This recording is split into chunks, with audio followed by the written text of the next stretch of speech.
Hello, y'all. How's it going? It is Friday, August 8th, and it is time for viewer levels. It's the viewer level stream I do on Fridays, typically, generally, in most cases. Some exceptions might apply, especially in the very near future. How you doing? Hope y'all had a lovely week. I had a lovely week. I'm now on vacation, and that is cool. We're gonna, play some viewer levels submitted from y'all in the chat, in the multiple chats, the YouTube and the Twitch, in a first come, first serve order. But first, I got a couple of things to say up front. Couple of things, just a handful. Don't worry, it'll be quick. First off, new emotes as of today. That's right, I've, decided to make some new emotes, and I can show them right now. Had the idea the other day while playing Bonanza. When Donkey Kong gave a thumbs up, I said, oh, that should be an emote. And sure enough, it is now officially an emote, and it has replaced the previous Paper Mario thumbs up emote. I previously had also a Donkey Kong going like, ah, emotes. And since I now have the new Donkey Kong in there, I figured like, two Donkey Kong emotes, that's no good. So I grabbed K. Rool going, ah, from the same game, and said, okay, that's an emote. Now, instead of Donkey Kong going, ah, I'm from Jungle Climber, oh no, I'm hurt, it's K. Rool's doing the same, from Jungle Climber also. So, that's fun. Brand new emotes, that's right, good use of that, that's a thumbs up. Hope that looks nice. I like it. Maybe it could be a little brighter. Maybe screw with the brightness a little bit. Make it a little stand out a little bit better against black. I don't know. Worth, yeah. Yeah, it's sad about the TTYD emote. Maybe I could get another TTYD emote eventually, but that's a conversation for another time. Not today. Second thing I want to touch upon. Yo, did y'all hear that Ice is out there doing Twitch ads? I just want to say, hey, y'all, if anyone ever sees a Ice ad while watching the Twitch stream, let me know, and I will just go out there and say, okay, well, fuck Ice, fuck Ice, fuck Ice. I will tell them off. I will make sure it's clear that we all know, fuck Ice, fuck them all the way. I do not endorse them, and what the fuck? If I hear that ad happens, I'm gonna give them a piece of my mind and let y'all know that, like, no, you shouldn't go work for them. I do not recommend that. That's a very bad idea, and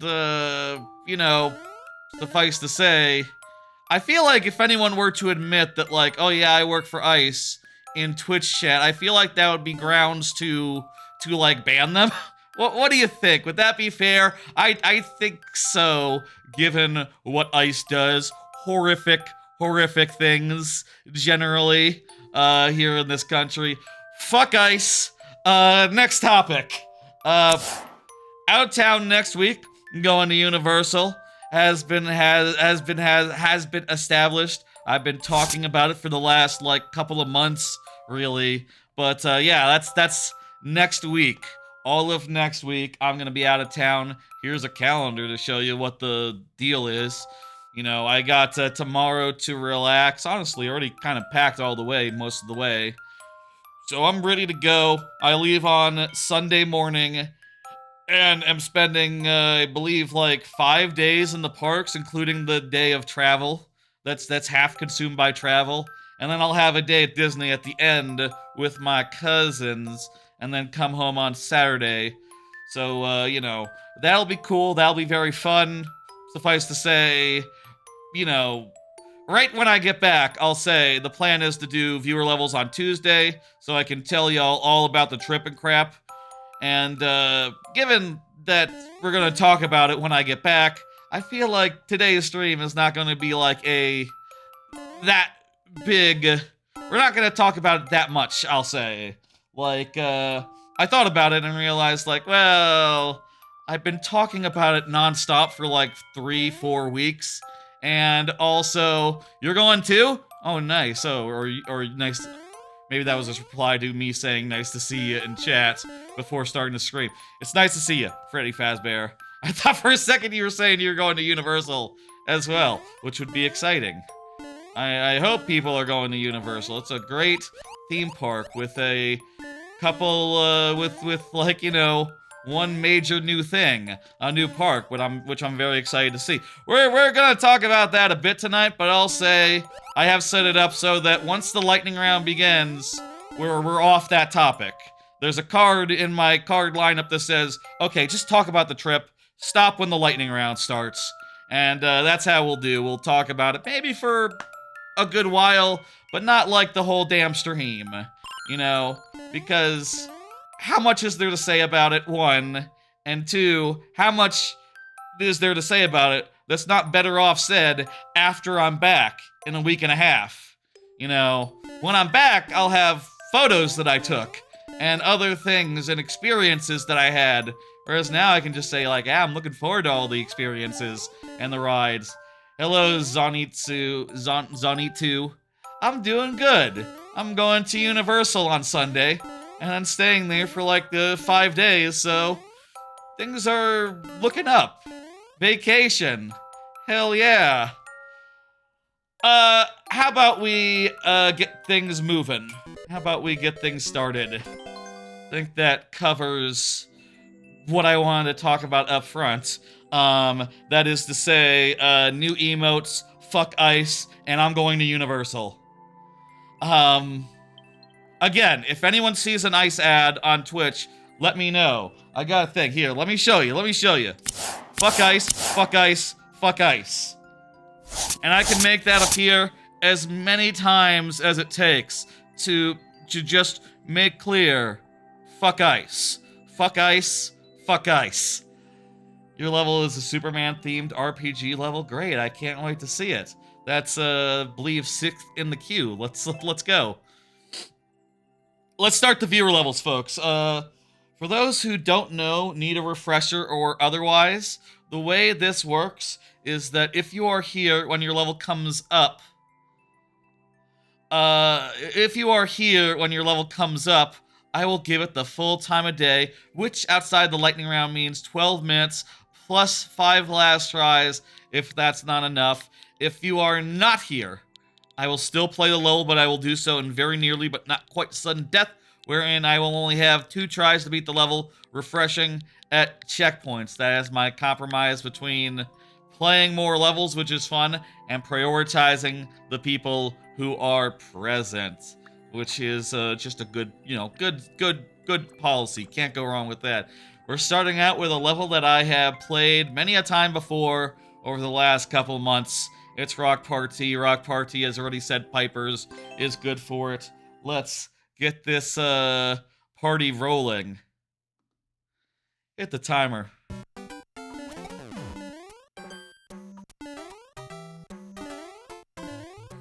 I'll say, by the way, just like apropos of nothing, sometimes I go into a stream with an idea in mind as far as like, oh, what will the VOD be named, you know? A lot of the times I'm just saying things and just hoping something I say sounds funny out of context, or otherwise, you know, implies some special flavor that most of these streams don't have.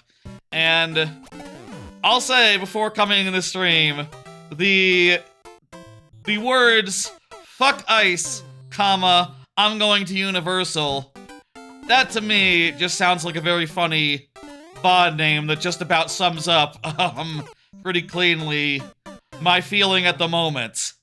Also, it's funny to connect those two things, like, fuck ice, I'm going to Universal, you know, in the same breath.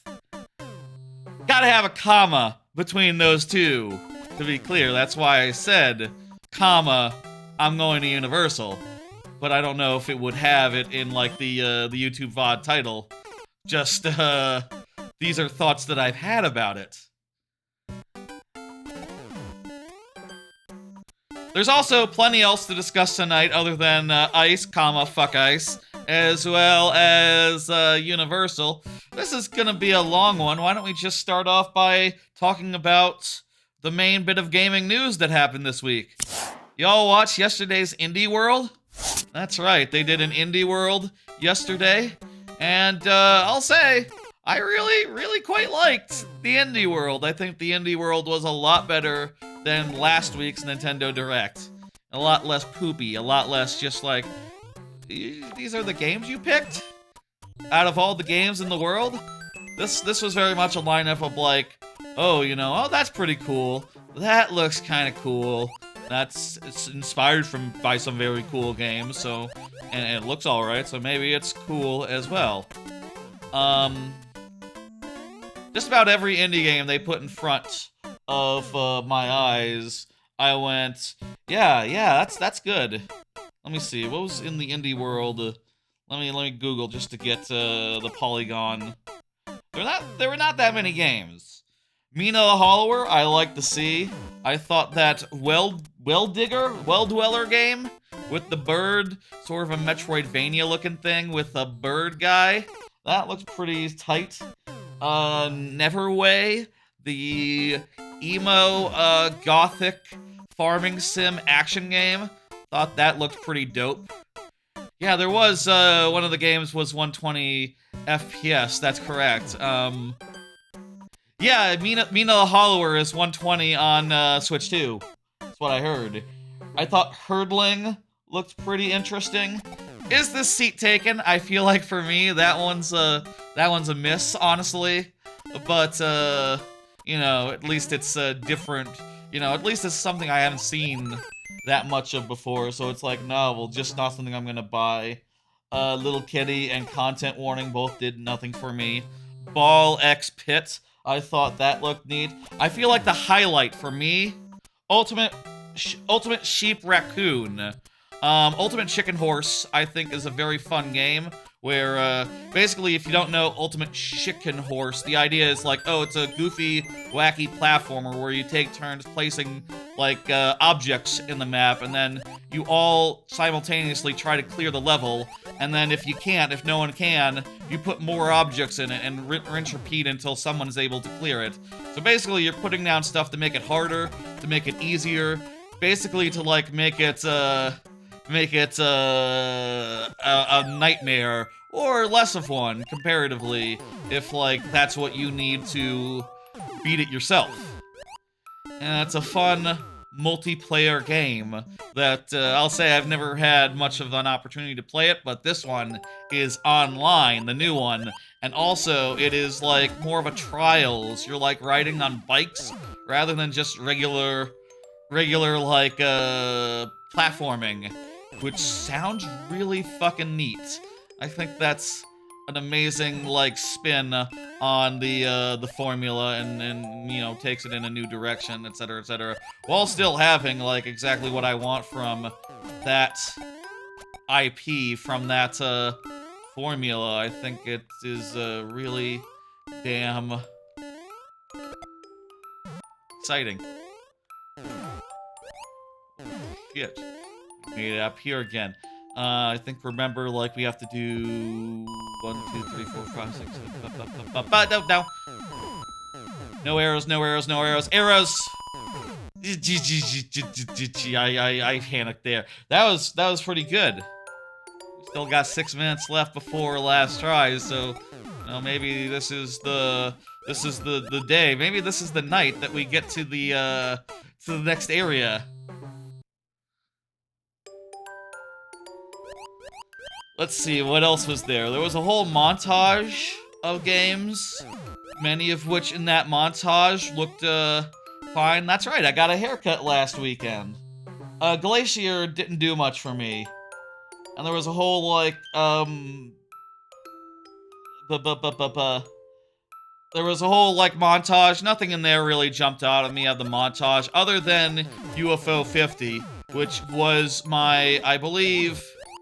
Was it my third favorite game of the year last year, or my second?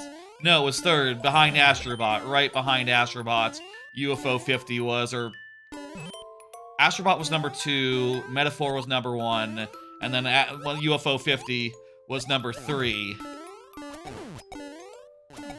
I recommend, by the way, if you didn't get UFO 50 on PC yet, I highly recommend getting it on Nintendo Switch. Like, I say that as if I don't know, like, if it. I'll say, like, that game is a great game to have portably. I played it on my laptop. Like, when it originally came out, I mostly played it on the laptop.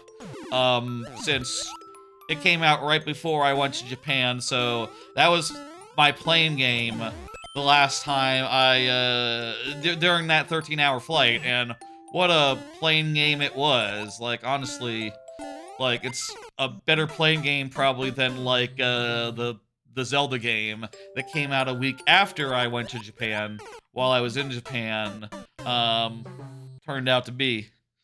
I do wonder, like, oh, would I feel stronger about Zelda if I had, not been playing at the end of like, 14-hour days, where I was just, needing to sleep, not needing to, play a Zelda game. Zelda was fine. Really great, indie direct. I feel like, it had enough really cool indies that you've never heard of before that might, the kind of... I feel like Indie World is great insofar as, like, oh, it's just a collection of really cool-looking indie games, and sometimes, sometimes you have, like, Neon White in there, right? And you don't know, like, oh, that's gonna set the world on fire, You could be looking at the next Neon White as they're, like, showing, oh, this is a game by the pixel artist behind Celeste and the music person behind Fez. Like, oh, that's a really good combination. It looks great, looks fun. Far as I know, we could be looking at the next big hit, or just a game that, like, comes out and no one plays. That's sort of the curse of indies? Sort of the sadness? I don't know. Honestly, there's tons of games that come out, I'm sure, that are great and never find their audience. And I'm sure many of them have been at Indie Worlds before. I quite enjoyed this Indie World, and I hope these games are good. Except for the ones that didn't click with me. You know what, I'll say I hope that those ones are good as well. Just, fat chance I'll end up playing them. I'm probably good on, Glacier, I think. I might play Herdlings, I don't know. That kind of looks like a Journey to me, Herdlings does. Like Journey the video game, Journey? Kind of reminds me of Journey. Which, I think that sounds cool for a Nintendo Switch 2 video game. Screwy. That run, like, 6 minutes ago was the best one.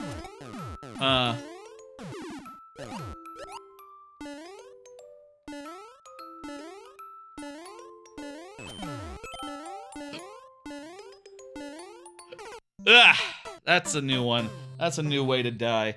Anyway, are you going to try the Drag Drive trial run? Oh, when is that? Is that, like, now? I haven't tried it yet, no. My understanding is that Drag Drive comes out next week.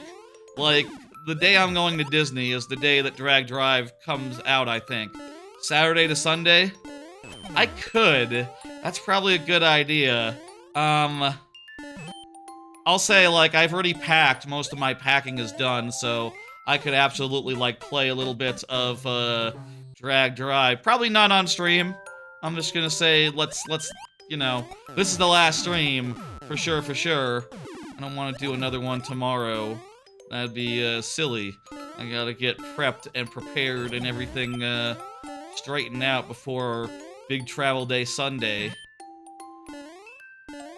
I'll think about it. I didn't try the Mina demo, nor any other demo they announced. I'm not a big demo person these days. I prefer to just, like, play things when they're out. And, if I'm interested, I'm interested. It's whether I can play level of it beforehand. I guess, you know, playing a demo means you can find out if you're not interested beforehand, but I feel like I'm pretty good at spotting games that I will like, you know? And at worst, when I play them and I don't like them, it's like, oh, this is just a little bit mid, you know? My impression very much up front is like, oh, you know, this is fine. And as I get deeper into it, I'm just like, but it's not doing that much for me. Timer's up. Start the 5 last tries. Let's go. That reminds me, I need to make sure that my things are in the right spot. There we go.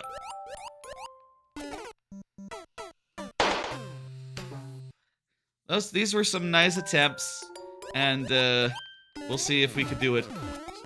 Wait.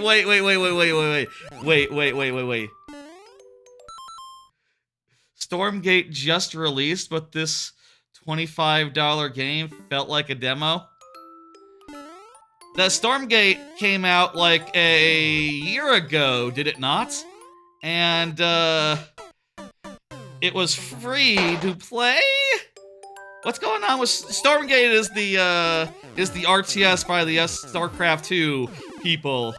Zonitus, let me say, I checked out Stormgate like a year ago, and I believe that VOD was entitled like, you know, it's an RTS that feels like a demo. Or something, you know, like, oh, it feels like this is just a demo. Or, you know, this whole game just feels like trial software. Insofar as it's, like, vastly unsatisfying, and, you know, also it was like a demo where you play it and you're like, okay, I don't want to pay for it. No, I think I'm good, actually. You know what I mean? Like a demo where you play it and you're like, oh, this is not quite up to snuff. Now? Fuck! That... Close. Did Stormgate just release? I will say I did see some games... Oh, early access was a year ago, but it quote-unquote released, and the multiplayer still needs work. Gotcha. It was pretty shitty when I played it, honestly. I thought the campaign was pretty, undercooked. Maybe I should have waited for the proper full release then. What the fuck? I was totally under the impression that it was, like, properly out. It was another game. There was a game on Switch where when I bought it in the marketplace, and then when you got in-game, it said, like, oh, it's early access. Which, no, that's not how it works. You can't be in the eShop for full price, and then when you get in, go like, oop, it's not done yet, sorry! That's not how games work. Oh, I was distracted by the blue plat at the bottom, right, which y'all couldn't see, so... it's not important.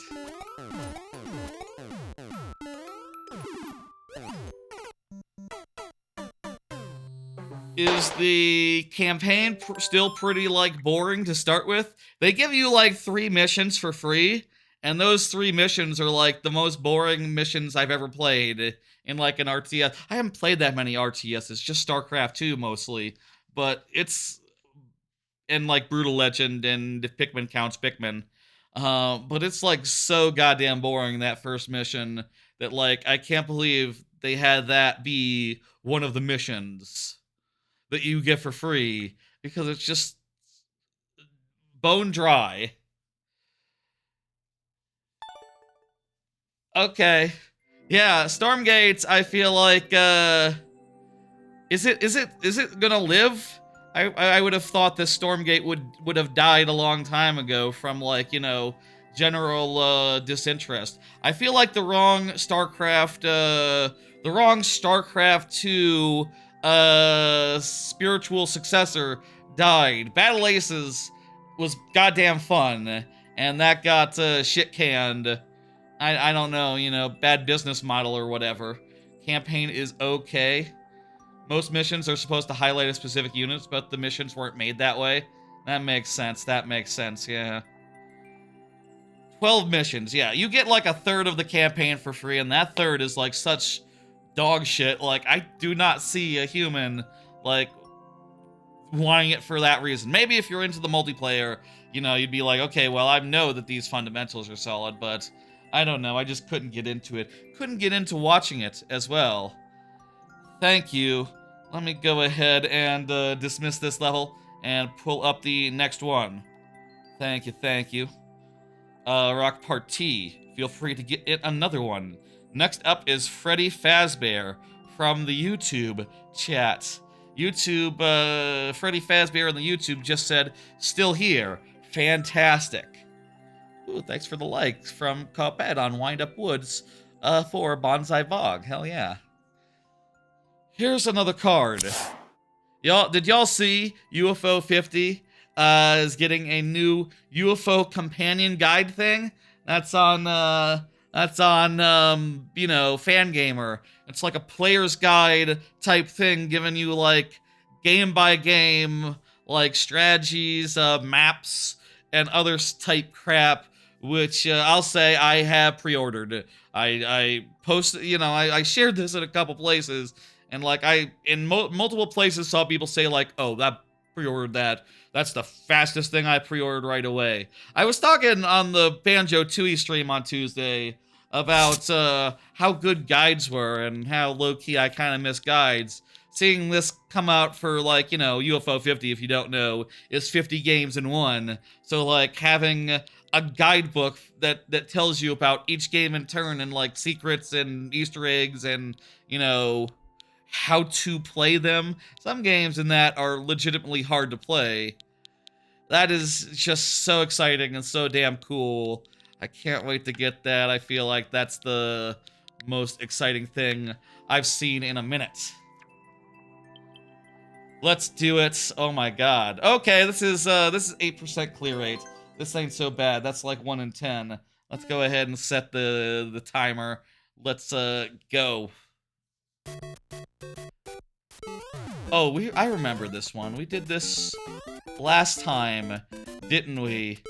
I forget if that was during the lightning round or not, but we will give it our good and proper. Give it all the time in the world. It's hard to read the timer against the background of spikes. Spikes are always so white, it's hard to read things that are white with those spikes in the foreground. I'll say whenever I have a good thumbnail, potentially that has spikes in the background, you know, where the words go, it's just like, ah, shit, I'm gonna have to do something to make it so that you can fucking read the text that's on top of the spikes. Like, I'm gonna have to make them more of a gray than a white, or do something weird. And, I do try to refrain, in general, from editing screenshots. Well, that's not true. I'll say, when I'm making the thumbnails, I'm absolutely sometimes moving Mario around, and, you know, maybe moving some stuff around to fit better within the frame. And, you know, it's fun, it's cool. I don't think anyone's watching the video going like, hey, you know, Mario was higher in the thumbnail, versus here, he was actually lower in his jump. It's like, yeah, I want it to be nicely framed. I'm sure that, like, you know, I guess it is commendable just on, like, you know, whenever I'm doing a thumbnail, I like to use actual screenshots from the actual stream. I think that is commendable of itself, even if they're somewhat doctored a little bit. Have you tried putting a black outline on the digits? That'd be a good idea. I just used a timer thing from, like, some website, some timer widget.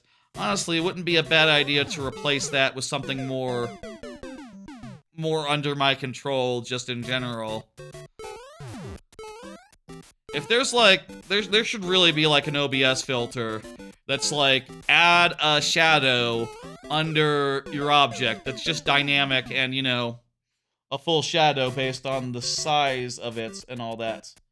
Like, I don't believe there's anything of the sort in OBS, and, you know, that would just be the most obvious thing. Usually it's not a problem, I'll say. Usually it's not a problem. Very rare cases. I'd maybe consider... I'd probably just try using a different timer versus changing it up entirely. You know, one that had that built in. A black box behind the timer. I like, you know, I already have a box in that area, obviously, so it wouldn't be, you know, it wouldn't be unusual. It wouldn't be unprecedented, but I prefer, as much as possible, letting the background be the background. Ugh. That is the obvious solution, though, you're right. In fairness, hey, the video game itself has this same problem. You can look up in the upper left-hand corner and see that the coin count is similarly hard to see. You can see that the in-game timer, upper right, is also obscured.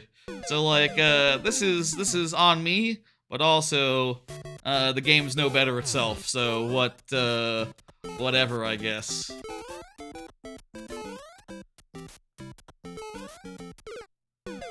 That was close. How the hell is it 8%? Who the hell is clearing this, like, once every 10 times? Honestly. That's,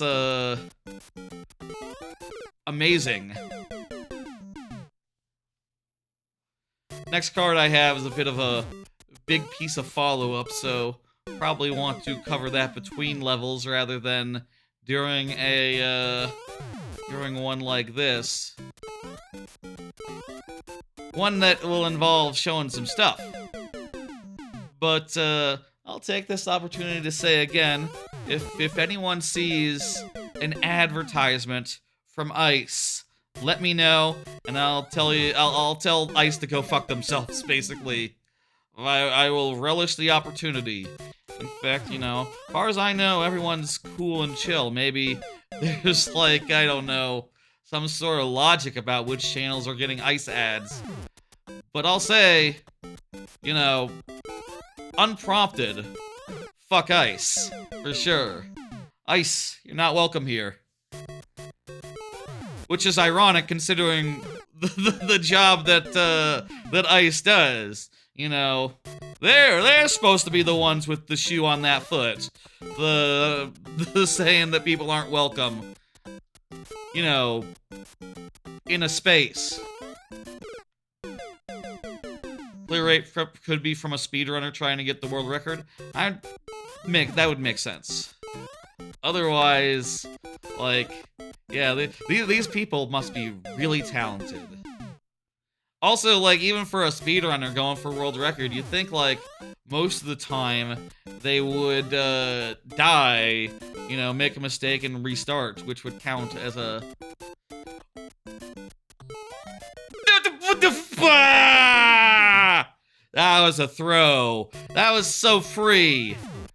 I got too much up in my own head there.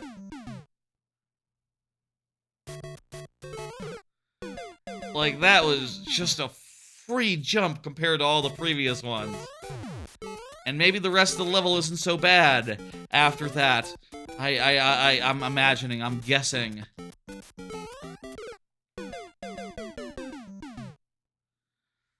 Oh.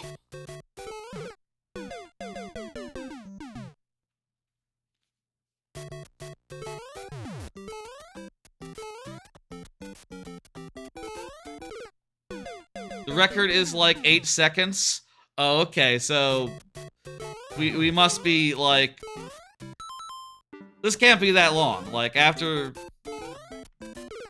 that jump, maybe it's maybe it's all easy from there. Yeah, I'm betting. I'm sure the easy part is almost over. Oh, that's also possible. It's possible it's harder after this. Look at that clear rate, though. 8%? Man, that must be some really talented speedrunner. Or like a task bot. Which, you know, is... Hey, there's not like a hidden block over here. Oh!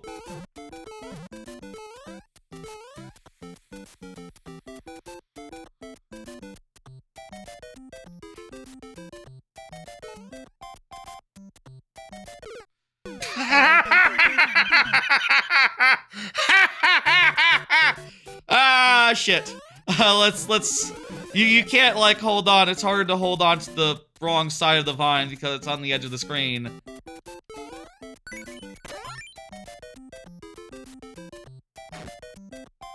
Motherfucker. Ha ha ha.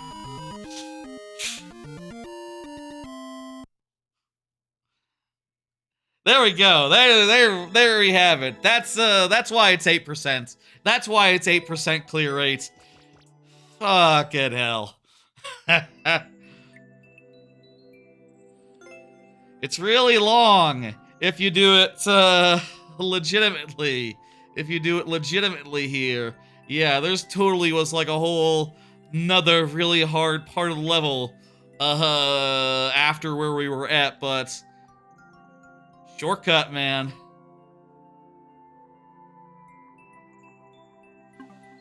Oh, GG. GG indeed. Yeah. Alright, let's hear it for that level. Ooh, I don't know why I was doing that. That's not what I do. It's not what happens when we complete a level. Alright! I feel good. I am happy.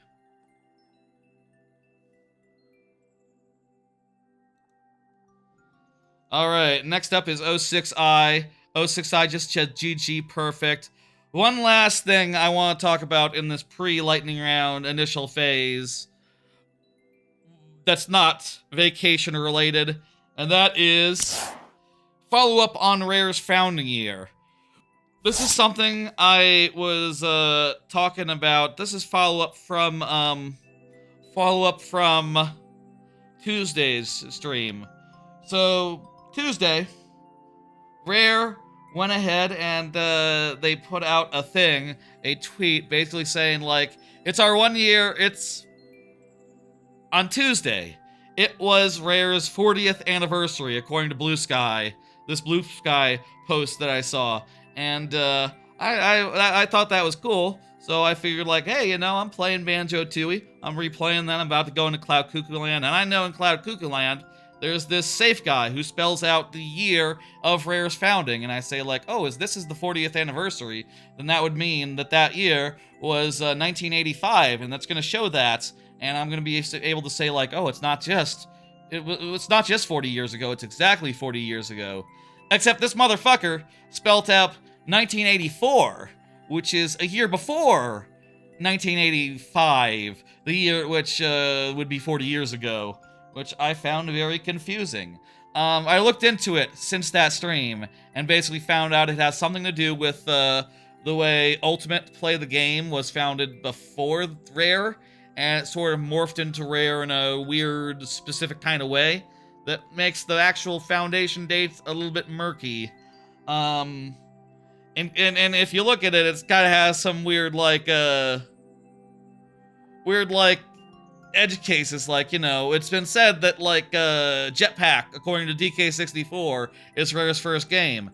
Jetpack came out in 1983, which, if you think about it, means that like, oh, Banjo-Tooie and Donkey Kong 64 can't even agree about Rare's foundational dates, let alone, you know, the more recent date of 1985, which I guess has been the case for sure in paper since like for a while now.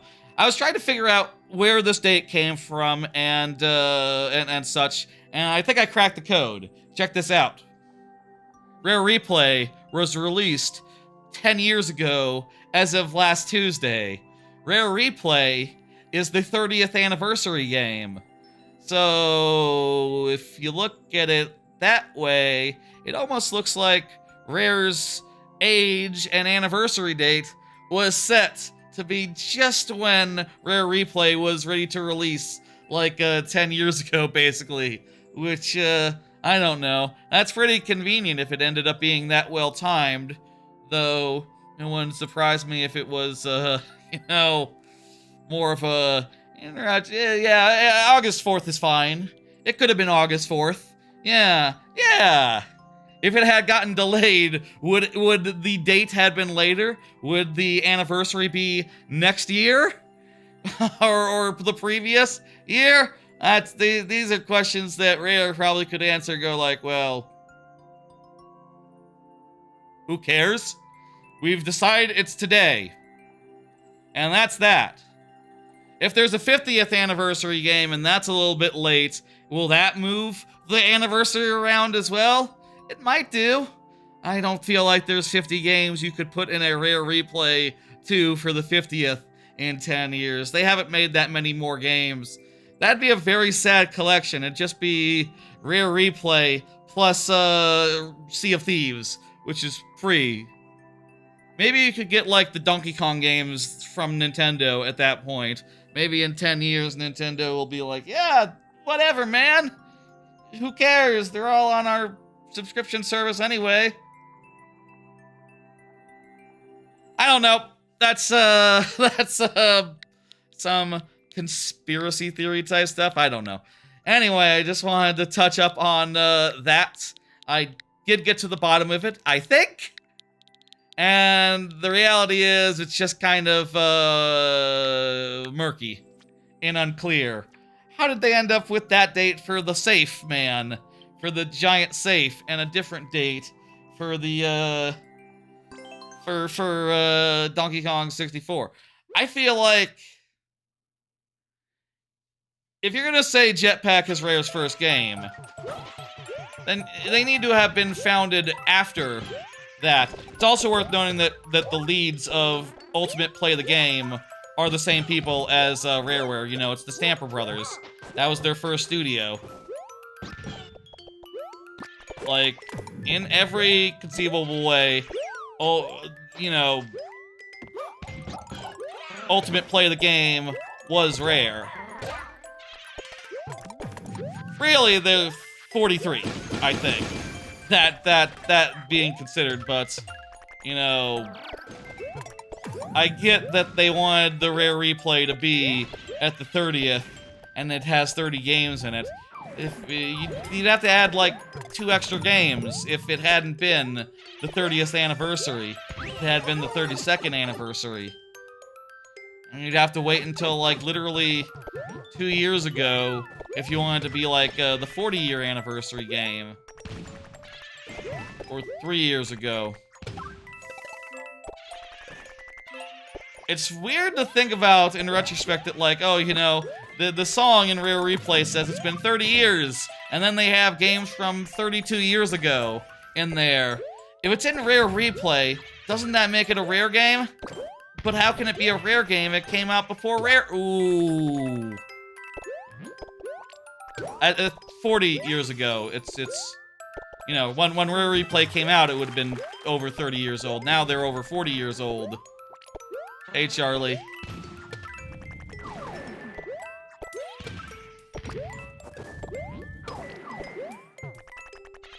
Oh, this...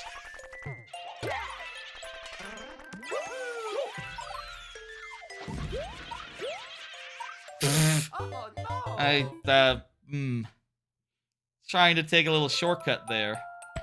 Does the timer not reset after a checkpoint? Or check out? Check out?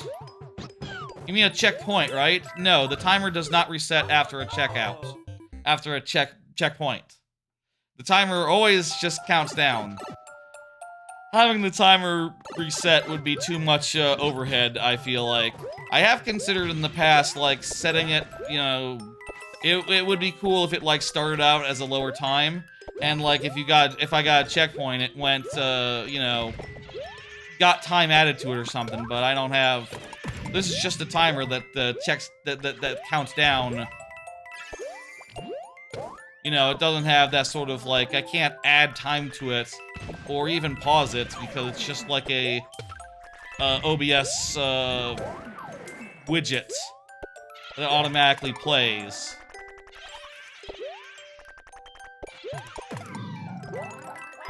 Anyway, regardless of the bullshit, I'll say happy birthday to Rare. You know, regardless of if it's a real birthday or not, you know, you gotta pick a day to celebrate, I guess. And if this is the day they picked and that's the age they picked it to be, like, sure, okay, you know, hey, more power to them. I think Rare is a great company, was a great company. I don't know they've done anything really that interests me over the last 10 years. Unfortunately, Rare Replay was kind of the last good thing that Rare did in my books.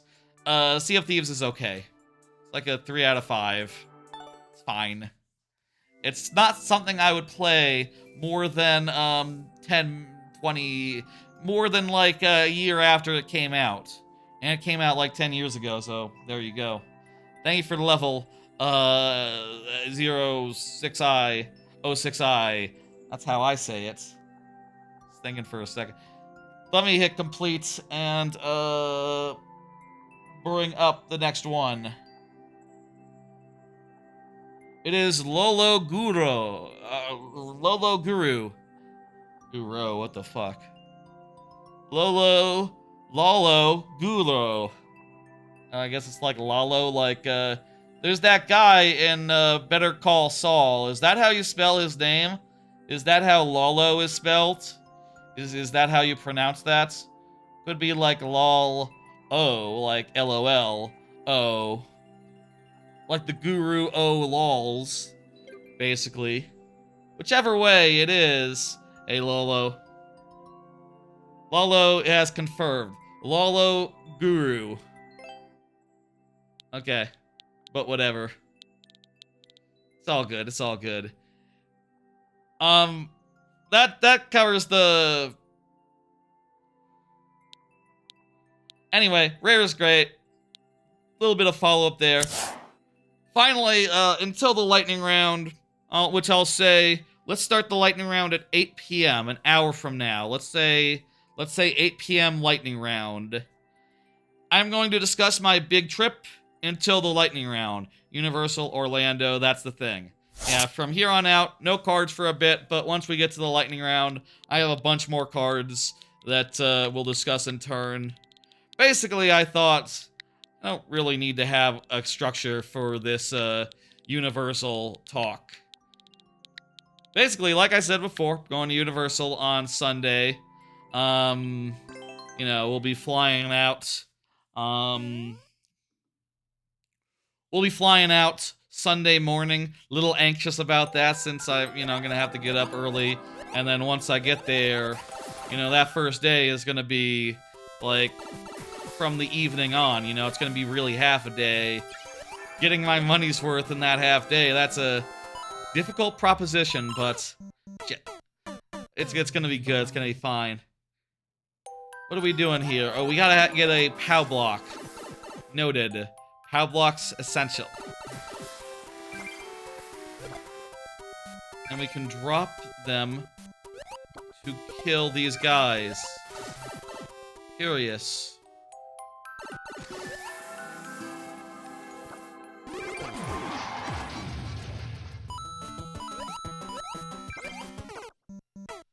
Okay.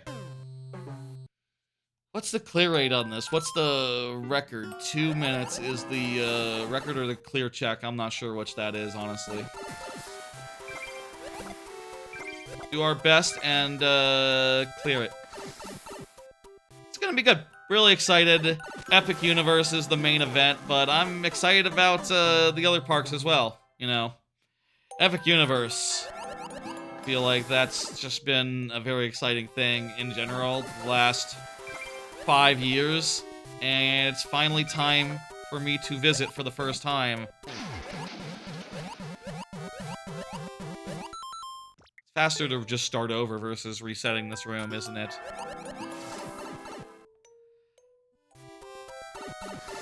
Thank you, 06i. You got back in queue, right? I don't think replace works if you're not in queue already. Yeah, you're good. Okay, perfect, perfect.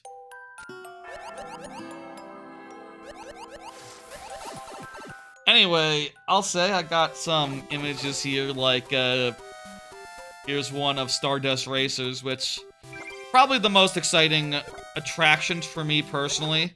I'm, first and foremost, like, a roller coaster person, above, like, dark rides, screen rides, etc. Not that I don't like dark rides, screen rides, etc., but, a high-speed, thrilling-ass roller coaster It's gotta be my main event, you know? It's gotta be, like, the thing that I'm most looking forward to, and, you know, sure enough, it is. What? Maybe we get a frog suit in here. Ah, yes. Yes.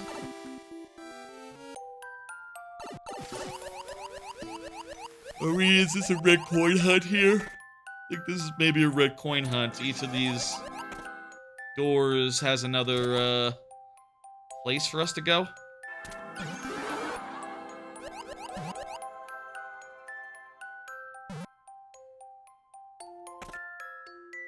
Don't understand what I'm looking at. Ugh.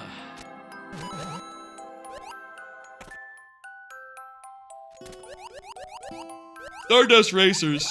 Gotta be like the main, biggest thing I was looking forward to. When I started getting into Universal, you know, it was after Dragon Challenge or Dueling Dragons had been demolished and replaced by Hagrid's. So I never got to ride that in living memory, you know, not since I was maybe I rode it as a kid or something, but I don't remember. What is the max you would be willing to pay for Express? Oh, let me just say for what it's worth, I did already buy 1 day of Express at Epic Universe. Just 1 day. I'll think about if I want a second, but I just figured, like, okay, it was like 250 bucks or something. I'm like, okay, I'm already paying a bunch to, like, travel all the way here. I definitely want to ride, you know... I don't want my day at Epic Universe to be compromised in any way. I want to, like, not spend it, like, waiting in lines if I want to do everything in 1 day, so, you know, with some line skips, hopefully everything will be easy as hell to get in. From what I hear, the Express at Epic Universe, like, it will allow you to do more things, but more than anything, it will just allow you to, like, you know, not spend your time in line so much and maybe spend a little more time just sitting around outside, you know, going like, oh, okay. It's, you know... Anyway, for 1 Express per ride, I would say 100 bucks would be fair for the old parks, like, for limited. It's probably more like 200, and maybe, I don't know how much for the unlimited. I'd say 100 would be a fair price, generally. It really probably does depend on how busy they are, for what it's worth. I'm just not taking any chances with Epic Universe, you know? Really hoping the weather is good. I'll say I'm a little worried that the weather might not be good. And if the weather's not good, oh fuck, you know? That's just my, that's gonna be really fucked up if I get there and I find out, like, oh, it's, raining all day. That's not how Florida works, right? Like, is Bowser here? Bowser's Orlando, is a Floridian. Not Express, you mean what Express is supposed to do? Oh, like the front of any line. I think VIP tours are like 600 bucks a person. So, like, you know, they already have that for, like, you know, hundreds of dollars. I do feel like that is unreasonable enough, and, like, you know, that is unreasonable enough of a request where it does make sense to charge, like, an unreasonable amount for it.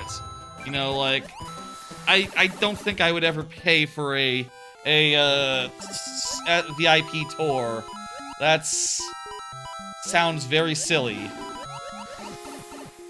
Maybe it just sounds silly. Maybe it's, like, completely normal. Maybe if you do it, you're like, you know, oh, you know, it's just Express but better. It's just Express but someone guides you around from ride to ride and is like, hey, you know, we'll get on with no line, etc.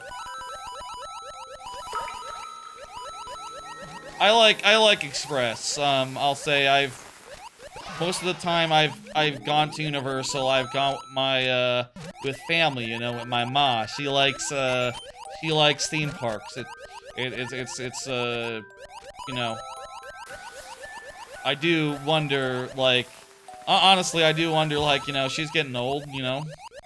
I do wonder, like, how much time does she have where she's down to go on all the roller coasters and stuff, but, you know, I've enjoyed a handful of trips with her throughout the years, and they've been good. And she always gets the express hotels because she wants to skip all the lines. I think, personally, I'll go for the cheap hotels and, you know, save a little bit of money. I need to buy a house in the future. I can't be buying express for every day at every theme park. That's, you know, a bit silly. But when I do have express, it is just, express is just wonderful to just be able to walk past any line and just see, like, oh my god, look how many people are piled in there. And, you know, look how many people are in the regular line. We're just going right to the end, just walking while everyone else is standing.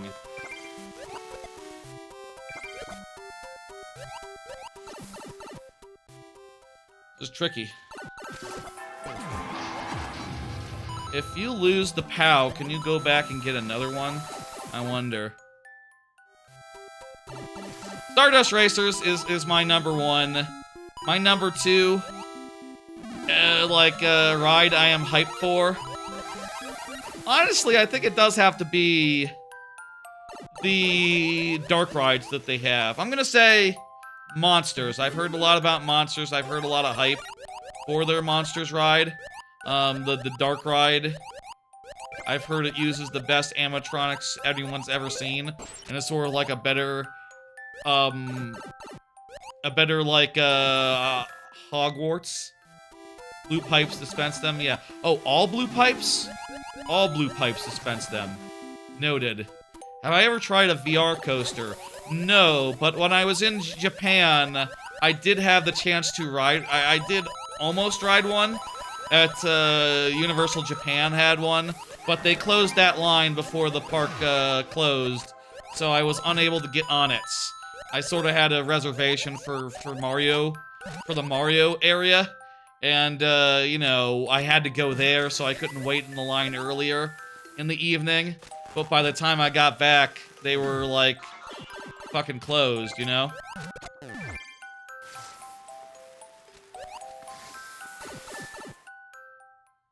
Do you think that VR could be the future of parks? Absolutely not.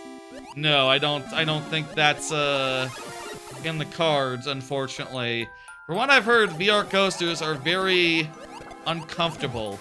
You know, very like get you motion sick, that sort of thing.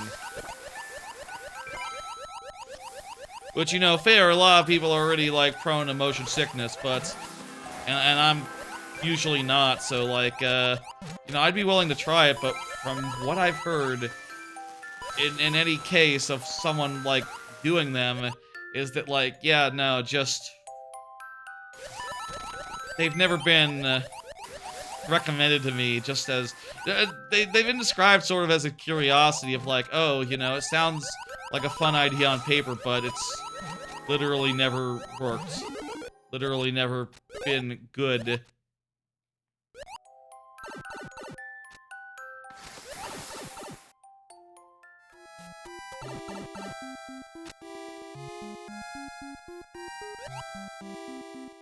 Shit.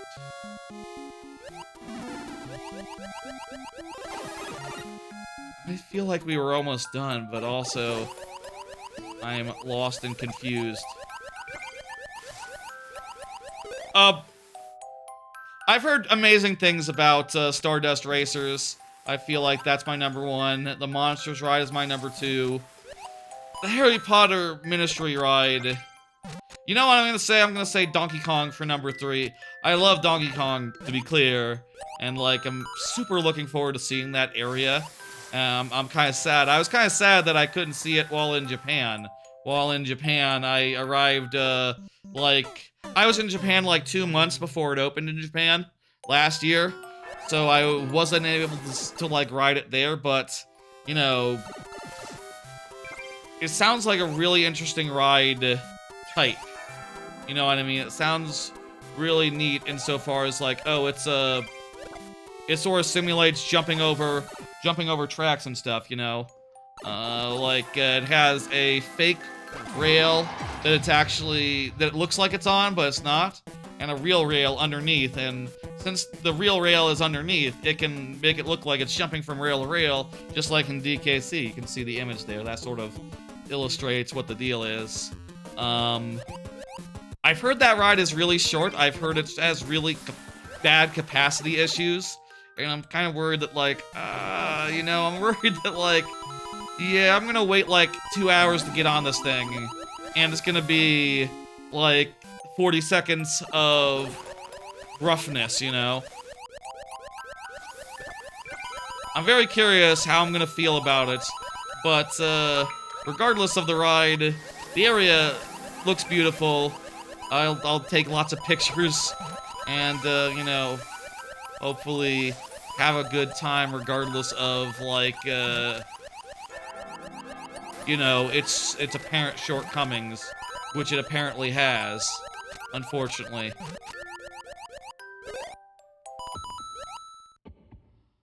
Other than that, what's good at Epic Universe? I'm hoping the werewolf ride is better than it sounds. People seem pretty down on it, honestly.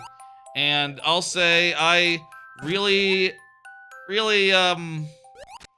it's the same ride vehicle type system as Time Traveler fuck.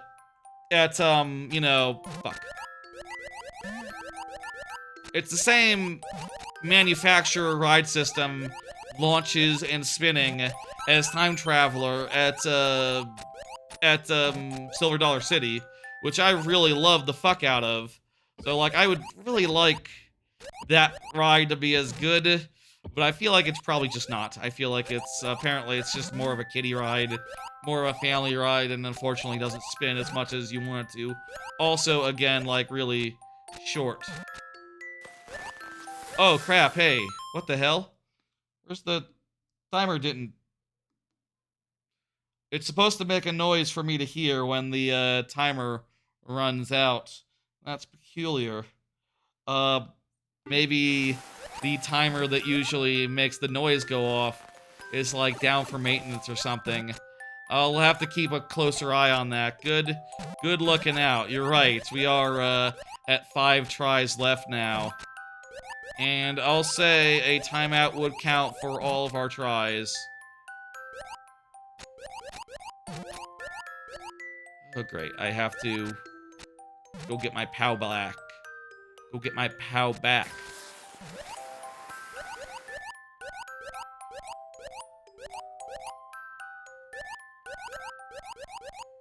A timeout counts for all lives in the event of a timeout, and I'll say that would count for this as well. I'm going to take this and go forward because I don't want to undo the modicum of progress I've already made by reloading the thingamajig. Probably silly, and it's very possible that the P reset. Yeah, it's fucking not there. Yeah, you gotta make some special rules for levels that are like that. Anyway, what else is there at Universal that is enticing, promising, exciting? Talked about monsters, talked about Harry Potter. Oh, there's the Dragon Land, How to Train Your Dragon, which looks fantastic, looks beautiful, and I feel like it's gonna be a great one to be at. The Hiccup ride kind of sounds like, discount Hagrid's, basically, which is great because Hagrid's is fantastic. So, like, this being like, okay, it's like another family-friendly coaster with a bunch of launches and cool moments. Your next best thing to Hagrid's That sounds like a winner. I'm definitely looking forward to that. They also have the Untrainable. There's 2 shows at Epic Universe, I'll say. Oh crap, you're supposed to use the spring. And again, now I can... Wait, no, now I can bring this back, but that doesn't help me. Because then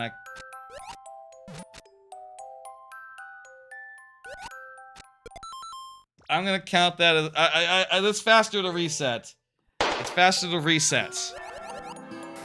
I don't even want to bother backtracking. I do think we got this. We know what to do. It's just a little bit difficult. And I gotta pay attention. It's, How to Train Your Dragon. That's, where they got, like, the Universal Epic Universe's most popular item. That being the... Oh, I should fucking get a frog. Should get a frog anyway. What am I doing? They got the cones there. They got the fancy,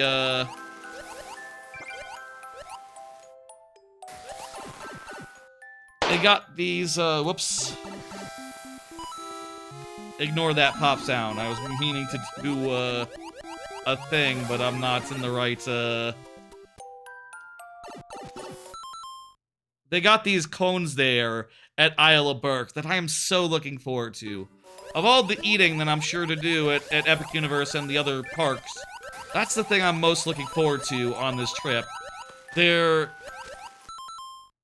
are, like garlic bread cones. They're like garlic bready, filled with mac and cheese, and on top, there's pork, bacon, and jam.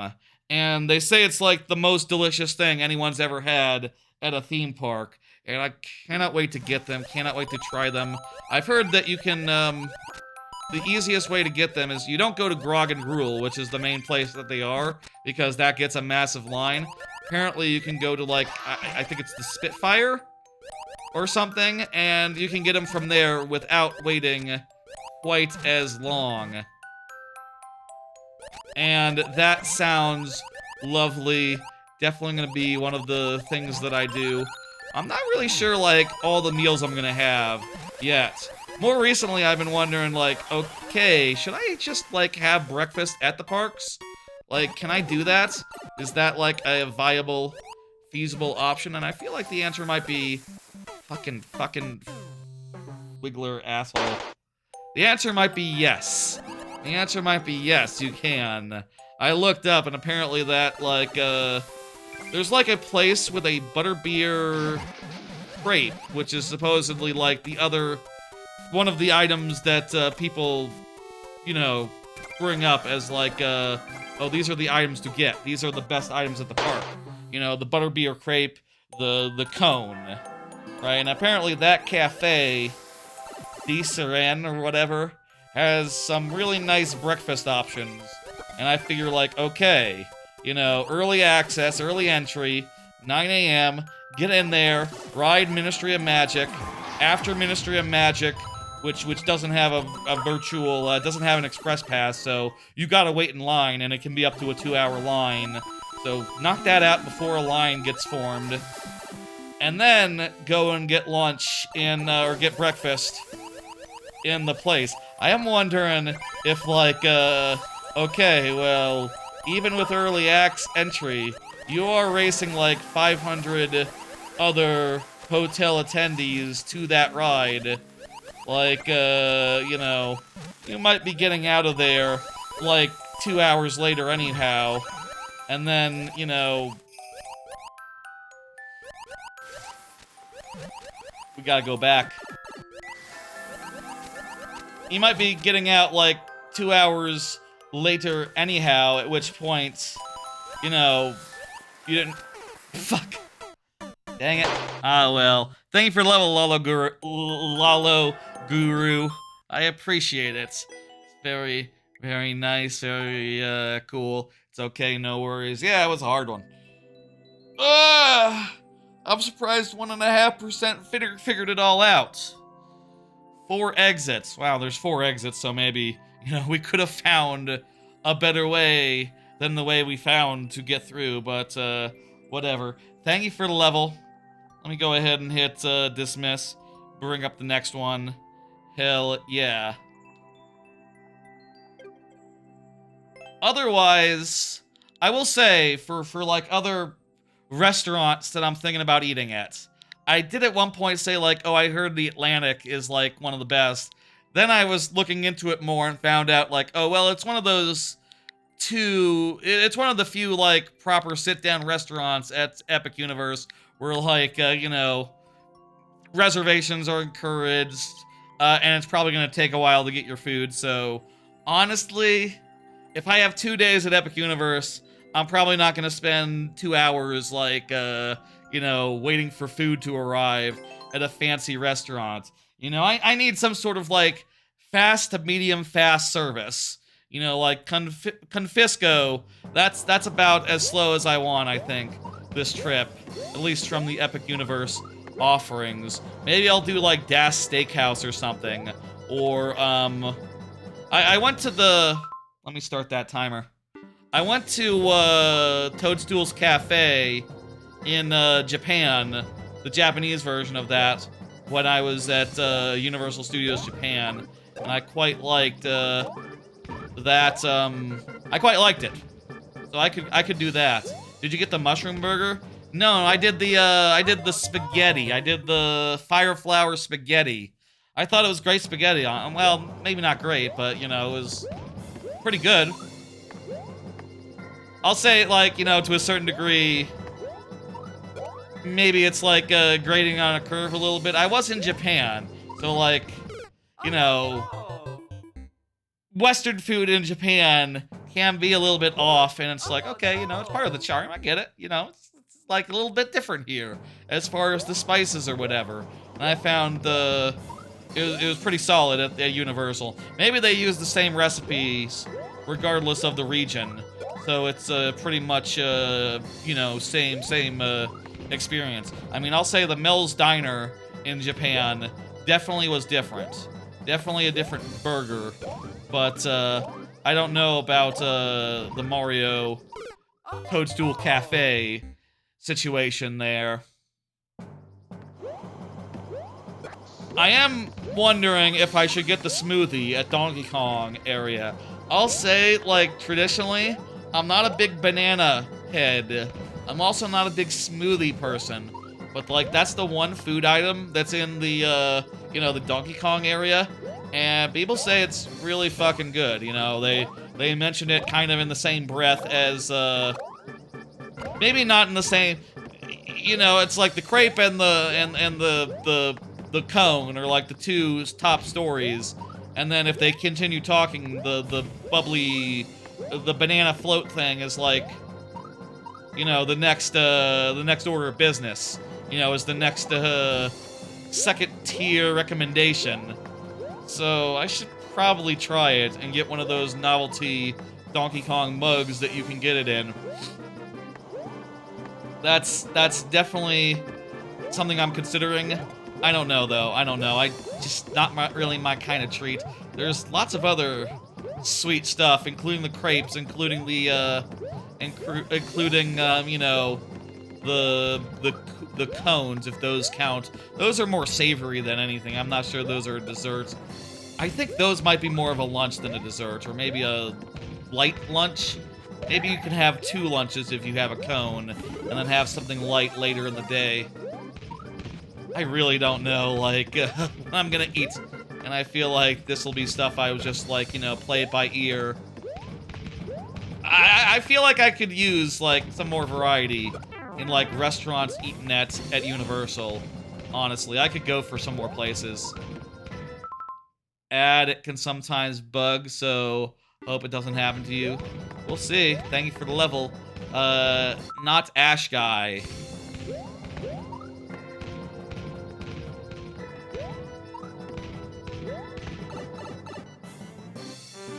Kinoko's Cafe was pretty good in Japan. I'd have it again, but there's so many things to try. I probably shouldn't have, you know, that again. Also, I will say, I have hear people say, like, you know, the food at Epic Universe is, like, elevated, generally, actually, you know, better than, oh, jeez. Oh, jeez.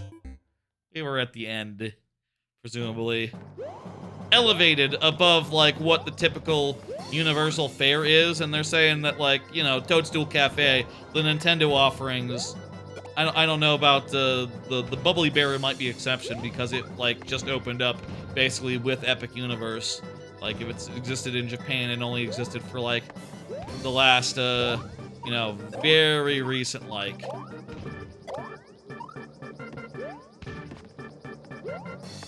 I'll say I do have, like, you know, most of my time is going to be at the other parks, but I will say, like, one of my days at the other parks is going to be a half day because, you know, I'll be coming there off the plane and probably getting there around, like, 4 p.m., 3 p.m. or something.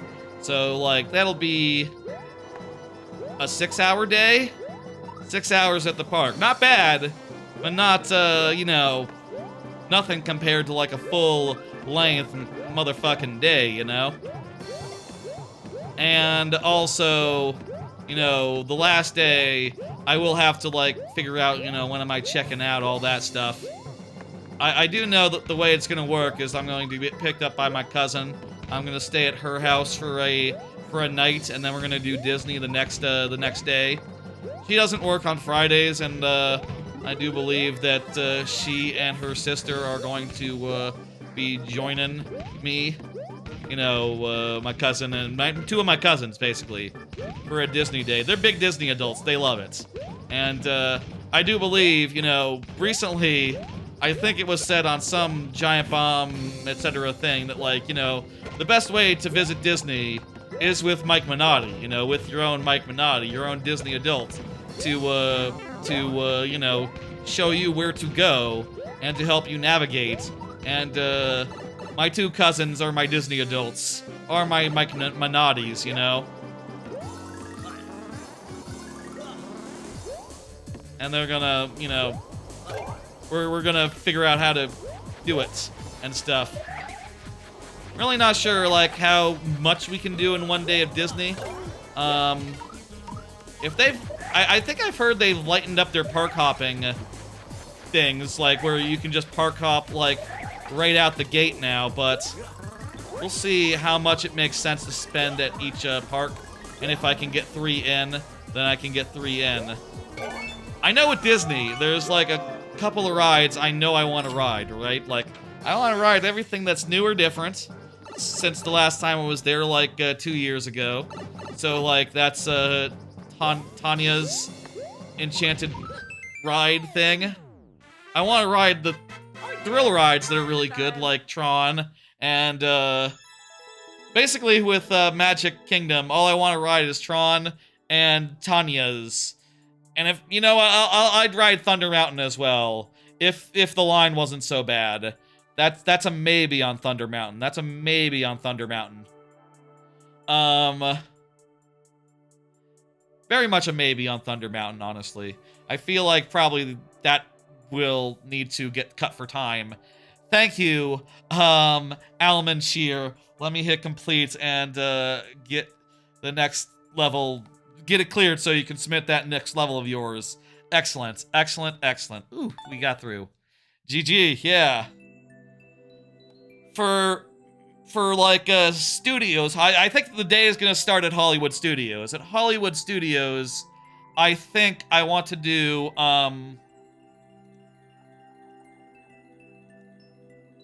at Hollywood Studios, I think what I want to do is Rise of the Resistance.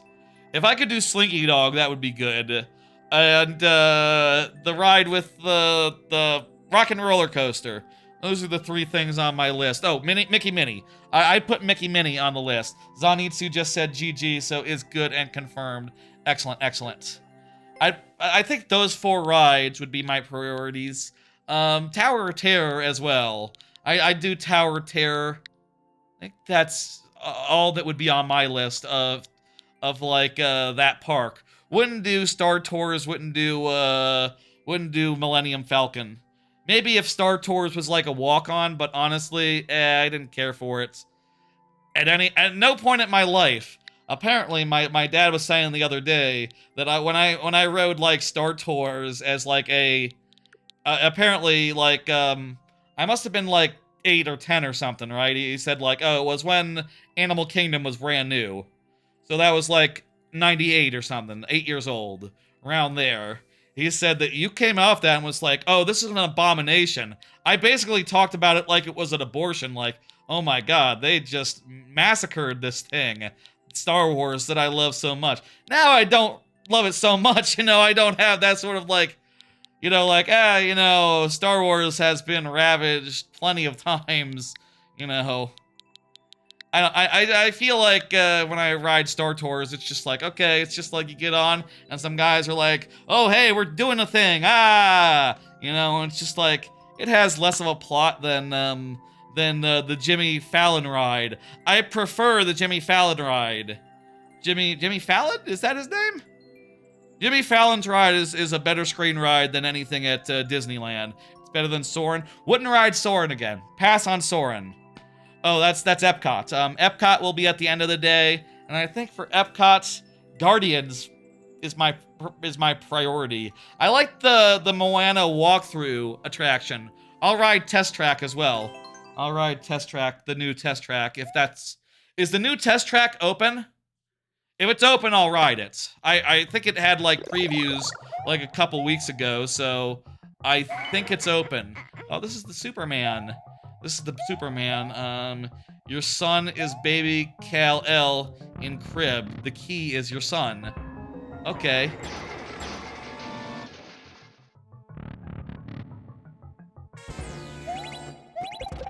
I'm escorting my son key. Oh! Crap, you really have to time that out.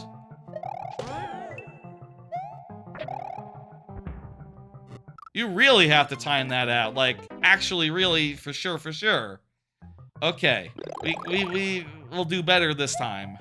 This time we won't get hit by the icicles, which represent, asteroids, I guess. That's... How did Superman's planet die? Was it asteroids? Was it asteroids? Or like a super weapon or something? There must be a good explanation somewhere. Basically being like, oh yeah, it's no, it's Gal Grok or something. It's the big gorilla. The big gorilla is who killed Superman's planet. Isn't his name like Gal Grod or something? Is there a Gal Grod? I don't know that much about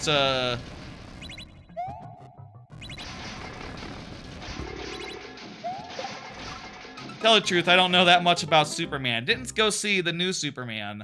I heard it was okay, though. I don't think I've ever seen any Superman. No, I saw Man of Steel, actually. I saw Man of Steel. It was... I remember it being okay.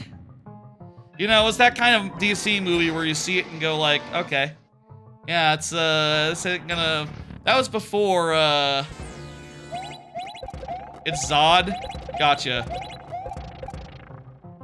The kind of superhero you see and go like, okay, this isn't gonna be like, you know, doesn't really do it for me as much as, you know, Marvel does, let's say. Though Marvel nowadays feels like it's falling off, but, Fantastic Four was pretty good. Isn't there, so Gorilla's, isn't there a guy who's like Gorilla Grodd? Is Gorilla Zod? Is that his full name? His government name?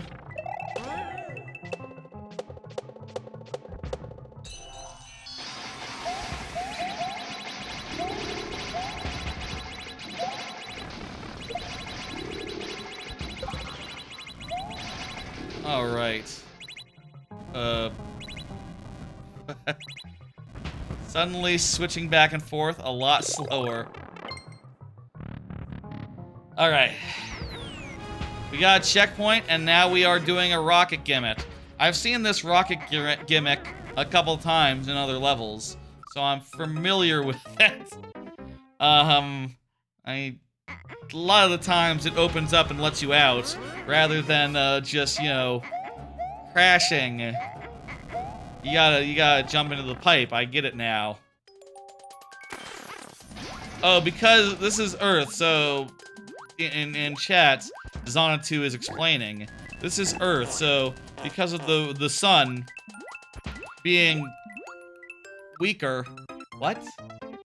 Earth's yellow sun gives you the ability to fly, so you can swim in the subworld. That's why, because it's the Earth's yellow sun. Is it really the yellow sun? You'd think it would be like because Earth has less gravity or something. Then, you know, I guess they lived on the. I thought Krypton was like a planet that was like a planet. I don't know that much about the lore.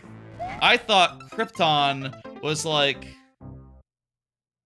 just like heavier or something. You know, it's like the Volus, not the Volus. The what are the guys in Mass Effect who stand on 4 limbs? Those guys, and talk like this really slowly and say things like, with deliberation. We do not use emotions in our speech, so we have to explain how we're feeling because of our sun. Huh. People in chat, Turkatron, etc., are saying it's the sun. It wasn't because of on this planet, it's because the red sun on this planet, it's like a yellow sun. So the yellow sun has less or more radiation. How does that work? I should really have invulnerability. When do I get Superman's invulnerability? That's what I really need right now. You can use a green... I'm just reading the chat. After growing up on the farm, parentheses mushroom, fly up to the Arctic and use a green Kryptonian crystal, Koopa, to form your Fortress of Solitude. Okay. Why does he have a Fortress of Solitude? Like, is it because he wants to, like, get away from humanity and be like, oh, I'm too dangerous to be around? But then also he lives in New York. That's not true, in, like, Capital City or something. He lives in, like, fantasy New York under the name Clark Kent. Is that like, you know, New York millionaires basically saying like, oh, I don't live in New York, so I don't have to pay taxes. I live at the Fortress of Solitude. But actually, if you check the books, totally living in New York. I don't understand that. I'll be honest, I do not understand this. Oh, that's the farm. See, that's the farmhouse. I get it. I get it now. That just looked like nothing to me at first. And that's the tractor, or the plow thing. Motherfucker. To be more careful. Blah. He lives in Metropolis, which is a city very similar to New York, and depending on which war you read, sometimes comes from an evil... It comes from an evil Krypton, and it's supposed to kill Earthlings? Oh, it's like, I was about to say, in some of the fictions, it's like a Son Goku situation. Son Goku was based on, it's like a Goku situation. But Goku was based on Superman, so that's sort of an Ouroboros situation, isn't it? Which came first, Goku or Dark Krypton? But it sounds like the same sort of deal. I haven't seen Dragon Ball. Never watched it, but I have absorbed enough of the plot through like God damn it! I keep getting. I've absorbed some amount of it through osmosis. It's exactly like Goku, except no head injury. They both came to Earth as babies, right? Goku is based off Journey to the West. Isn't it a Superman situation, though? Is Superman based off Journey to the... Fuck. Is Superman based off Journey to the West? Because when I hear the concept of, like, Goku, you know, it's like, oh, he's, raised by, he was raised by humans as well. Snoop, thank you for the follow. He was raised by humans as well. He has superpowers, and he came from an alien planet. It's very, very, very... I guess Superman doesn't always want to fight everyone. Superman's not just like, hey, I'm looking for a stronger person to fight. I love fighting. That's my #1 thing to do. He wants to, like, report the news. There's a Monkey King with a red stick. There's 10 people in the queue right now. That's true, Snoop. The queue is rather large. Oh, look at this. I'm gonna remember this time not to fall for the Crusher. How do you like that? Fucking finally. We're not dying this way. The skewer is not the hardest part of the level. I don't know, man. I died there like 20 times. We go through this door, right? DBZ did the alien stuff. Oh, I see. It's like the original Dragon Ball versus Dragon Ball Z was like... Dragon Ball Z was like, oh, hey, this guy is, he's Superman, by the way. Oh, fuck. You gotta really do that fast, huh? Or else you're gonna lose the, power-up and, You can use the door to, reset. Oh, okay. Right, I can exit and enter the door. That's true. Well, hey, this time I'll remember again not to underestimate. I'll treat this with respect, like Superman do. I really don't know that much about Superman. I heard that movie was really good. I watched a few reviews of it, talking about everything that's, like, good about it. You know, like, oh, they got the character of Superman right. He's sort of an idealistic farm boy, which is nice after, like, you know, years of him being, like, a, you know, serious fucker. Superman has super strength that lets him run straight through walls, even if they're made of ice. I see. Oh, should I use the damage boost from the maybe I use the damage boost from the mushroom rather than going at it real slow. But wouldn't the damage boost run out like before I got to where I was going? That seems a little bit risky. Again, Zonatu said ice in all caps. Let me say again, if you see an ad for ice, let me know, and I'll tell ICE to go fuck itself. ICE, the government corporation, the government agency, which is, you know, out there performing atrocities en masse. Fuck ICE, don't work for them. That is my, I don't know if Twitch likes it if you just start saying, fuck their advertisers, but seriously, fuck ICE. I'm by far not alone in this. This is a pretty normal thing. These are perfectly timed to just go through as you're running. Oh my god. But, we went too slow. We started too slow. Anyhow. Timer's up. 5 tries. Let's go. This whole time, I haven't been talking about Universal. We only got like 20 minutes in this segment of the stream, so should talk more about Universal. I guess. I don't know. I kind of been talking about Universal for the last couple weeks, so you know how much more is there to say? Rip Ride Rockets is next week is Rip Ride Rockets' last week in operation, so that is why I'm going next week in particular to get my final rides on that. You know, kind of sad. I like that ride a lot. I mean, I know, if you're wondering, it's this ride right here.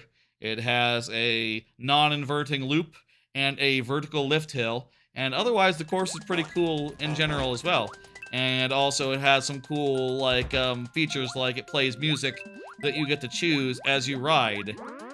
I like to do the Muppet song. The Muppet song is my choice of music when I do, the ride. I do the secret menu, and then I type in, I think it's 902. You type in 902, and that gives you Rainbow Connection, which is just a really good song for come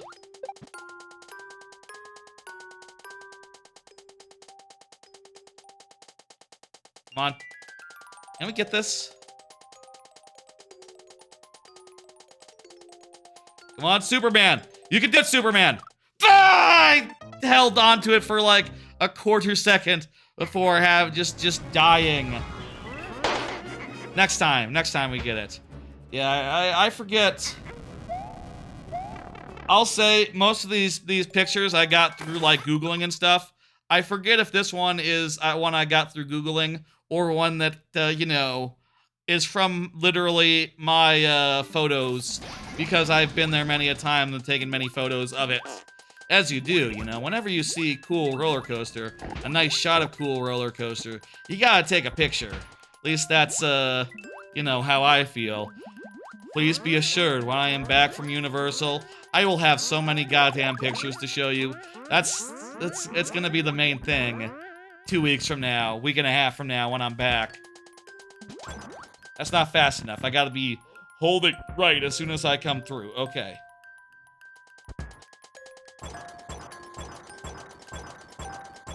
That is delightfully well timed. Really, really.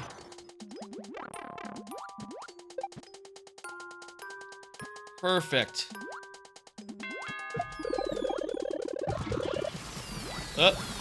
Oh, okay. And look, we're Superman now. We got a cape and everything. Oh, wow. And also a star, so we have invulnerability. Beautiful. Man, it's not easy, Fuck! Ah! I was about to say it's not easy becoming Superman, but, you know, once you get there, it's pretty smooth sailing. But then I got crushed by, what the fuck are those? Are those the robot crabs from Superman 64? What crushed me? One of the shirts I'm bringing to Universal Studios, by the way, and this is not a joke. One of the shirts is the AGDQ Superman 64 shirt that says "You will never save your friends" on it. I thought that was a fun one to bring, and hell of a, I'm gonna say it's a coincidence. It just I don't even know if that really qualifies as a coincidence. It's just, I'm gonna wear a shirt at Universal or Disney that says "You will not save your friends." Do you have the Twitch viewers Twitch bot? I'm using a Twitch bot to do the Q stuff. Yeah, go ahead, do ! Add and then your code to get it in there. Please, please. I use Warp World in particular because it's compatible, or can be made to be compatible with YouTube, whereas viewer levels, last I checked, is not. And at any rate, even if it was, I don't think it'd be a unified queue. But yeah, you can submit level maker. I appreciate it. We have become Superman again.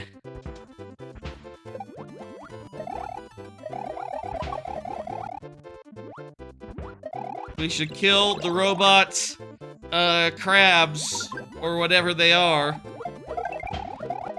or else they will kill us. Dragon power. You type a Pulitzer-winning article on how LexCorp is polluting the harbor top of screen. Type, type, type. Right, because that's his day job. He writes articles. Do you think... Does Superman is above clickbait, right? Like, Superman definitely writes respectable articles only. He's not out there like, you know, going like, you know, oh, Spider-Man...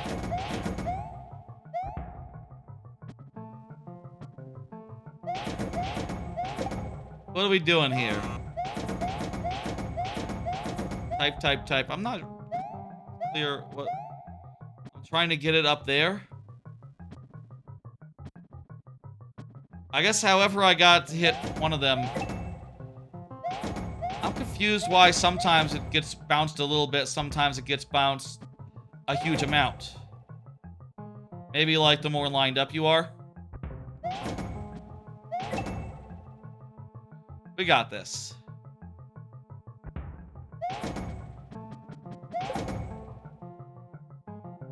I like when their mouths are open. They sort of form like a solid zigzag line. Kinda looks cool. Yay, we did it. Good job, us. Anyway,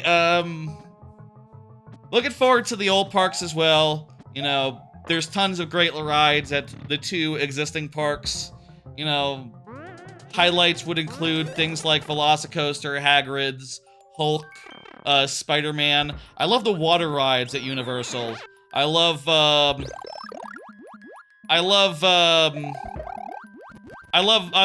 Dudley Do-Rights. I love the other one, Jurassic Park. I love Bluto's Bilge Rat Barges. Bluto's Bilge Rat Barges is really good. What happened here? I'm confused.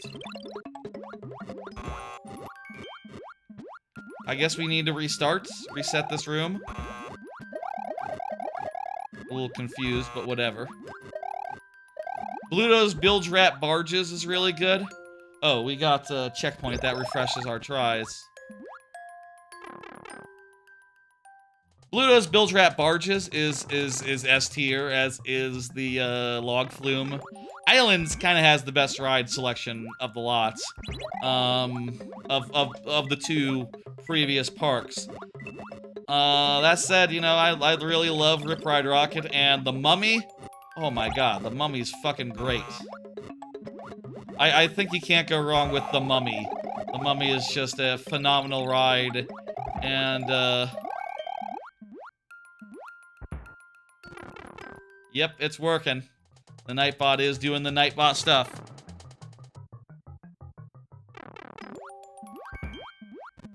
I love the Mummy. It's definitely gonna be good riding the Mummy, like, probably a bunch of times. And I'll say, like, I haven't been through the regular queue that many times in my life, because a lot of the times I've been to Universal, it's been with my ma, staying in a, in one of the express hotels, so I haven't needed, you know, didn't need to, like, wait in the extended queue, so that'll be fine, that'll be good. Mummy is up there. What else is good at, studios? I'll go on, you know, the Simpsons ride. The Simpsons ride, honestly, might be a similar case where, like, you know, it's not long for this world, guys. It's, based on an agreement with Fox, and Fox got bought by Disney, and Disney is gonna say, like, no, you can't, no more, hey, Disney is gonna say, no more Simpsons at Universal, Simpsons at Disney, in like 2 years when their license expires, so definitely gotta ride that one while it's still open. I think Gringotts is pretty okay. I do think it's you know, sort of splits the difference between a roller coaster and a dark ride, but for like a screen ride, it's really good. For like a roller coaster, it's mostly a screen ride that happens to sort of play out like a roller coaster. You know, it's honestly kind of comparable to like Guardians, if Guardians was less of a roller coaster. You know, if Guardians was like 40% of the roller coaster it is, rather than, or like 20% of the roller coaster it is, versus like, you know, being mostly dark ride, being mostly screen ride. Whereas Guardians is mostly roller coaster, which is why Guardians fucking rules. Did I mention Guardians fucking rules? Guardians fucking rules. Thank you for level. Let me go ahead and hit complete and bring up the next one. It's Supernova. Supernova. Go ahead and hit and like confirm and stuff. You know what to do. Oh, Supernova just did Q relatively recently. I think that's good enough for me. Honestly, I think that was during the last level or so. Yeah. Beautiful, beautiful. I know for the Disney Day, the day has to start at I'm gonna start it off at Hollywood Studios, then I'm gonna end the day at Epcot because I'm having dinner at Epcot. We're eating at one of the fancy French restaurants. I've never had escargot. I'm gonna try escargot. We're gonna get an appetizer of escargot. That's all I know about this restaurant at Disney. It'd be curious, like, comparing Disney's French cuisine to, like, you know, Universal's in the new Harry Potter area. I'm kind of curious, like, should I refrain from eating at the Harry Potter area or actually just definitely eat there so to have a basis of comparison? I don't know, but I think it'll be fun either way, you know? I think that's, at the end of the day, all that needs to be said, right? No matter what I do, it's gonna be a fun time. There's like 5 minutes left, so let me just say 5 minutes left outside the lightning round, 5 minutes left in this topic. Let me say I haven't mentioned oh geez, this is a race to get a power-up? Okay. This is interesting. I am curious, like, I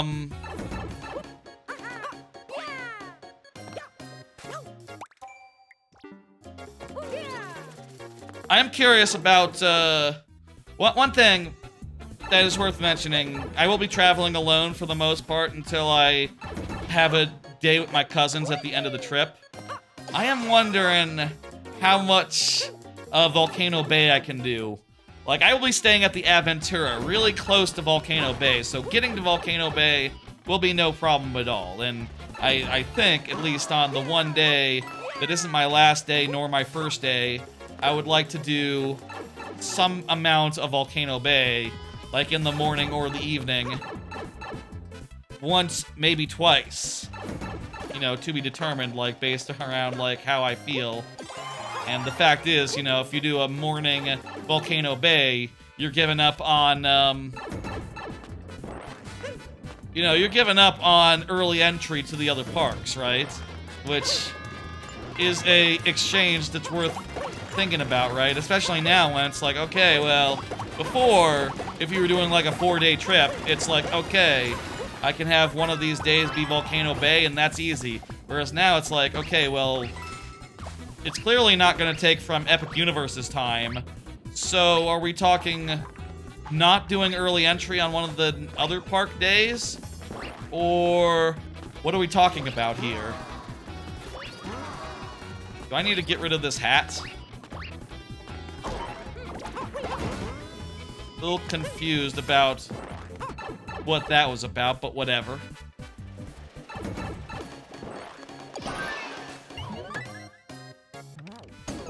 Did I gone in the other one? Maybe. I already had a mushroom, so I didn't need to get that. A little confused by these rooms. Other thoughts. Oh, do these not respawn? Sad. I guess I don't need it. I already got a fire flower. I'm excited about the trip. Epic Universe is gonna be, Can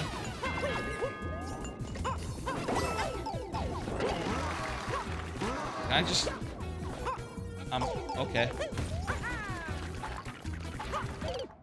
Fuck! Wow, that checkpoint was right there. Wow.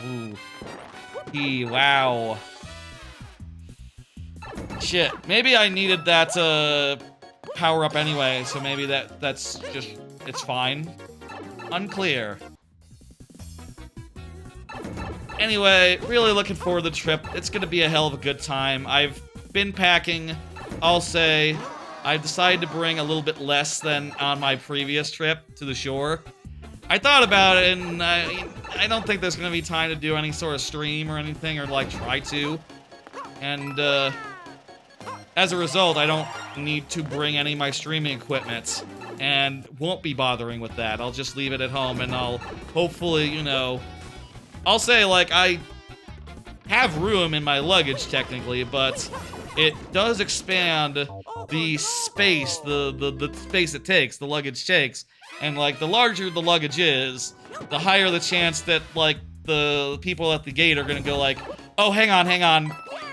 We gotta check that shit. Give it here. And, like, man, I don't want to be, like, getting a checked bag from, on the other side, you know? I don't want that to happen because that would probably cost me probably at least a half hour of park time on my first day. Really, I am wondering if, like, oh, maybe I should have just gone out the previous day and, like, bought a, like, you know, gotten one extra day in the hotel, you know, and arrived at the end of my first day and not traveled at, like, 6. I think I'm gonna have to get up at, like, 6. At, like, 6 in the AM to, like, get to this flight. You know, it's, like, at 9, so, like, to get to the airport and to do all that crap, it's gonna be a kind of a big ask, I don't know.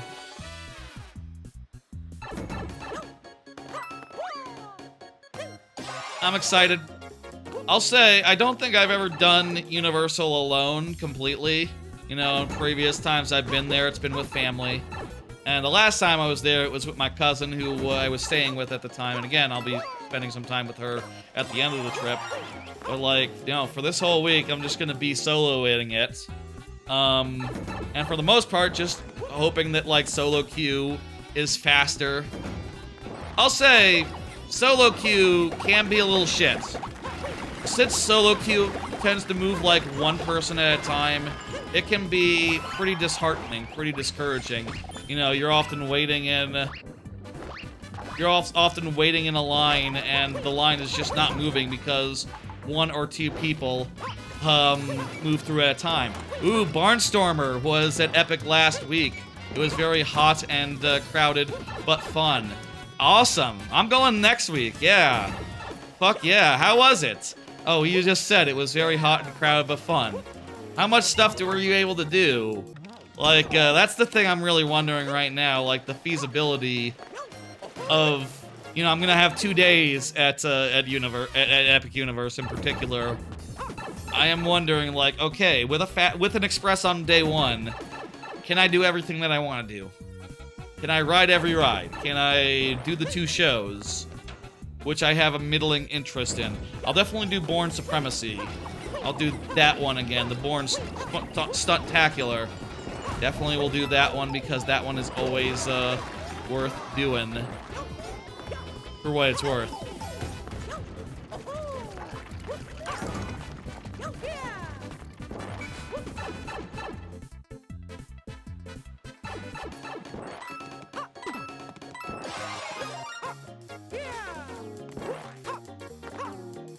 I'm very curious about feasibility, about, like, how easy it will be to get all the items.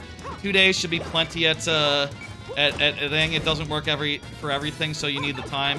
Yeah, I'm aware that Donkey Kong and Ministry both don't have it. I'm aware. I'm good on that. And I'm thinking start with Ministry.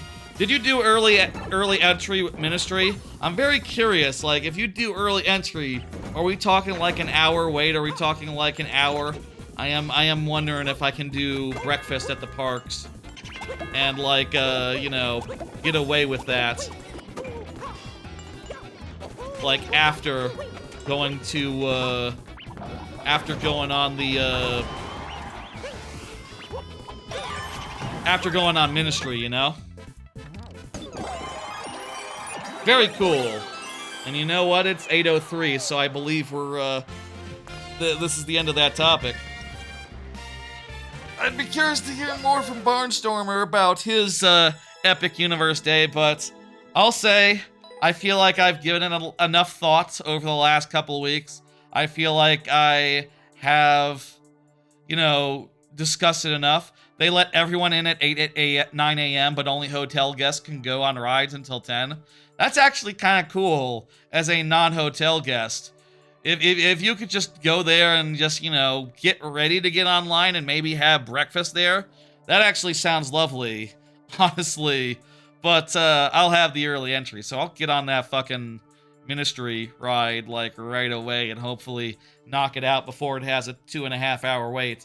Then again, the thing to keep in mind with a theme park, right, is that like, oh, a 2 hour wait sounds like forever, but it is open 12 hours a day, so you could fit in like 6 2 hour waits if you really scheduled it right and tried your best. I'm excited. It's gonna be fun. 2 days there, 3 days at the other park, some amount of Volcano Bay. Hopefully, I'm definitely going to go around and take pictures of Volcano Bay, and I got a new like special seal for my phone to seal it up. I'll put it in a locker. I'll do some rides, and then when I'm done with rides, I'll take it out of the locker and snap, snap, snap, picture, picture, picture. And I think that'll be cool. I think that'll be fun. I think that'll be good. Shame that Tapu Tapu is going away in the near future. I feel like this might be the last time to really enjoy Volcano Bay as it was originally, originally conceived. Same with Rip Ride Rocket, of course. That's also going away. Rip, rip, rip. Rip, Rip Ride Rocket. A big rip to Rip Ride Rockets. Other thoughts about Epic Universe. Feel like I've covered it all. Feel like I've covered every ride that I'm interested in. The thing that's most interesting me is Stardust. The Donkey Kong Land, the couple of dark rides that are really good, the roller coasters that have less hype going for them, the food, especially that cone, and, saying goodbye to some things, some rides that I've gone on a ton over the years, as well as some rides that, will still be there, that I will ride again, like Mummy and Velocicoaster and Hagrid's. It's gonna be a good week, and the day at the end of Disney will also be fun. I'll say I'll be back, when I'm back after the trip, I will absolutely tell y'all about it on Tuesday. So, like, in a week and a half, look for a viewer level stream. I believe it's gonna be lightning round only, for what it's worth. Look for a viewer level stream, highly focused on talking about my trip, and the rides, and the new stuff, and the old stuff, and, all that. I will have that ready for Tuesday, and then we'll do something different on Friday, specifically Metroid Fusion Randomizer, the new one. A brand new randomizer for Fusion that's different from the old one and better. But, yeah, I feel like that covers the trip, and what I'm excited about, what I'm excited for, what I plan to eat. Honestly, I don't have, like, the biggest plans in that department, other than Cone, maybe the cafe in the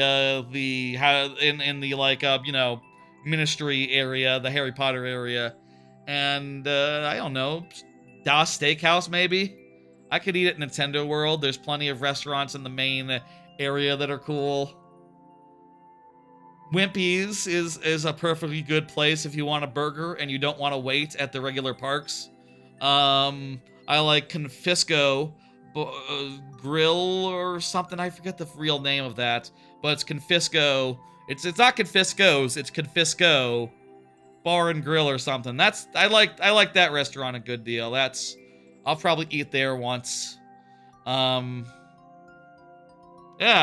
lots to look forward to next week. Probably not going to do any like fancy sit-down restaurants.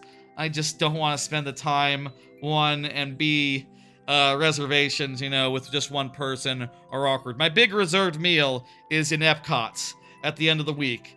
That's fine and good. You ate the 1 pound Bowser meatball. Food was surprisingly good. I've heard about that. Is that like, I've heard it's hot. Is it hot as in spicy, or hot as in like, so it's so heated. Is it spicy or is it high temperature? What's the deal with that? I'm a little bit curious. It's both? Oh, okay. I'm not really a big spice person, so unfortunately it's not for me. It comes with hot sauce. Oh, well, if it's optional, then that's not bad then. I probably will prioritize other places, I'll say. Exciting. Look for a more in-depth report, like, in a week and a half. That's really all I need to say about it. You know, like I said up top, it kind of makes more sense to talk about this trip after I get on it versus before. Even if I could say things like, oh, you know, the Stardust Racers is a really good roller coaster. It's exciting, and you can always see the other roller coaster, the other train on the other track, and that makes it so you have something to look at while you're riding the really intense ride, and makes it, like, you know, more visually compelling than like most theming does, even if it's not like super themed itself. Like, that element elevates it above a regular roller coaster. Now, I feel like I could really say that based on the videos I've seen of it, you know, reviews I've seen of it, what people have said, but I can say it extra good next week, or in a week and a half, after I've actually ridden the damn thing. Okay, that's, folks, it's time for the lightning round. It's time for the lightning round. Rock Party, you're up, by the way. I don't know if you said. Go ahead and confirm when you do. This is the lightning round. During the lightning round, I will have 5 tries to beat each level that comes my way, 5 tries refreshing at checkpoints, and 7 for Twitch subs. Those are what, no, that's not how it works anymore. 7 in the following circumstances. 1, first level of the night. 2, clear rate under 1%. 3, super worlds. Those are the 3 conditions for which we get bonus heads, which are represented by additional heads. I will also that come in a variety of forms, which are also, by the way, randomized. Like in this case, whoever's up first, if it's Rock Party, if he confirms, it'll be Toad heads. If you're not here, by the way, it'll be like before, sudden death, which is fewer tries. That said, now it's more trivial to convert sudden death to lightning round, because, you know, all you need to do is say, like, okay, well, if we had lost 2 lives, then, you know, we have 3 left. You can see how the math gets done there. Excellent. I'll say, by the way, we're done now talking about the Epic Universe trip I'm going on mostly. I have a lot of other cards prepared, a lot of other things I want to talk about that were a little less, you know, that will be cool to talk about. And we will do that as we get going. Let me take a drink of water, and we'll start this next stage. Rock Party, if you're not here, it'll be sudden death. Also, if you're not here, I'll choose a level, and it might not be the one you would have chose. Rock Party didn't say Pipers and confirm his presence, right? You know, Rock Party, if you put Pipers in the message itself, it would be unambiguous that I should choose Pipers, but, you know, whatever you want to do.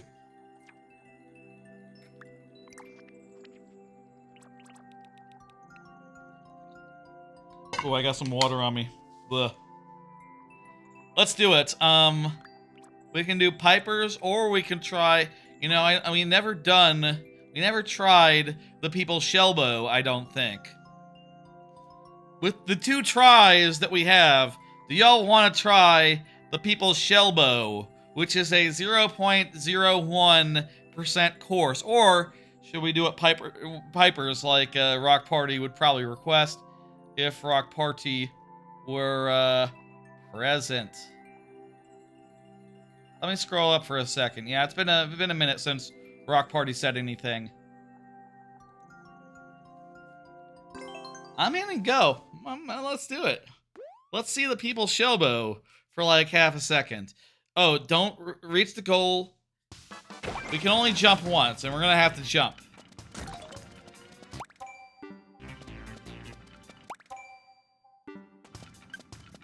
I want to see real fast.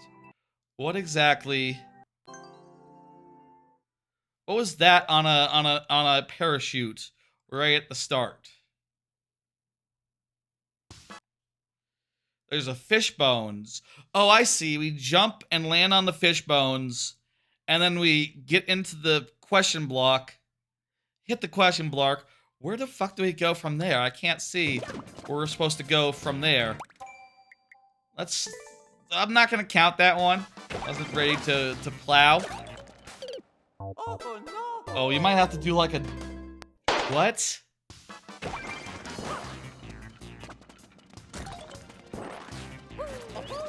You might have to like... jump off the guy. Okay, I'm gonna turn that thing off, first off. Second off, I'm going to just activate the block. Let's see what's in it. Oh! That guy falls. Oh no! And then... I don't even get what you're supposed to do here. This is very confusing to me. Maybe we would have been better served going with Pipers, as Rock Party probably meant us to do, but Rock Party did not confirm, so I have carte blanche to play whatever level is cool. Thank you, Rock Party. You're gonna have to resubmit, I think. Let me take another swig of water, and then I'll hit dismiss. I'll give you another second to confirm.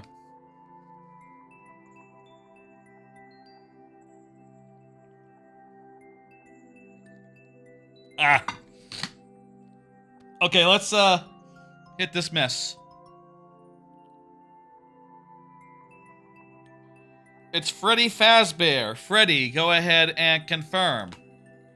Freddy just said, "I'm still here." So, I think Freddy Fazbear is good for it. Is confirmed, is nice and good. Excellent. And that means we get the full assortment of heads as well.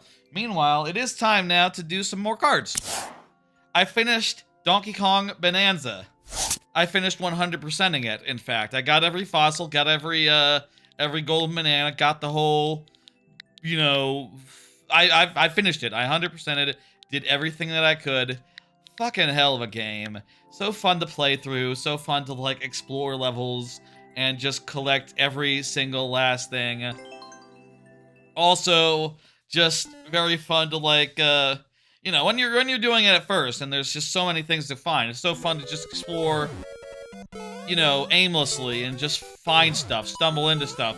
You know, clap your hands, just pound the ground and see like, oh god, there's a banana under me. Banana, banana, banana, banana, and just dig, dig, dig, dig, dig. Go get you your banana. That is so fun.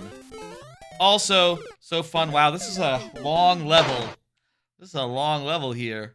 Let's see if we can do it. I think we really have to hustle. I'm wondering if we have any time to slow down, actually. Like, any amount of slowdown might be our ass.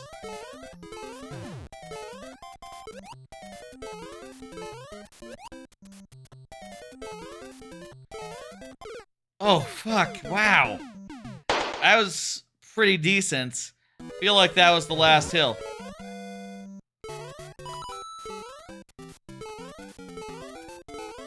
There were some good jumps there, where I could have easily died, but then I didn't.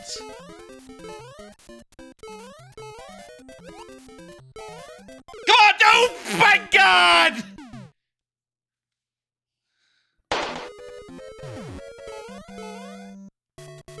I wonder if, like, waiting half a second for that bullet bill to be fired and, you know, be somewhere better off would, and not like get tripped up by the bullet bill launcher. Wonder if that'd be a benefit. We're fucked. This one's no good.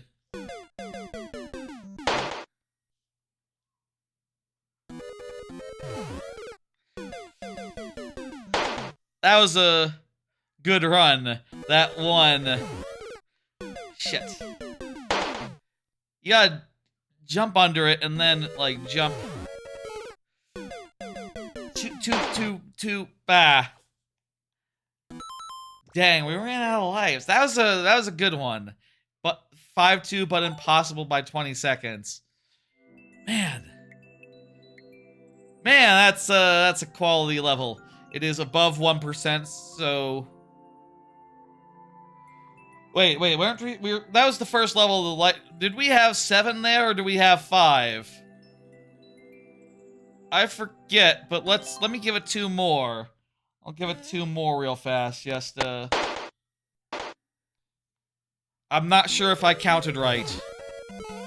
I think I did, actually. I think I did. I'm remembering now.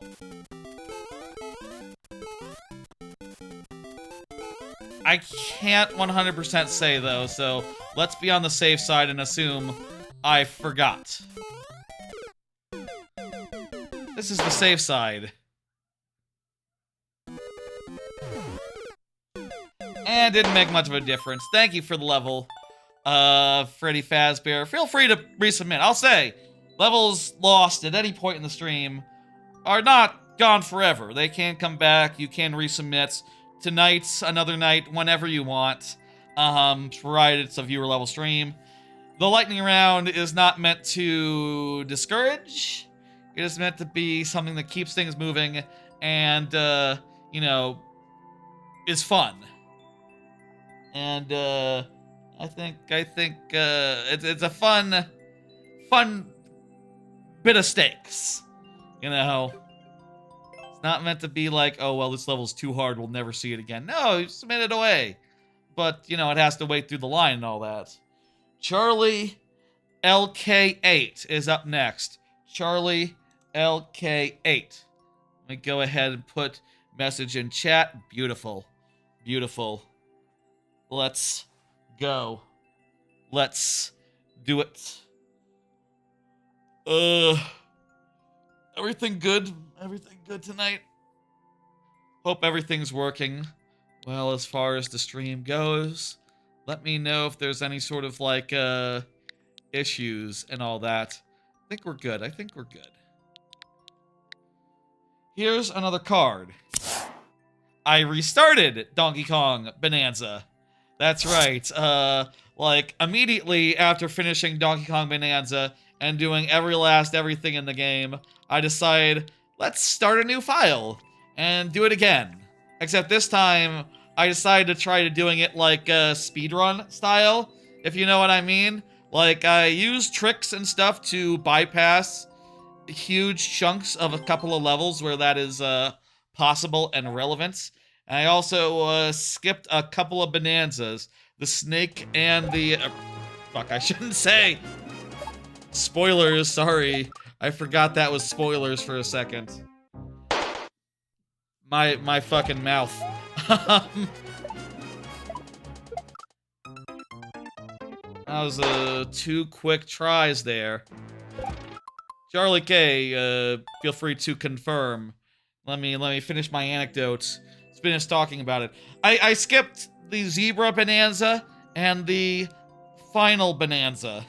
And, you know, and have gotten through most of the game regardless. I will say, though, if you skip the Zebra Bananza, there's a part towards the end which is, kind of really fucking hard.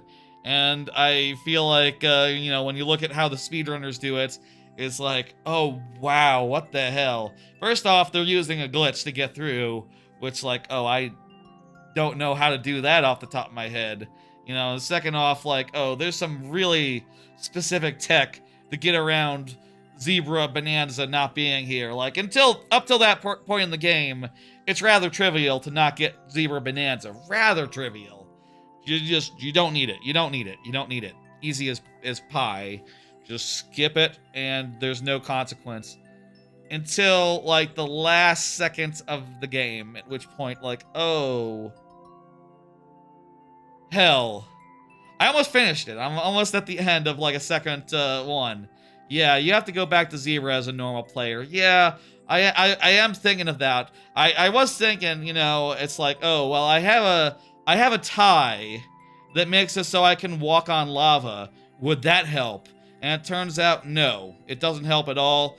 That does not count in this particular circumstance. It's not quite the same thing. Not relevant. Which made me go like, ah, crap. Well, I probably would have to get very good at the game to finish it this way. Still, it's fun to play the game like that. It's fun to, like, skip entire segments. It's fun to just, like, plow through it And I'll say I think it has actually a lot of replay value insofar as just like, you know, that any percent run being so wonderfully shortcutted. Since you're in blank, how would you go back to the snow layer? Oh, there's warp gongs. You have to there in that part you can say return me, go back. You can quit. And I did quit. Honestly, I did quit and go get a certain tie, and I tried it again and no such luck. Doesn't help. So, you know, I'm hitting dismiss, by the way. Let's bring up the next person. Charlie, thank you for the level. Let's go ahead and pull up the next one. Did I forgot to leave a like? Hang on, let me correct that real fast. 06I is up next, and 069 is here. So we're good. There we go. 06I is here, and is this the super world from the super world that you've been submitting for a while? The Discord, super Discord world bit, or is this a different level? Let's find out. If the Discord world, we will have bonuses. If not, it will depend on the level. Oh, it's a high clear rate level. Cool. Yeah, we still have a couple levels left in that super world. Really hard ones, though, so, you know, submit them, really hard ones, too, so, I don't know. I don't know if it was hard or confusing, the last one that I played, but we weren't able to get through it in the lightning round. Oh, this is cool.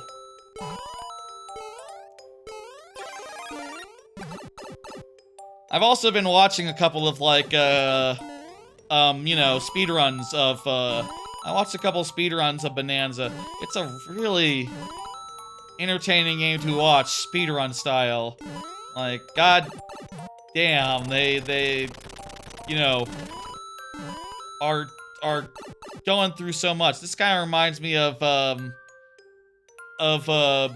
Donkey Kong Country 3's, what's it called? Kong Fused Cliff? Kind of reminds me of, the level where you're climbing up against on a rope that is collapsing behind you, and also it's sort of auto-scrolly in much the same way. Very similar level, very well done. I'd say this is about as well done, honestly. You would recommend skipping that specific level because other people have had trouble with it too? Okay, if that's what you want, that's what you'll get, you know, that's, you're the boss as far as, that goes. We can absolutely skip it, and, you know, if you want to have it come back later, just let me know and, you know, put in the code. Like, when it comes to viewer levels, y'all's wish is my command. Unless we were doing it as an actual super world, and there was actually no way to skip it in-game. But in this case, we're picking them out of a list, so we can absolutely skip one if you think that would be for the best. Bananza's fucking great, and, you know, now I feel like I probably need to go back and get that Zebra Bananza, and then finish it again. And I'll say I've been doing it where you don't get that many bananas. I've been sort of like, I'm only picking up the bananas that are at the end of worlds, basically. And I feel like this game is like ripe for a zero banana playthrough. You know, a zero banana situation. Like, honestly, before the end of the year, this kind of reminds me of the cliff level where there's things coming up from the bottom of the screen, except it's in reverse. That one, Confused Cliffs? That one might actually be Confused Cliffs. Did we get a checkpoint? No, we didn't. Damn it. This is very cool.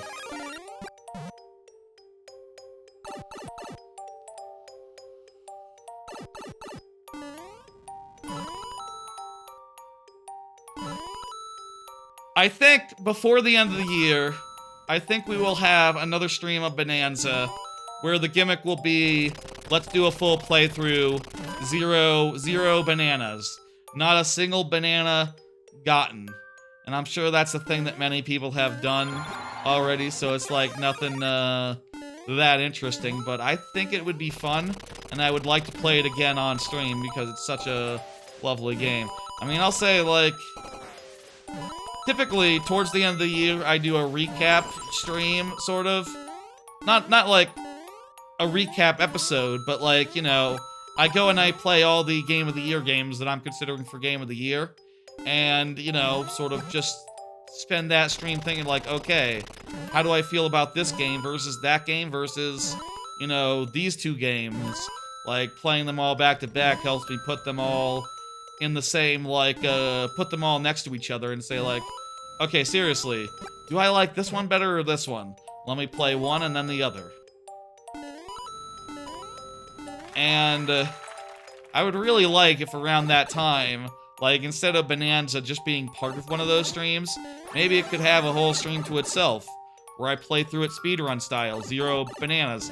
That said, I feel like, actually, 0 bananas should be its own thing, because if I'm doing a revisit stream of that, I should not be doing bananas. That's craziness. That's nuts. It's good to conduct bananas, and we like to do it. It's fun to pound your hands and go like, banana! Like, as far as thinking about this game in a Game of the Year terms, like, that needs to have bananas. But also, a 0 banana playthrough should be on the docket. I like the sound of that. Maybe I'd do it as, like, you know, maybe next year. Like, I am probably going to find a house or something in these next couple months and try to figure out, like, okay, you know, all I need to do to move into it. And at a certain point, I'll be, you know, talking about last stream in this apartment. Like, a big old Bananza stream, 0 bananas. That might be a good last stream for this apartment. That might be a good, checkpoint. That might be a good, like, you know, way to ring it out. Way to, a good finale. Okay, that's not how you do it. I know how you do it.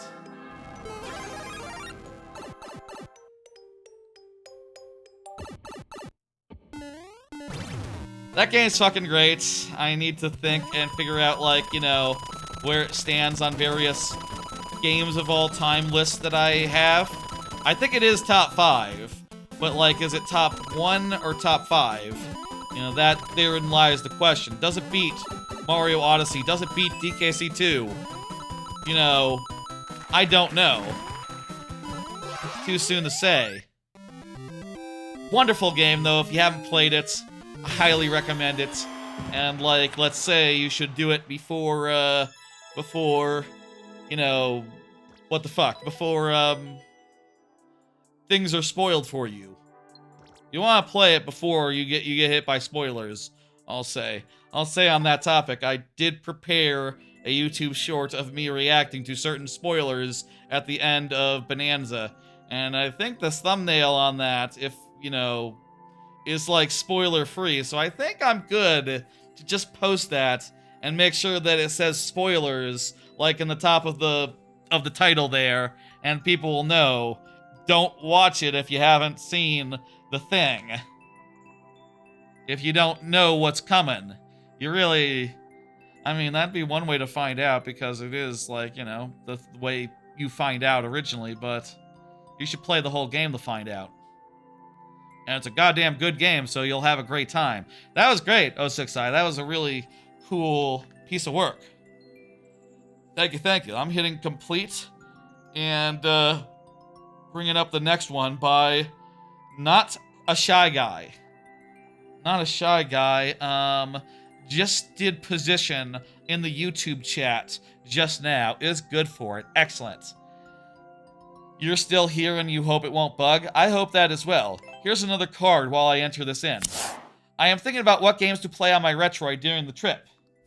This is trip adjacent, but this is... So I'll say, when I'm at the theme parks, I like to have a little, like, theme park bag. A bag about this big. Maybe, like, you know, fits into the lockers. About the size of a head, basically. Enough to fit, like, my water bottle, some sunblock, maybe a towel, an umbrella, that sort of thing. And I'll say, like, I have figured out that the Retroid fits in to that bag pretty damn well. This is my my clamshell, like, DS-sized retro handheld that plays pretty much everything up to a PS2. And I've been having a great time with this thing, and now I'm just thinking, like, oh man, when I'm in line, what am I gonna play? What's good? There's some games that I've been thinking about that I want to play on it. Like, recently I was like, I just realized today, like, oh, you know what? I did Phoenix Wright on the collection version, but I never did Phoenix Wright 2. Actually, get Phoenix Wright 2 on this thing, and then that'd be pretty handy and pretty cool and pretty fun. I probably would get through it easier than it being on a home console that's not portable at all. Like, that sounds lovely. I also have been playing Tony Hawk's Pro Skater 4. Could play other Tony Hawk games. I started Pikmin randomly. Tried Clockwork Knight 2 randomly. Clockwork Knight 2 seems weird. I don't know. I feel like most 2D platformers from, like, the SNES era that I try, that's like a Genesis game or something, but, you know, same, or like a Saturn game? I think it's a Saturn game. I feel like when I play some games like that, I just go like, oh, so this is why Mario, Sonic, and Donkey Kong are, and maybe Mega Man, and if you count some other games as platformers, like maybe them as well. That's why they are remembered, and everything else is just like an also-ran, because, yeah, you know, this isn't the sharpest 2D action game. You know, it kind of doesn't have the same, like, platforming chops as, like, your Sonic or your Mario.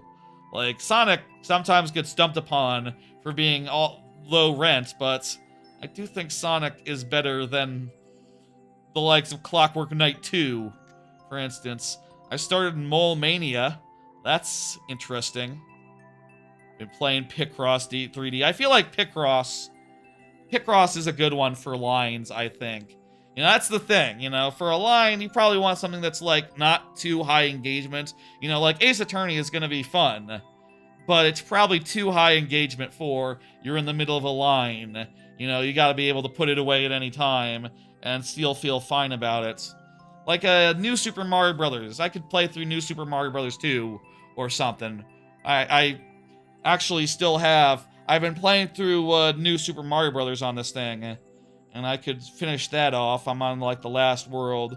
I could also go and play all the levels I skipped or missed and whatever in that game or in other games. I've been meaning to start Okami, and, you know, I got some ideas. I did a little Crash 2 earlier today. Maybe Crash Bandicoot would be a good one for this. I don't know. What was the clear rate on this, by the way? I didn't check because I was preoccupied with retro games. 1 month until Mario 40th anniversary and Direct. That would make sense as a thing to do. Maybe they have something big for that. Wouldn't be surprised. Wouldn't be surprised, yeah.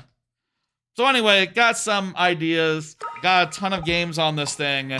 And, you know, I'm just excited to play them in line, play them on the go, you know, whatever. And, hopefully have a good time, you know, with a nice variety of killer games. These are cool. I like how they, you know, are low gravity, so that makes it easy to jump off of.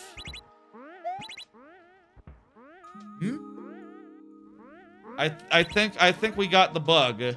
I think we got the bug, not a shy guy. Yeah, I guess whatever was supposed to bounce that off, died, so it didn't work. I guess that you have to space it out a little bit more so it's not on screen when a previous switch goes off. That's, looks to me like your problem. But I don't really understand how it works or know for sure, so what can I say? Hopefully the second run will go good. You know, I'm not sure, like, how likely this issue is, but, we will find out.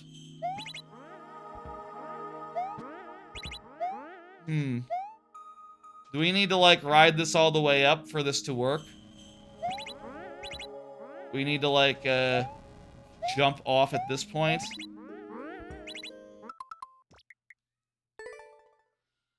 Yeah, I think...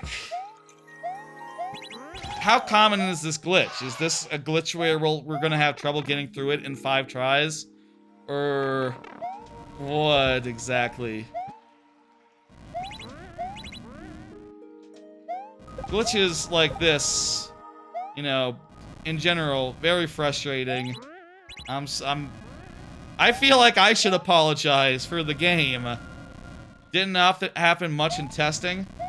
Then what am I doing differently from what you would do in testing then?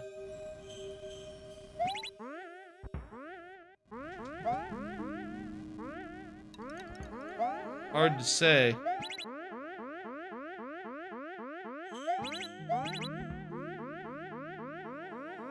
Looks like it broke again.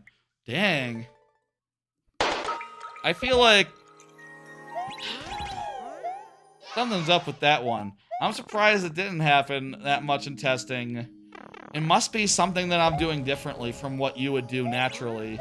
You know, that sort of thing can be a factor. You know, we all play in slightly different ways. Yeah, maybe just like the speed in which the screen is loading, the thing is loading.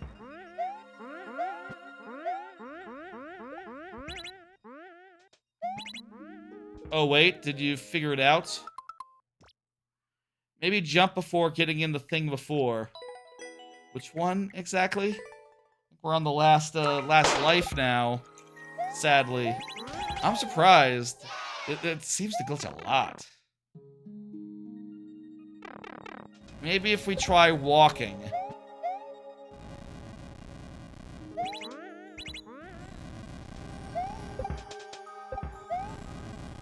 Maybe if we wait for this platform, rather than going full speed. So anyway, yeah, I'm still up for ideas about retro games, you know. I got some on mind, some that I want to do.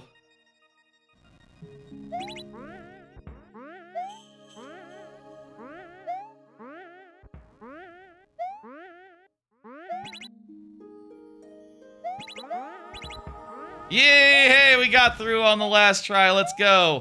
Let's hope for no additional glitches. And we got a checkpoint. All right. Barely, just barely. Still looking for ideas. You know, if anyone has any suggestions for games I should definitely have and definitely, like, you know, play in a retro capacity on my Retroid, I'd love that. I wish that it supported more high-end consoles. You know, I've said before, like, man, I would kill for fucking Xbox 360 because that would just open up so many options, you know, from Xbox Live Arcade to just, you know, I feel like the fact is there were a lot more 360 games, PS3 games. The quantity of games, I feel like, just went up precipitously as of that generation. Like, as soon as those things get onto, like, affordable-ass retro handhelds. I know you can get, like, a Steam Deck or a similar device and have basically that. Oh, I think I understand what I'm doing wrong here. I need to jump on the switch while I'm up there so that the P's release a guy.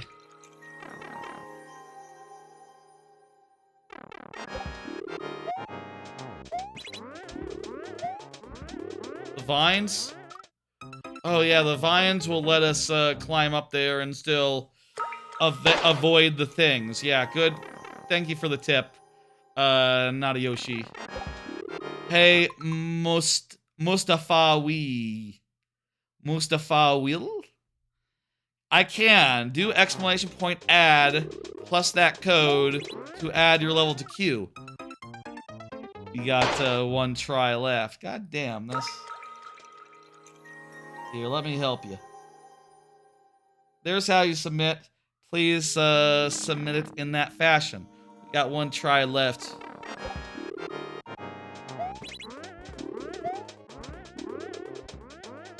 Come on. Hey, why didn't they turn themselves back off? That's weird. Aren't they supposed to turn themselves back off after? It's not material, unfortunately. That's we ran out of lives. That's gotta do it then.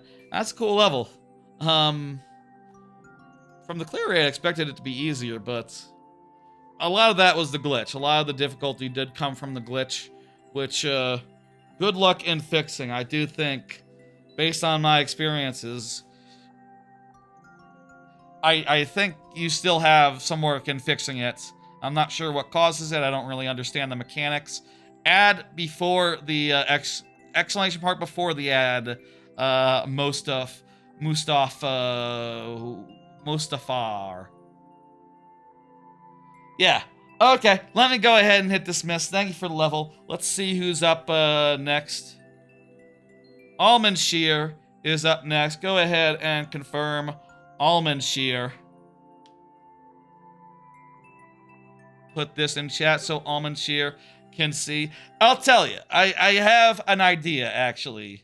I mentioned before I wasn't sure what retro games to play, but I think the other day I came up with an idea. Earlier today, in fact, which is the next card.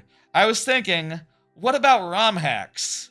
I actually loaded up a couple onto the Retroid earlier today. I said, right before the stream, in fact, I said, let's put a couple of ROM hacks on here. And I grabbed, let me tell you what I grabbed. I grabbed Banjo-Kazooie, The Jiggies of Time. I grabbed the work in progress Dinosaur Planet N64 version hack that they have, you know, basically like, oh, it's the N64 version of Dinosaur Planet, but like patched to be more playable. I grabbed Super Mario 64 Star Road, Smash Remix, which, you know, I feel like that's probably the most famous of the ROM hacks these days. And also, it's not really a ROM hack, but I put Ocarina of Time Master Quest on here, which I've never played. I have, you know, a copy of it. So I have the GameCube disc that has it on there, but I figured grab those 5 and, like, yeah, there, looking at a good collection of, like, ROM hacks that, you know, are fun to play, are based on games that I know really well, and I could probably just play a bit of without really thinking too much about it, you know, now and again, and I feel like that'll be really good. Honestly, I'm wondering if I should go grab some more, like some SNES ROM hacks, let's say, for sake of example. I remember back in the day, I was really into, like, all the Super Mario World ROM hacks that were going on. You know, I remember as a kid, I played through all of Super Demo World whenever that was a big thing, and a couple others that I feel like Super Demo World was like the most casual, approachable Super Mario World ROM hack of note. Is there a bigger Super Mario World ROM hack than Super Demo World, which was the ROM hack that was like made as a demonstration of here's how lunar magic works. Here's how you can make your own shit here. There's probably ones that are more famous now, like the Kaizos, but like I'm not really looking for the Kaizos. I'm looking for, you know, something a little more traditional, something a little more tradish, you know? Maybe, like, you know, next day or so, while I'm waiting and preparing for last-minute preparations, maybe I'll go grab, like, 5 ROM hacks. What's good as far as SNES ROM hacks go? Are there really good, like, GameCube ROM hacks? I know there's Mario Sunshine, Eclipse. And I feel like I saw another streamer play that, and he kind of bounced off it pretty heavily, going like, okay, these new levels kind of suck, and I don't get them, and that makes me go like, oh, maybe not Eclipse, but I don't know. Eclipse does come to mind. Yeah, maybe I should put that on there and you know, have it. I mean, I like Sunshine. Sunshine is a very easy game to do. There's some Pikmin ROM hacks. That makes sense. I think there's a lot of Pokemon ROM hacks as well, come to think of it. I've heard of a lot of those, like Nuclear whatever. Almond Shear is here. The clear rate is above 5. Let's go. I'm up for ROM hack recommendations. You know, people, if you're in the Discord, let me know there, like, what I should be looking at. You know, fuck. Need to be careful. Need to be careful. Or chat right now, let me know, like, what do you think? What should I be looking at? Are there, like, notable PlayStation ROM hacks? Like, when I think ROM hacks, I guess I think Nintendo. Because Nintendo has, like, most of the classic games that people think about when they think, you know, their childhoods. You know, they just have a... Shit! That's difficult to avoid while dealing with the auto-scrolling. Fuck. How has this gone so fast, Almond Shear? That's messed up.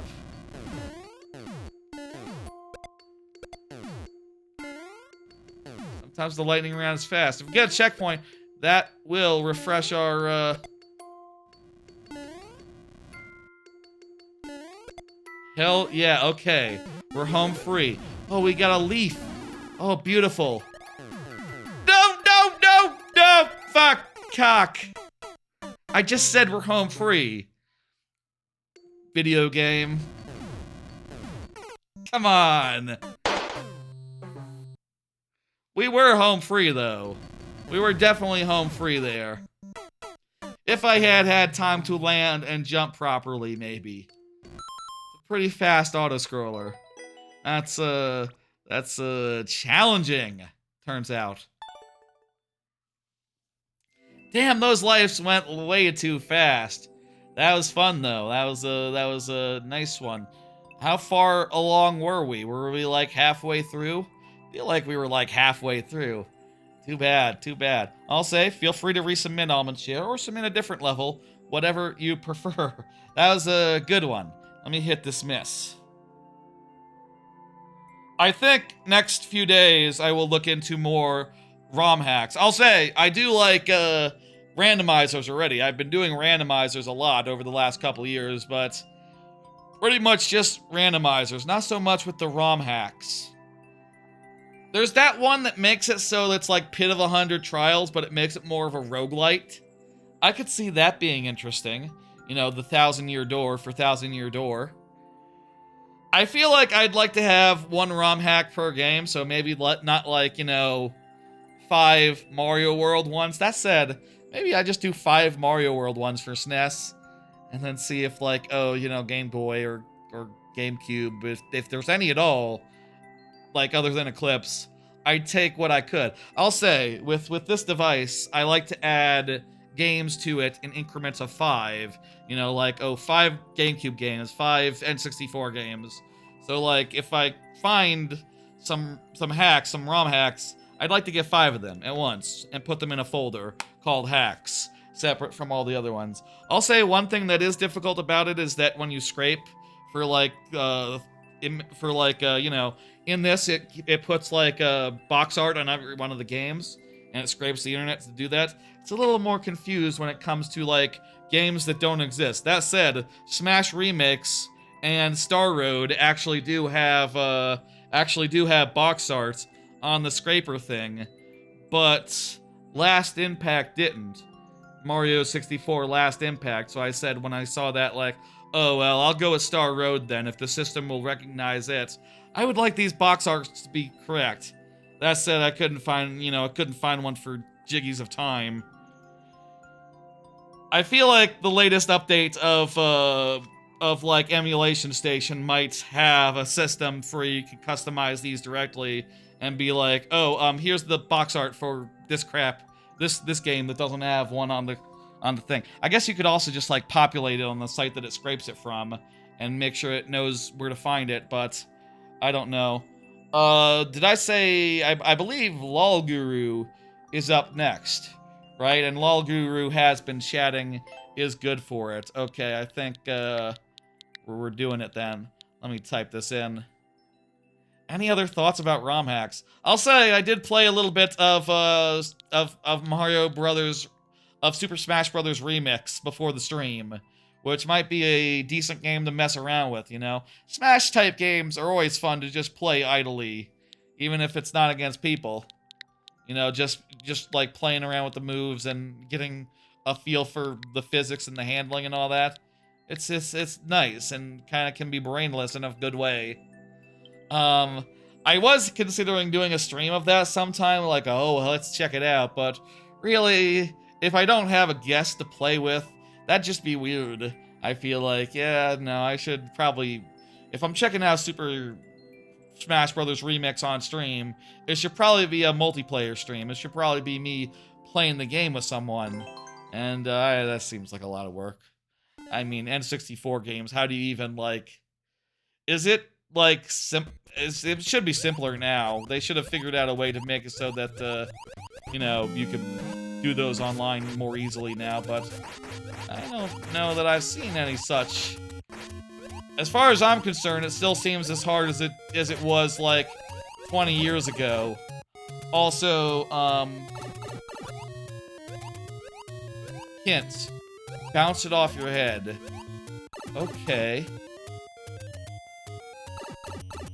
I need to bounce it off my head. Huh?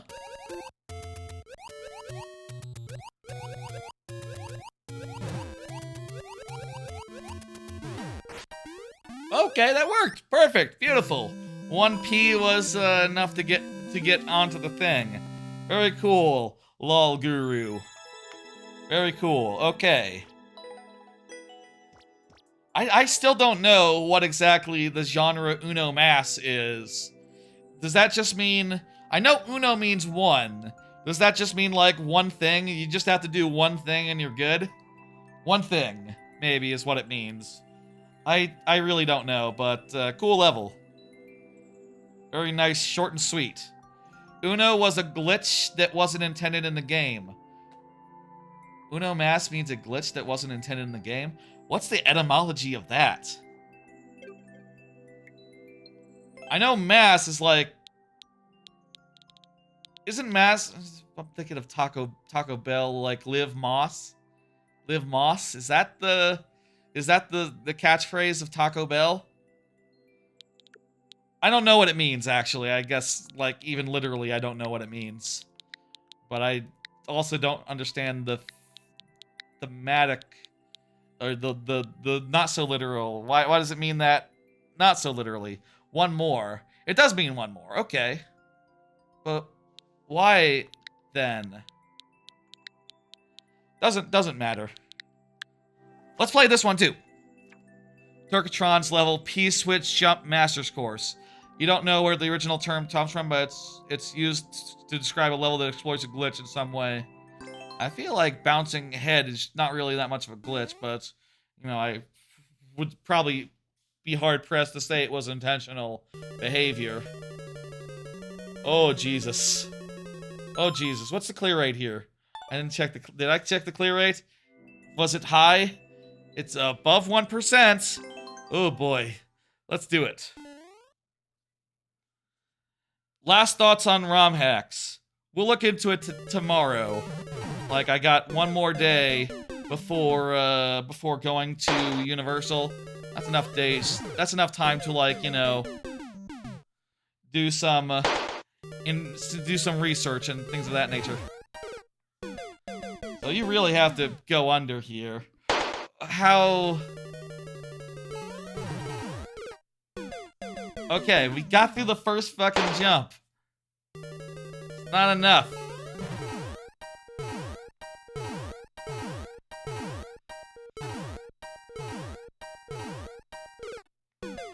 What? How the hell do you get that one? That's difficult. I wonder if there's a... There's probably not a star in there, is there? Turkatron. It's probably not a star to make those last ones less you probably just have to save, like, a way back. I didn't, like, think ahead there. You have to probably just, like, you know, do one and then skip the middle one and then do the side two and then do the one and then get back over that way. And probably when you're coming in from the left, go under first and then over the way back. Very cool. Very cool. I'll say again, feel free to resubmit any levels that I can't do. You know, definitely will do them again when they come up again. Super Mario Maker 2 Level Maker, you are up. Super Mario Maker 2 Level Maker, 69 for 20. Good numbers. Those are both funny pairs of numbers. Let's talk about something other than ROM hacks. Yeah, that's his name. That's just that level creator's name. Pretty behind on short stuff recently. Been busy, I guess. Yeah, between the last vacation that was 3 weeks ago now and this next coming vacation, which is next week, haven't had that much time to catch up on, you know, creating a bunch of short form content. You know, I have a whole process basically where I go through old VODs and clip out the best bits and then turn the best of the best bits into YouTube shorts, which I then post once a day, and I have a whole... I'll say, it's not like I'm at a risk of running out of YouTube shorts to post. Like, I do make a whole big stockpile of, like, okay, I have, like, hundreds I can post at any given time, but I would like to be constantly putting in new ones because, you know, I'm constantly posting the best ones of those, so, like, yeah, new ones probably will include ones that are better than the ones I have waiting in hawk, you know? And also topical ones, like I would really like to have a bunch of Bananza shorts go up, for instance, and I haven't, like, gone through that whole stream yet. But I have done enough where I have some ready to go, so that's nice. That's at least something. I've been behind for, like, years and years and years, I'll say. Been behind for a while now. And, like, in particular, I'm, like, hundreds of old VODs in the hole as far as, like, you know, ones I need to get to. And I'm doing them in random order, not chronological order, just basically what I think is good to do. Which means that, you know, I'll say there's definitely some hard ones, like, you know, all the randomizers that I do. A lot of those have been, like, 8 to 15 hour experiences. And, like, yeah, going through those entire runs is a bit much, but eventually I'm gonna have to do it, and I'm really hoping to find time eventually. I'm not seeing Level Maker, so let's put this into sudden death and go.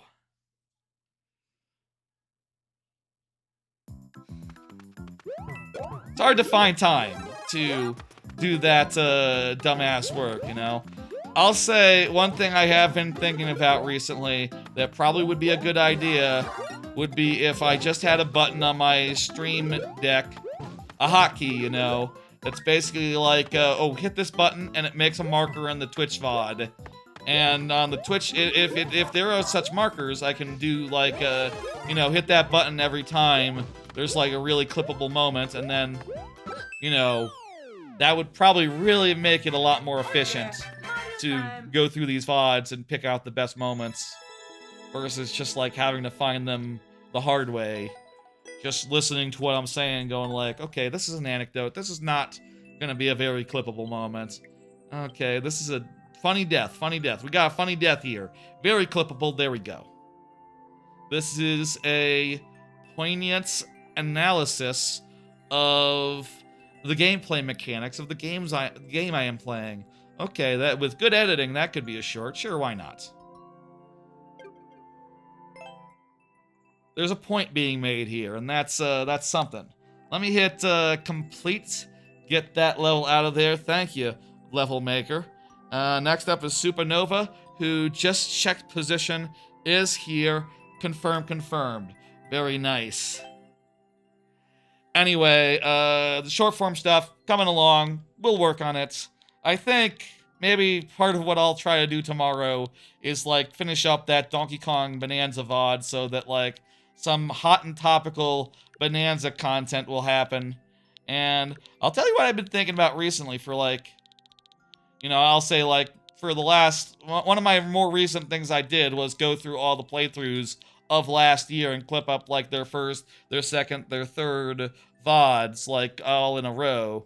You know, just do the first one of everything, and then the second one of everything, and then the third one of everything. And there's not that many left, because it's not that many went for, like, 4 VODs worth. You know, for, like, round 5 and round 6, but... Right now, what I want to do, I think, is do that Extra Life stream from last year. Because, you know, as much as productive as it can be to like, clip up a bunch of playthroughs and a bunch of Mario Maker, you do end up with a bunch of clips from, like, only a couple of games. To, you know, for variety's sake, it's a little low. But clipping up a stream that had, like, 20 games in it, and some moments that were really good, like, oh, that just sounds ideal. That just sounds optimum. That just sounds like, oh, that'll bolster the lineup really good, and we'll have tons of stuff from various Xbox 360 games to post for a good long while. One at a time. We finished this one earlier, Supernova. Shall we play a different one from the same maker? Let me know what you want to do. What do we want to do? Which one do we want? Level calculator? Item shop mania? What's level calculator? This level's just the bister. No, I hate waiting. What do you mean? Hey, what are you talking about? Your level's being played. Bye. What shall we play? Seriously. What do you think? I think, let's go with the calculator, unless I hate waiting is one of these. No, it's not. I think that's a joke because your level is currently being played. You've done the wait. You're good. Let's do level calculator. Lord Bowser is raiding with a party of 2. How you doing, Lord Bowser? Appreciate it. Let me give you the shout out dealie. Let me give you the nice old shout out. I know Lord Bowser. He was doing either viewer levels or Mario Kart. Whichever is good. There you go. The alert thing that I have that's supposed to go on screen doesn't seem to work anymore, but there you go. Another sort of alert. Feel free, everyone, to get your levels in queue. We're just hanging out and, you know, talking about crap. What's good? I don't know what this level calculator gimmick means in this level, but we'll find out. Scuba-doo. Yes, that's, oh. Oh, I see. So it's hard, but if you die, you go to an easier level. That's an interesting conceit. Oh, now I'm gonna go to an even easier level. Oh, whoops. I mean, the easiest thing, the thing that would make it the most easy, would be if there was a mushroom, you know? A mushroom, you know what I mean? That would make it even easier than this. Are the Pikmin? Where are the Pikmin? Oh, did I forget to launch the Pikmin? Hang on, let me... 1 second, let me throw it to a break real fast. Get the Pikmin online. Give me 1 second. I think I forgot the Pikmin. Alright, I am back. The Pikmin were launched. It's just that the integration had failed, I guess. Let's just confirm that they're working now. Just I'll redupe. Here you go. I'll just redeem. Ow, ow, ow, ow, ow, ow, ow, ow, ow, ow, ow. Perfect. Perfect, they're working. And here, I'll give you another 20. I'll give you another set of 3 on me, considering that you tried to throw that many at me. Ah, ow, ow. Okay, perfect. Perfect. Okay, perfect. We're all good to go. It's all on the up and up. Let's do this level.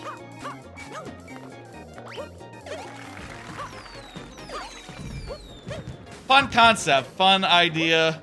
Maybe it goes down to the easier difficulty levels a bit too fast. If it was like this but with a power-up, that'd be even nicer. You know, and then it'd be easier to get the harder versions, you know. It'd be easier to stay in the harder versions. I feel like a mushroom would really hit the spot in this level. But either way, I thought it was very cool. Let me hit complete. And gotta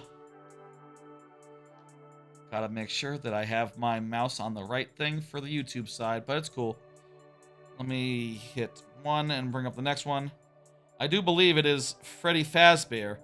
Freddy, you're getting around the cube pretty fast. How's that then? I guess we're just going around the cube pretty fast, huh? That's nice. That's good. Hey, good for y'all.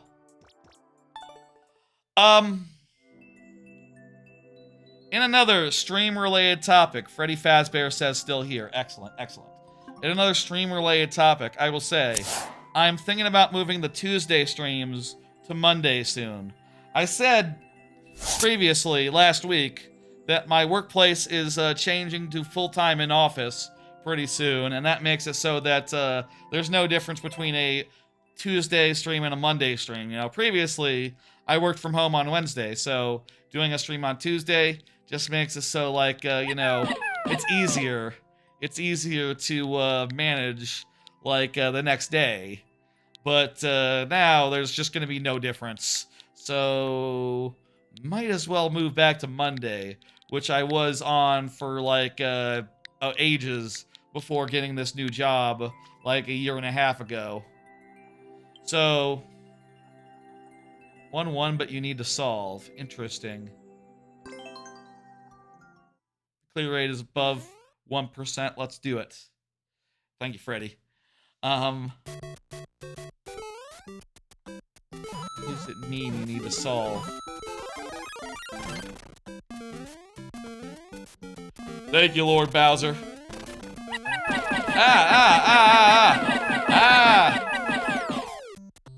Huh?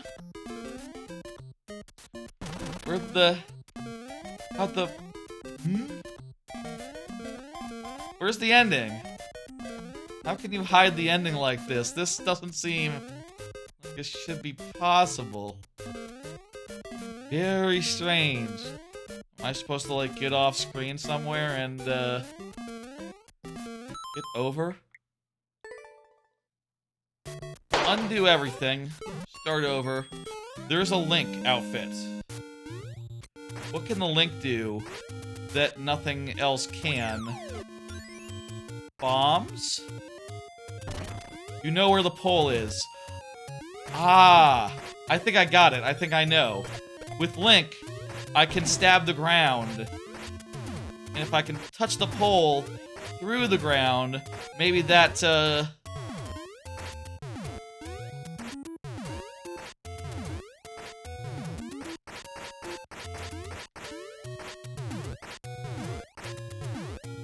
maybe not.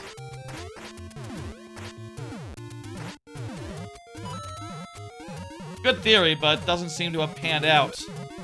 Sadly.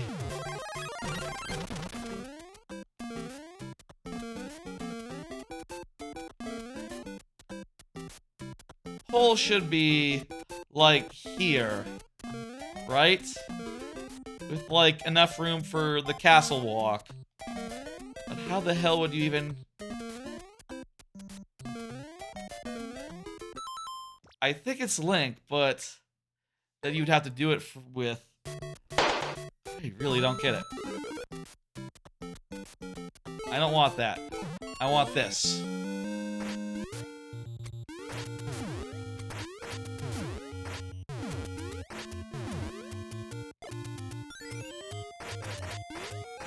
Huh.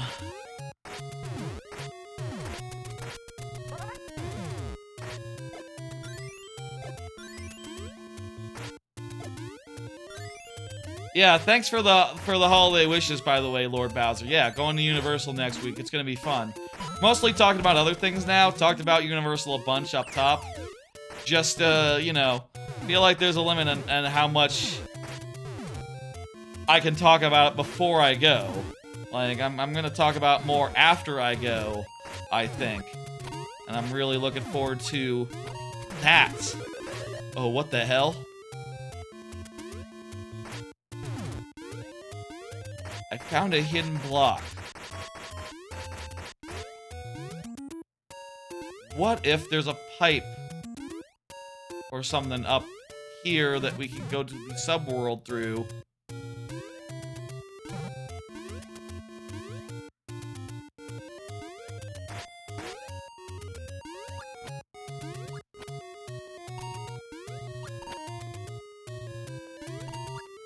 Looks like there's nothing over to the side, nothing to block your arrows, but you can climb up.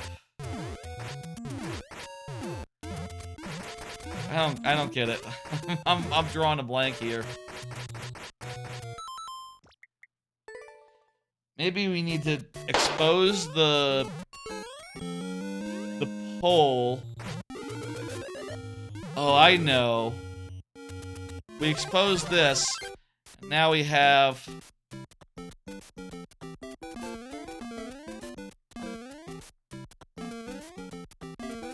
Is there a way we can, like, clip into this pipe by, like, grabbing the thing? Seems like I can't turn around. Oh, I know. I think I got it. It's in the pipe. What I need to do... Okay, step 1. Reveal this thing. Step 2, destroy it. Step 3. Fuck. Hey, Musty Kirby. Yeah, thanks for the follow. I know how you don't follow before. I don't know. I've seen you around. Might have seen you around. I guess you've seen me around. Is why you're curious about that whole not having followed thing. I appreciate it. Also appreciate anyone subscribing on the YouTube side. Also appreciate people who give me money as well. Of course, I appreciate all folks. Tries. I know the solution. It's sword. Let me just do it real fast. You know, I think one of those tries probably gave up too early. Let me... Okay, well, whatever. I think you do that. I think that's what you do. But I couldn't quite do it. Feel free to resubmit Freddy Fazbear if you so please, or you can submit something else. I think I basically got the idea, just not quite in time, given the lightning round gimmick. Sad to say, but thanks for the level anyway. I thought it was real interesting and real head scratcher. Let me hit dismiss and bring up the next one by 06i, who was just talking about the pole in the last level, so is good and present, and we're ready to cook. Let me do another card. Thinking about moving to Monday. I think that'll happen.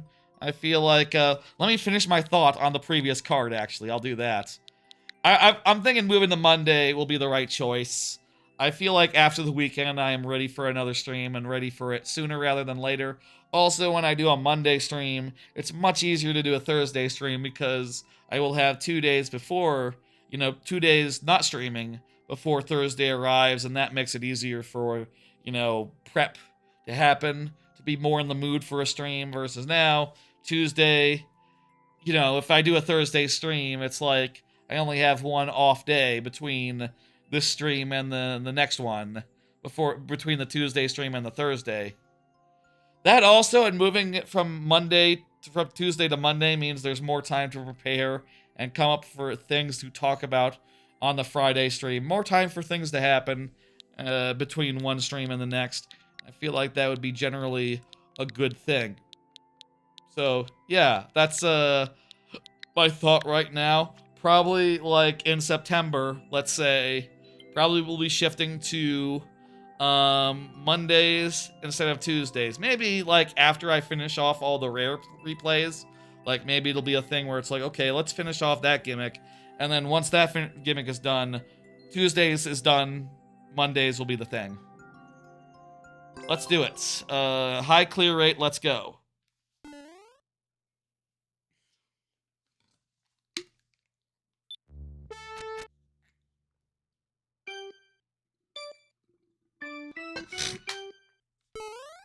This is the baseball song?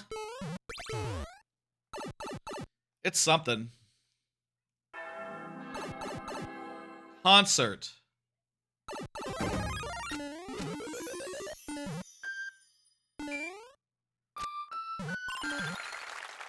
Oh, this is the Super Mario Land song, isn't it?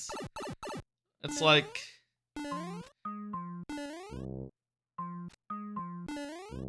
It might also be a real song. I think Super Mario Land famously just took some songs from actual, like, composers and crap.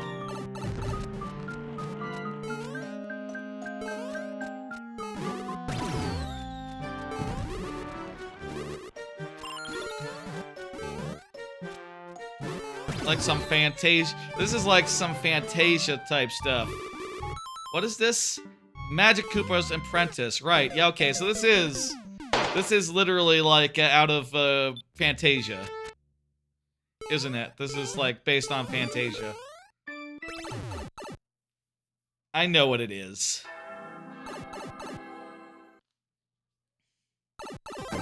How many cards do I have left right now, by the way? Let me check. 1, 2, 3, 4, 5, 6, 7, like 8. I have 8 cards. We have 7 levels in queue. We can keep the queue open for another, let's keep the queue going for, like, I don't know, another 3, 4 levels. What time is it? About 9:30?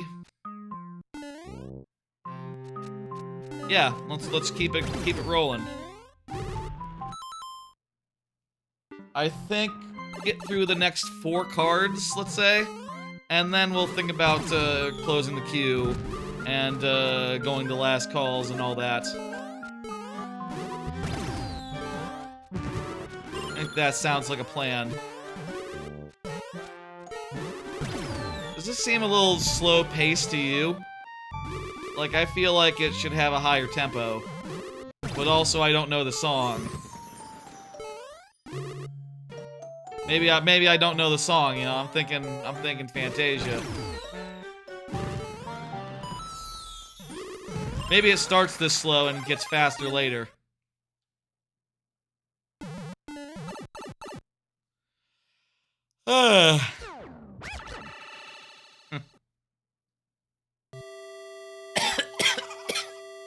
What?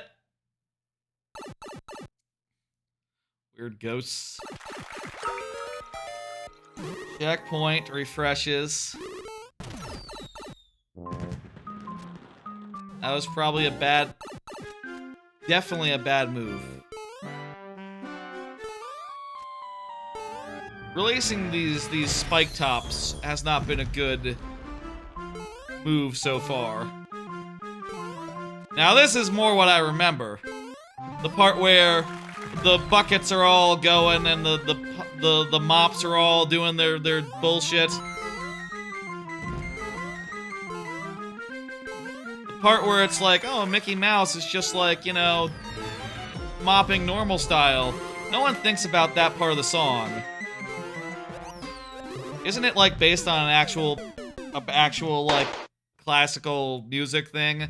But maybe it is a very important part of the song. Actually, the slow interlude.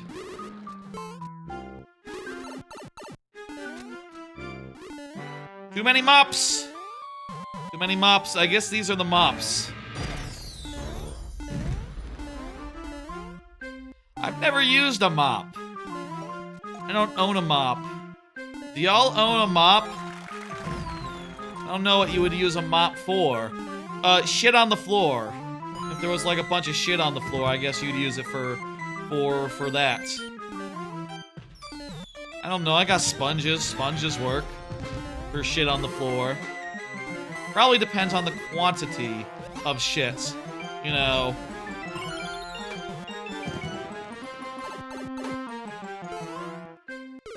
Damn it. Cleaning certain floors? Well, I'll say I'm not like the cleanliest dude, so maybe it's just maybe I could use a mop, I don't know. I feel like I think of mops less in terms of like home cleanup and more in terms of like, you know, clean up on aisle 5, you know, like at a store.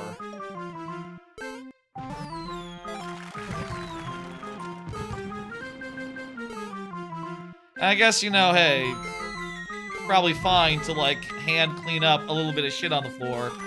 But if you've got, like, a whole store to clean up, you're gonna need a mop because you're not doing it, you're not bending down and doing it one by one. Okay, we spikes beneath the floor so we don't...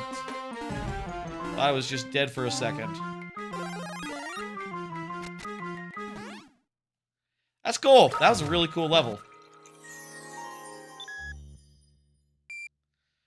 And the ending is the wizard comes by and just fixes it like real easy. Thank you, wizard. That was all my fault. The whole bucket and mop situation. Shouldn't have done it. Don't mess around with mops, children. Don't mess around. The lesson is don't mess with mops. No. Clean it up using a sponge. You can enchant a sponge. Enchant as many sponges as you want. Just not fucking mops, okay? They say it says in the spell book, don't use it on mops, only on sponges. And like forks and spoons and things of that nature. You want them to be smaller than a person, so that if like, you know, they get all uppity and start like fighting you, they're not bigger than you. If they're bigger than you, then you have a fucking problem. You know, it's just like, oh no, I'm a little mouse man. Oh no, I'm smaller than a mop. And that means that the mops that I animated, they kick my ass. They kick my ass. I don't know. I would never fight a mop. You know, it's like, you know, they're all wood. Wood is pretty hard. It's like fighting a tree. I mean, I guess it's like fighting a tree branch. How are you gonna win against a tree branch? They're so supple. And, you know, strong. You could snap them. Get one side in each hand, go like, ah! You know, over knee. You're not seeing. Bah! There, now you saw. You get it. Mustafwil. You are up. Go ahead and confirm. Let me put in chat so that you see. Hell yeah. I have more cards. Hey. Here's a question. Do y'all buy plastic water bottles? Personally, I'll say I don't believe in them. I believe they're a scam. And like, you know, I do a water filter situation. I got a water filter in my fridge. You know, I got a water I got like a Brita filter and a little like you know, thing that you pour in. And you know, maybe one day I would like to have a fridge that just had a dispenser. That's convenient as well. That's what I had growing up, but more recently it feels like everyone realized like, oh, well, if we can save 500 bucks on a thing, you know, on like a dispenser thing, then that's great. But yeah, with water bottles, you're just paying to have them put water in plastic bottles for you.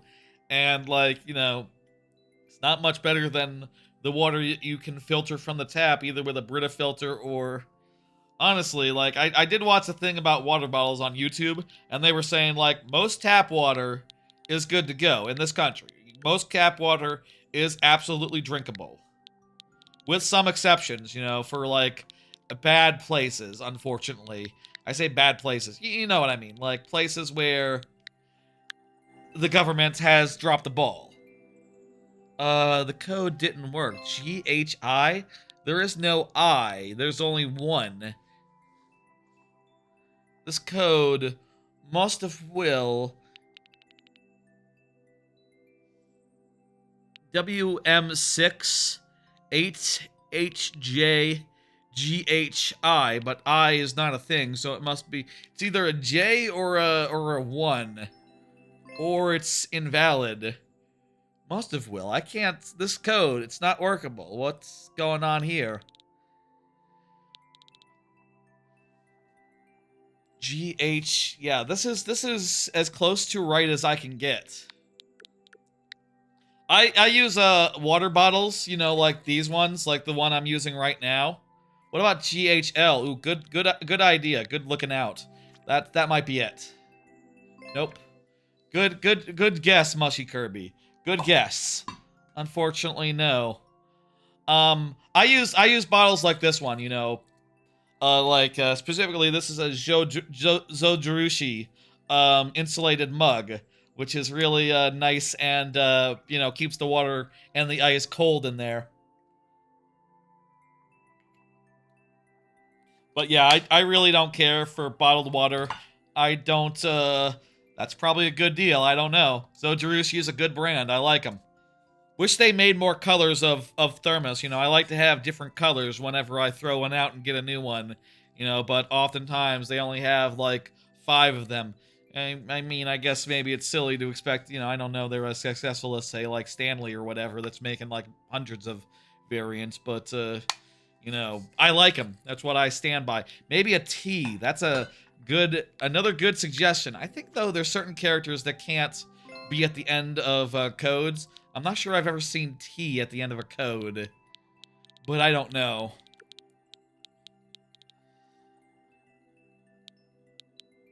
I think we're out of ideas here. G or H? It's F, G, or H. Okay, I'll try those 3 particularly, and we'll if it doesn't work for any of these, we just have to move on. Yeah, did they drop a fake code and bounce? That's a good question because it doesn't make sense. Yeah. Okay, well, sorry, Mustafil. Looks like your code didn't work. I'm gonna have to delete it, or gonna have to dismiss it as a matter of course. Let's pull up the next one. Yeah, I don't like water bottles. I don't like drinking from them. One thing I don't like is the fact that, you know, with this, I put ice in it, and then I put the water in it. And I maintain, you know, before I got these, I would drink mostly out of, like, water glasses, you know. I'd put the ice in and then the water, and then slowly over the course of the day, the ice would melt, and I'd have to renew the ice. With this, the ice stays, like, over 24 hours, and, you know, I still have to add ice as there's less ice and there's less in there, but it's still pretty cold throughout the whole process, which is great. One thing with plastic bottles is you use tap water for ice. You use tap water for ice. Yes, that is true. It is tap water. I mean, I'm assuming that the fridge filters it somewhat. Real Sans, you are up. Real Sans, you are up next. Go ahead and confirm. Lee Bennett, here. Let me get you a. Here's instructions on how to add your level to the queue. So you should you know, follow those instructions if you want to get it in there. Exclamation point add and then the thing. It encourages you to use the water tap water for ice trays. Oh, I don't know about that. I use an automatic thing, you know, where it creates it automatically. Because an ice tray takes like 3 plastic bottles. Really? I honestly don't know the economy of like how much fits into a plastic bottle. You know, I only bought plastic bottles a few times in the last few years, specifically like, you know, very limited cases, like, oh, I'm marching around Japan, I'm up in the mountains, and I'm out of fucking water. My bottle is dry, and there's no water fountains. There's a vending machine. I'm parched as hell. I need a re-up on my water. Okay, I'll get some bottled water and I'll pour it in. You know, a couple of cases like that, but I'll say I really just dislike going through that whole process. I dislike the fact that, you know, it's such a profitable business that like, you know, I'm sure that there's a big environmental impact to the bottling of so much water just for it to, like, you know, be drunk in a normal fashion. Like, you can just... It's not that difficult to drink water out of a thing. I recommend these. I recommend Zojirushi, or you can use, like, any of the big brands. I heard about Zojirushi before people were talking about Stanley, so I assume, like, you know, while all of them were small, or the technology was relatively new, to make it as good as they are today, they were making their name? I don't know. They're bigger in Japan, I think, is the thing. But, whatever. Long story short, I still think it's a scam. Watching a video about it makes me even more certain. And, you know, hearing things about how Nestle, like, has dominion over whole entire water springs in order to, like, bottle water is just like, ugh. Why does water taste better fresh out of a reusable bottle, though? Yeah, I don't know. I think for me, I feel like the taste of water is most primarily determined by the temperature of it.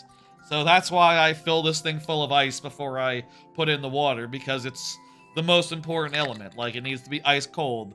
The more ice cold it is, the more refreshing it is, I think. And the chill is an important part. If you're getting, like, your water bottles out of, like, a vending machine that's, like, made to be very cool, like, maybe it is also pretty refreshing as well, but nothing beats a little bit of prep, I think. It's a little heavier than a water bottle will be, and also a little less inconvenient to bring around, I guess, but I manage. Anyway, I don't see sand, so let's go ahead and put sudden death up and type this in. I have a couple of cards here, kind of on the same topic.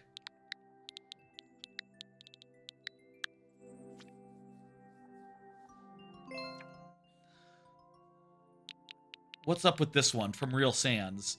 This one also is... I entered it correctly, but it didn't get a result. NGLYKF. No, just... This is the code.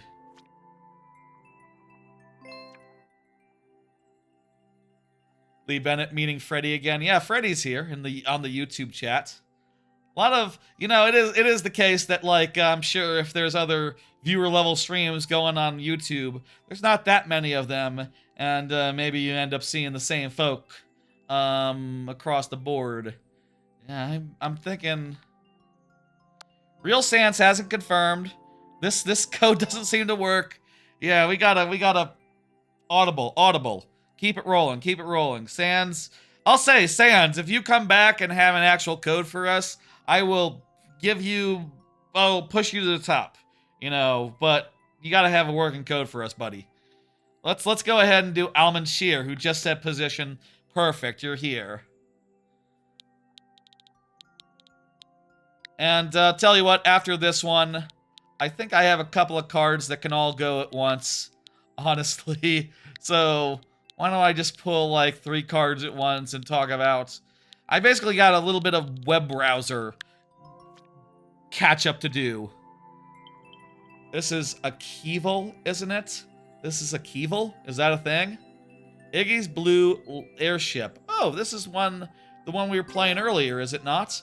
Let's do it again. The clear rate was like 5%, right?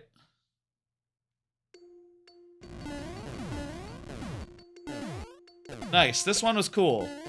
Did we get to the... How far did we get in this one?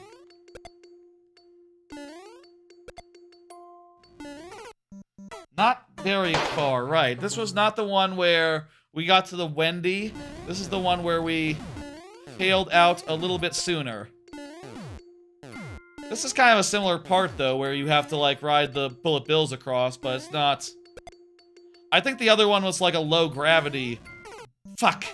Bullet bill ride. A Keevil is a term. Fire bars, hammer bros, and hidden blocks. Hidden blocks. Hey, Ida. Thank you for the level.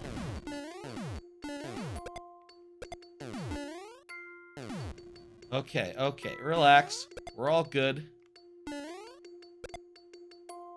I feel like if there's not room to jump up at first, I shouldn't jump up at first, but jumping up later is dangerous too. Fantastic, we made it. We're farther than we made it before, previously. Not much farther, though. And we lost the tail.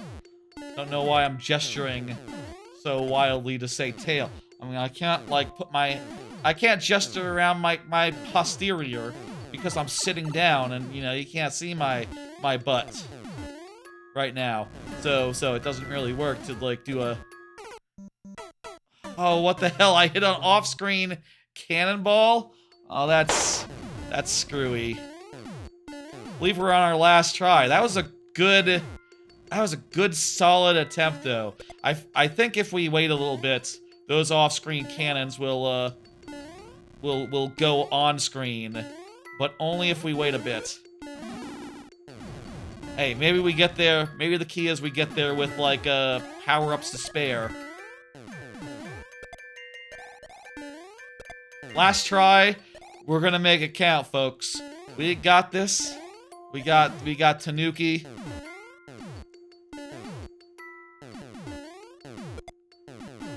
I think we're almost done, aren't we? Like, it was this part, and then the off-screen cannons are like... Yeah, just this next part, and the ending is coming up. You can sort of see some ending. Oh, fuck. No, there's a pipe. It's not the ending at all. We gotta do a boss fight, which, you know what? Not the most difficult thing in the world, actually, especially with low gravity. This guy's moving so damn slow. We got it. Okay. Wait. Okay. Gotta go through a pipe now. Okay. Let's go. That was a good one. Thank you for a little almond cheer. Just barely got through. Excellent, excellent. What happens if you want to see Mario Maker 3? What do you want to see from Mario Maker 3 if it happens? Oh, that's a big topic. That's a big question, Lee Bennett. I think at some point we need to do like a whole stream brainstorming like Bowser is stronger than Bowser Jr. We need to do a whole stream brainstorming Mario Maker 3 ideas, but my main request is barrel cannons DKC style. That's literally just put DKC style barrel cannons in there, and I think that would be all that that'd be like my main request. And I'd also say, like, you know, do other things. Like, you got the Link power-up already. Add, like, some sort of Kirby item as well. Do a bunch of crossover crap. Like, a Samus thing that makes it so that you have a health bar instead of losing power-ups when you get hits. For Metroidvania-type levels, I think would be very convenient. Like, literally, that would just be, like, a Metroid mode that made it work like a Metroidvania would be really great. For a lot of makers. Different color Yoshis and shells and special reactions. Yeah, more variety, more options. I think that goes without saying. More higher limits, etc., etc. Lord Bowser is up next. Go ahead and confirm Lord Bowser. Lord Bowser hasn't chatted in a... Actually, Lord Bowser just said, GG, perfect. Okay, you're good. We should see Mario Galaxy style. That'd be an interesting one. My guess would be Wonder and Yoshi's Island. Those would be my two. I would ask for Wonder and Yoshi's Island. Mario Galaxy is an interesting one, though. Would it... The low gravity manipulation would be a weird thing to have to introduce in your Mario Maker. You know, would you have levels that literally had sideways gravity for the whole thing? People might hate that, though. People already don't like upside down levels actually. People might hate it if you just sort of like, oh, for this level, you're on the side for the whole time, and you're running up rather than down. And then you get to a point, and now you're running upside down. Ha ha ha. You know, people would probably shit. But that's an idea for sure. 2 themes and different music for each theme. You pick, like, Ghostly Snow. Oh, wait, what? A Ghostly Snow? Like, you want to be able to combine themes? I do think more customization would be good. Like, color palettes for each theme, for each style, etc. As well as, like, you know, music options would be a good one. Using any of the gimmicks in any of the themes would be a good one as well. There's a lot of, I think there's a lot of power options that they can add. Good luck on the boss rush. Oh, hell yeah. By the way, couple of quick cards here. I'll tell you what we're gonna do. We're gonna do these 3 cards really quickly, and then after this, we're going to, after this level, it'll be last call, and we'll close up shop and, you know, let people submit one last time. Quick follow-up on Vivaldi and post-Chrome Life.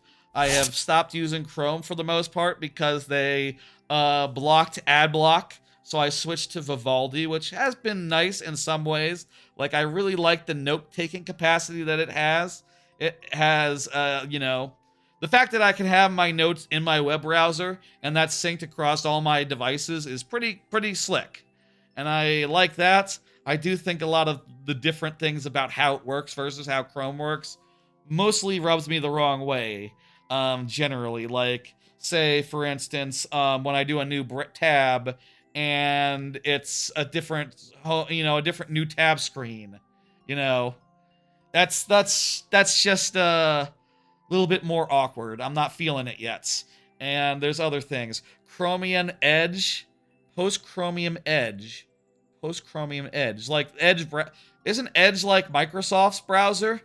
I'll have to take note of that. I'll say I'm not entirely happy with Vivaldi, is basically the long and short of it. There's some features that I like. I feel like it's clunkier on as far as downloads go, as far as favorites go. There's a number of things where, as far as, like, creating an incognito tab goes, tab management is a little junkier. There's a lot of little things that I'm not liking as much. But I do like to have ad block, so that's nice. I'll also say, on a similar note, I started using Brave browser on my phone for YouTube. I was sort of curious and tired of on the Chrome, right? Which I'm kind of still using on the phone because it's not like you get ad block there anyway. On the phone, right? I'm kind of sick of when you go to a YouTube, right? And you're watching a video, and you say like, oh, you know, I'm gonna flick up and go back to my home screen, and it stops playing. Or you turn off the screen.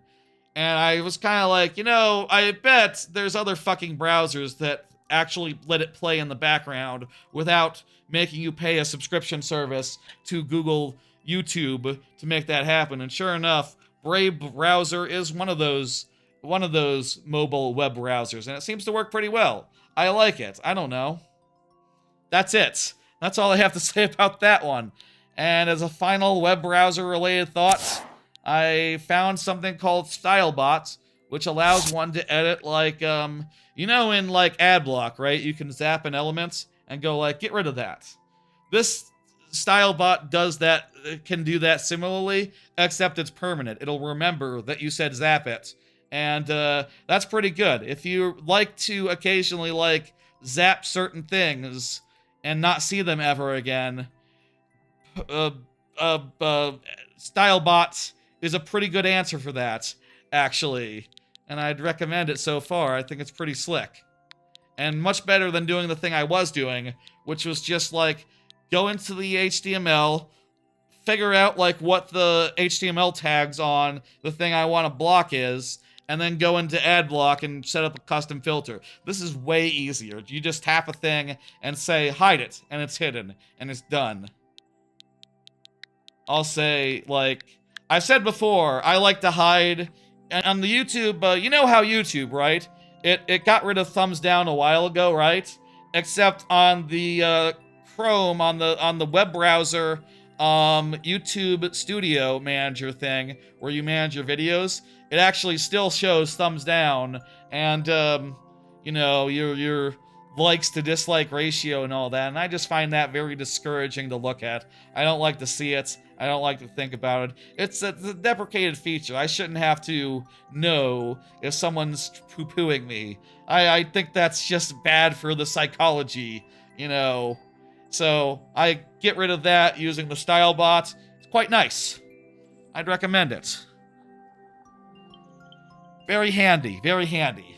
That's all the browser-related discussion that I have. You know, suffice to say, I'm not quite happy with it. Maybe I'll look into some more options.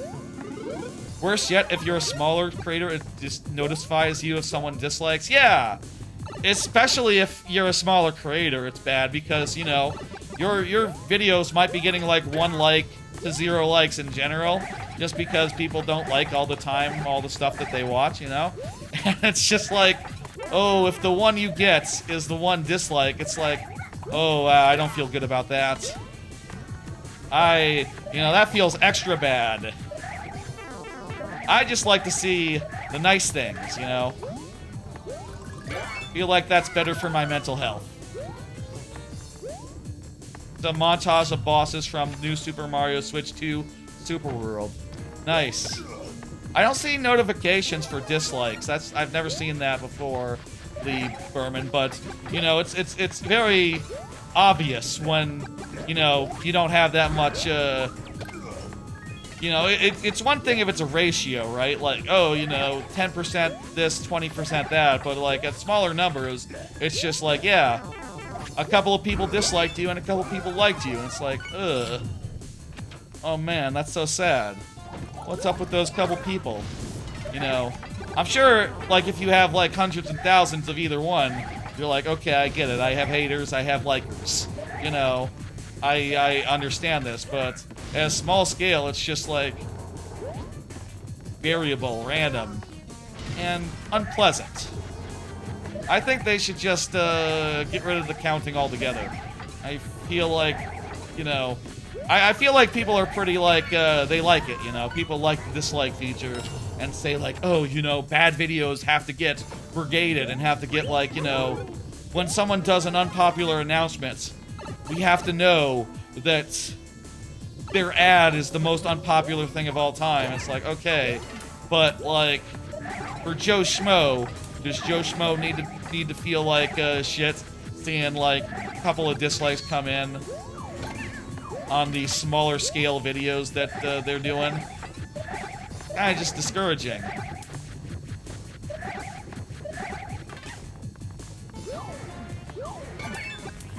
I think there's a reason why most other services just don't fuck with it at all.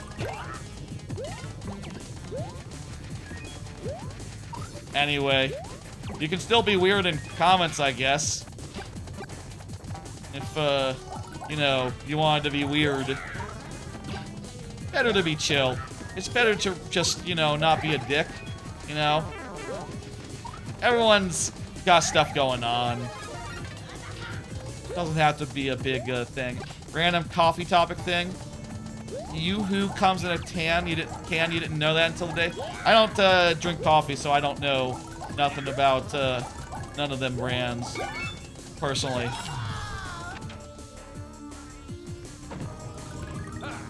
You meant to say off topic, not coffee, but Yoo-hoo is a kind of... Is a Yoo-hoo like one of those, like, Nestle treats? Actually, like a Twinkie, but, is that like the Twinkie that's like white and, okay, it was autocorrect, not, you weren't trying to say it was coffee. I thought Yoo-hoo was a brand of coffee for a second. Is it? I think a Yoo-hoo is like a Twinkie, isn't it? Is that the thing? Chocolate water. Oh, okay. Close, but also really far off, because I was not thinking chocolate water. Or chocolate... It would be chocolate milk, wouldn't it be? Chocolate water just sounds like what you get when you're when you're like, you know, it's thick chocolatey water, like a syrup? I don't know, I feel like I've never heard of chocolate water. I've only heard of chocolate milk. I feel like chocolate water would be like chocolate milk that you drink specifically if you're on a diet. But if you were on a diet, why would you drink chocolate? Chocolate product. Doesn't make sense to my head. But I'm sure that's very, very silly. There's all sorts of drinks out there. Like, you know, sodas and things of that nature. I just, not terribly concerned with. Sweet. I think that was the final. Very nice boss rush, Lord Bowser. Hell yeah. When you were in Little League, you had to work the candy concession. Someone asked me for a whack-a-mole-what's-it? You're not sure of the spelling?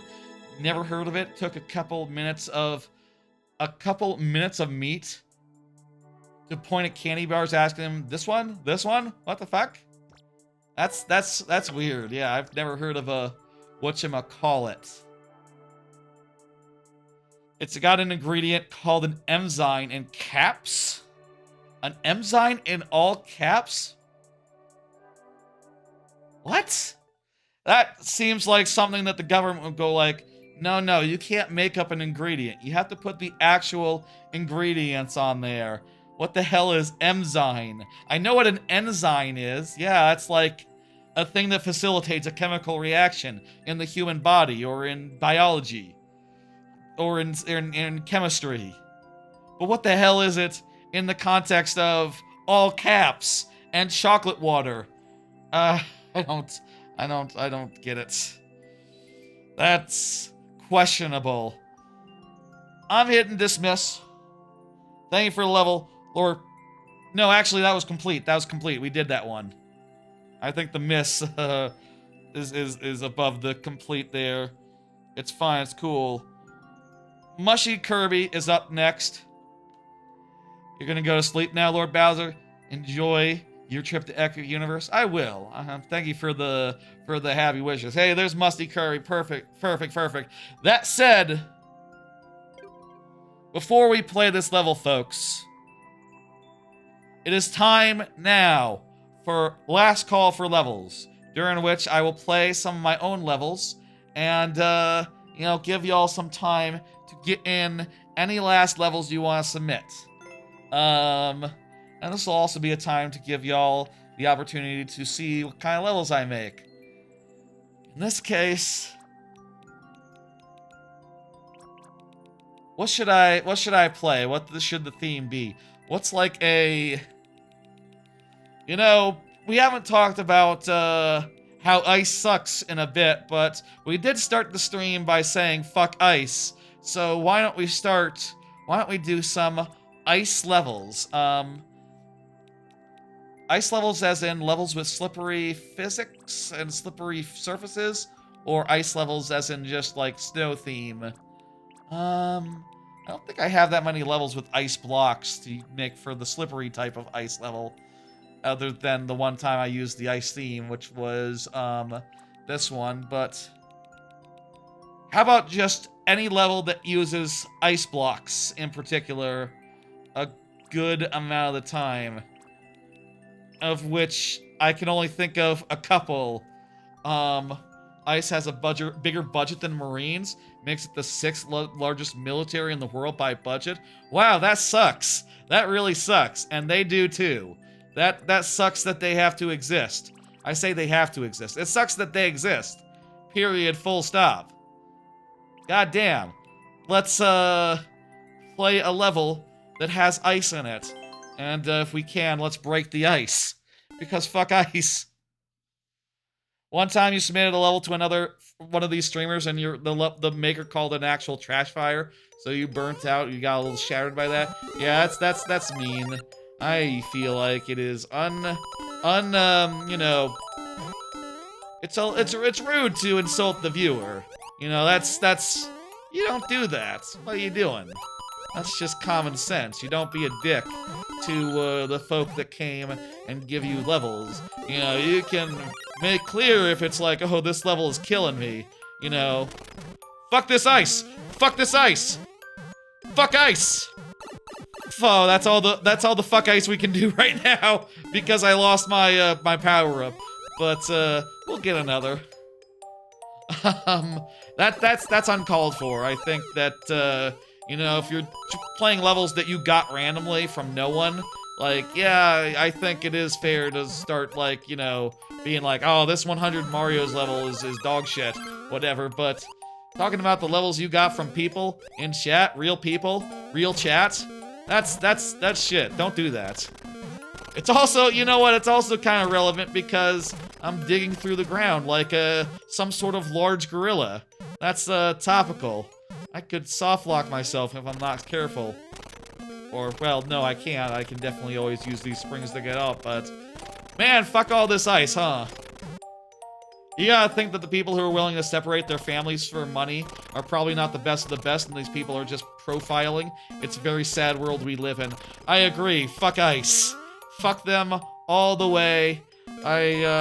You know, I'll say again, if anyone sees an ice ad on Twitch, twitch.tv, on my channel, let me know, and I'll make some cards appear that tilt ice off, you know?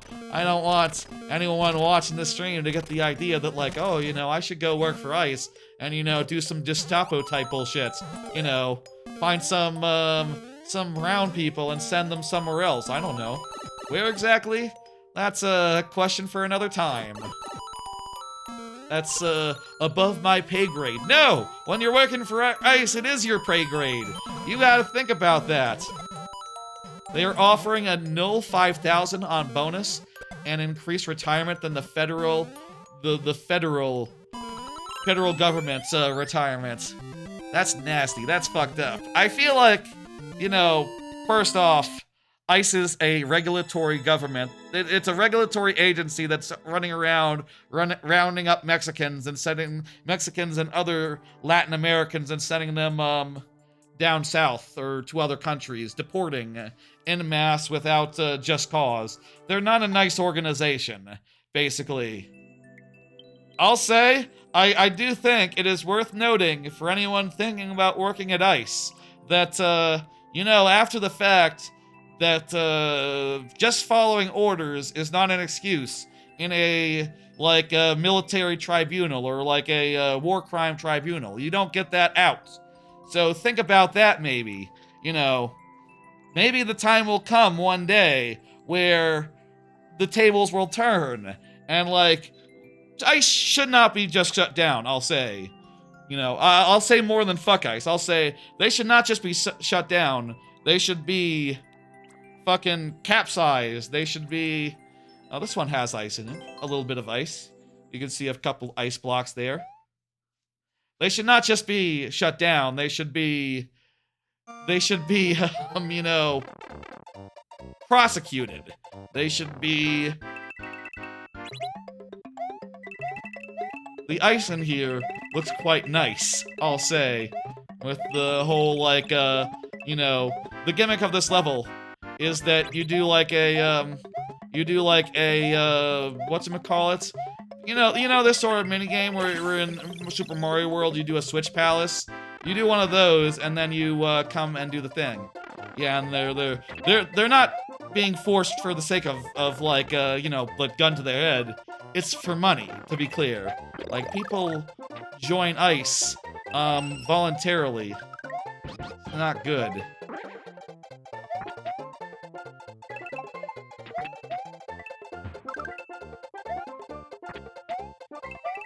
Seriously, if ever y'all do see a ad for ICE on my Twitch channel, let me know, and I will give them a piece of my mind. And that's a standing threat. You know, that's like, you know, tonight, I'm hoping that, I'm hoping that none of them showed up and, you know, we're all clean and good.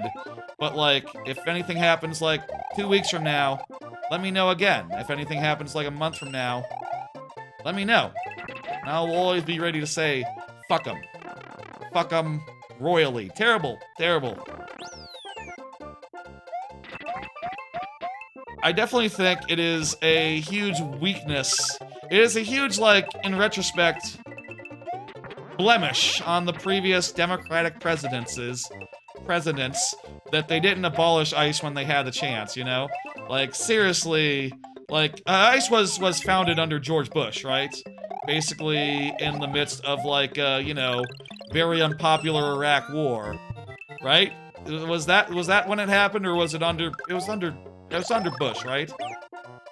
The fact that, like, Obama didn't get rid of it, Biden didn't get rid of it, both of those guys just, like, sitting on ass and leaving in, and obviously, you know, leaving that organization alone, you know, I'll say, for what it's worth, ICE, I think now, is a lot more destructive than they were 5 years ago, even, you know, or 10 years ago. They are at their most active, at their most funded, at their most large, at their most unconstitutional, you know, at their most war crime adjacent. But so like on a certain level, I can see a thought process behind, like, oh, you know, they weren't that bad before.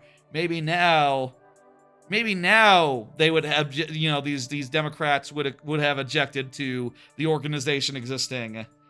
But also, I'm not counting on them to like, you know, once they get back into power, assuming they get back into power, I assume they will eventually. I'm not, you know, holding my breath that they'll, you know, do it right. Let's do one more level with ice blocks, and that is in particular going to be Pirates Peak for Bitter Boatyard. Coincidentally, this is a level big on breaking ice, so it's actually a much better example than the last one, which had nothing to do with breaking ice. You couldn't break ice in that level at all, actually. Maybe we should have just skipped it, but whatever. Hey, it's a good level. You know, I hope y'all enjoy seeing it. And, you know, fuck ice.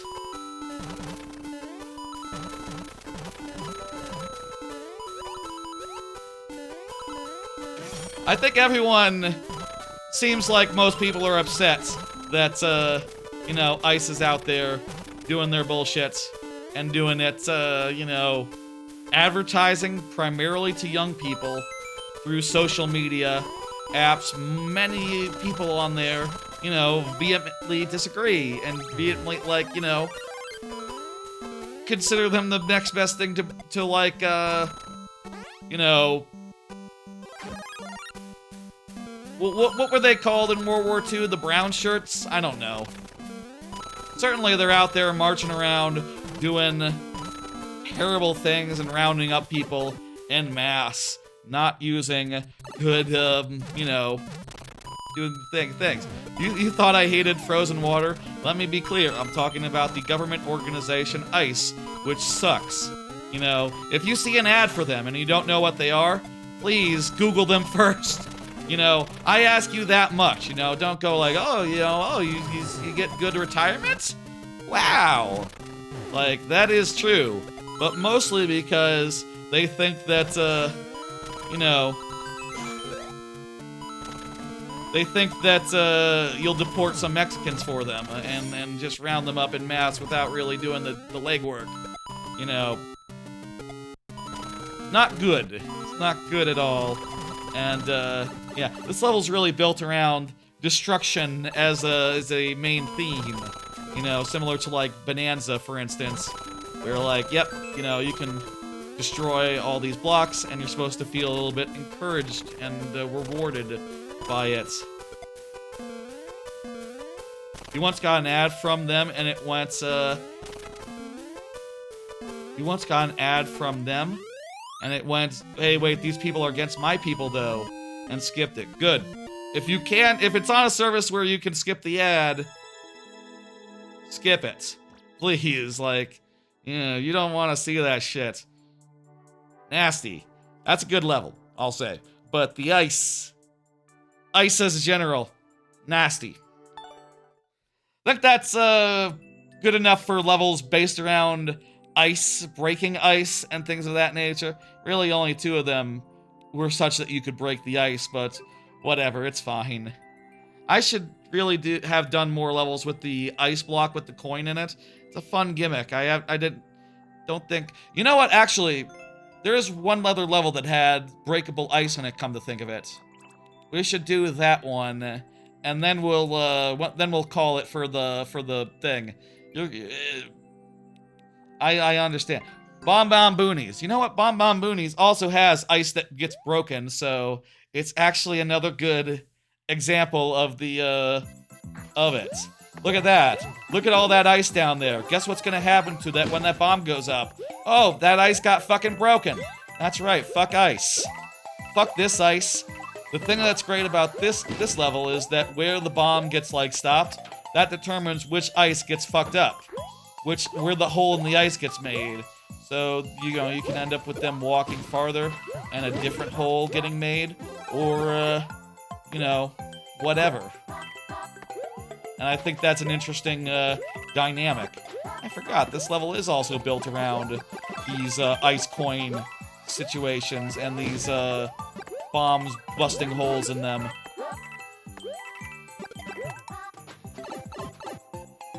You won't be here in a week, too? You're going to Boston Aquarium for your birthday? Excellent. Very cool. Week after, I'll be back. Don't y'all worry. Again, though, it's going to be on Tuesday when I'm back from Universal. We're just going to do it, as soon as possible, basically. At this point, the level becomes a, shifts a little bit from the ice to just some P-block business, some more sections where there's not always going to be ice. But when there is ice, it's often getting broken because fuck ice. Well, that's not the reason why I built this level. I think at the time, ice was not as, when this level was built, Biden was president. So it was less of a concern. But, regardless, fuck them. Oh yeah, Universal's gonna be great. I'm really excited. I talked about it enough already, I'll say. But, look forward to me coming back and having lots of thoughts about everything. That's a good one. That's a damn classic. Oh, yeah. Have you heard of news, YouTube doing an AI scan if you're under 18 starting August 18th? Yeah, I've heard about that. We discussed it last time. Oh, that's like 5 days from now? Is that for every country, or just, that includes the US? Is it a face scan or an AI scan? I heard it was AI. Oh, an AI to scan if you're under 18, and it's based on, like, algorithm stuff. Yeah, that's gonna be really stupid. I wonder if it's gonna flag me. I've had this YouTube account, since YouTube was a thing. My YouTube account would be legal. No, they'll scan, like, your viewing history, I think, and sort of, like, judge, like, oh, you have the viewing history of an 8-year-old, and I don't know if that's, like, logical, but that's, I think, the strategy. That's, I think, the plan. Sounds dumb. They shouldn't do it. Anyway, that's gonna do it for last call. Alright, folks, I'm going ahead and, closing the queue. And it's time to finish out these 6 levels. Then we will, wrap up and go. Mushy Kirby has already confirmed, is ready to go. Excellent. I have a number of cards left. Less than I have levels left, so, we'll get through them in a nice, orderly fashion. One at a time, as you do. And we'll do the first one after this, first level, I think. Yeah, it's gonna be dumb. And I on one hand, I think it's shit, these policies that they're adapting. On the other hand, I know that, like, the UK government is forcing everyone's hand with really bad legislature. I know that, like, that's kind of on the UK government's fault. And I wish this protect the children bullshit. I feel like protecting of children, first off, there's 2 things. One, protecting of children is on a parent-by-parent basis, whether your 12-year-old is ready for MacGruber is down to whether you're a cool parent with a cool kid or a cool parent with a kid that, isn't really ready for cool things yet. When I was a 13-year-old, I watched Sopranos and I turned out fine. 2, 16-year-olds really don't have to be protected by anything. I don't believe that a 16 or a 17-year-old can't handle basically anything on television, basically anything on the internet. If you're talking about high schoolers as if they're 7-year-olds, there's something wrong with your fucking positioning, right? High schoolers are basically ready for anything, obviously, they're not ready to be exploited by the adult film industry. The kind of, sex work should be restricted to those who are above 18. Yes. Obviously. But as far as, content goes, consuming of content, they're probably, have long since gotten past, thinking, oh, my parents should control what I do. They're on their own. They have basically, by that age, you have independence in that way. You have, a belief that you have agency in matters like this.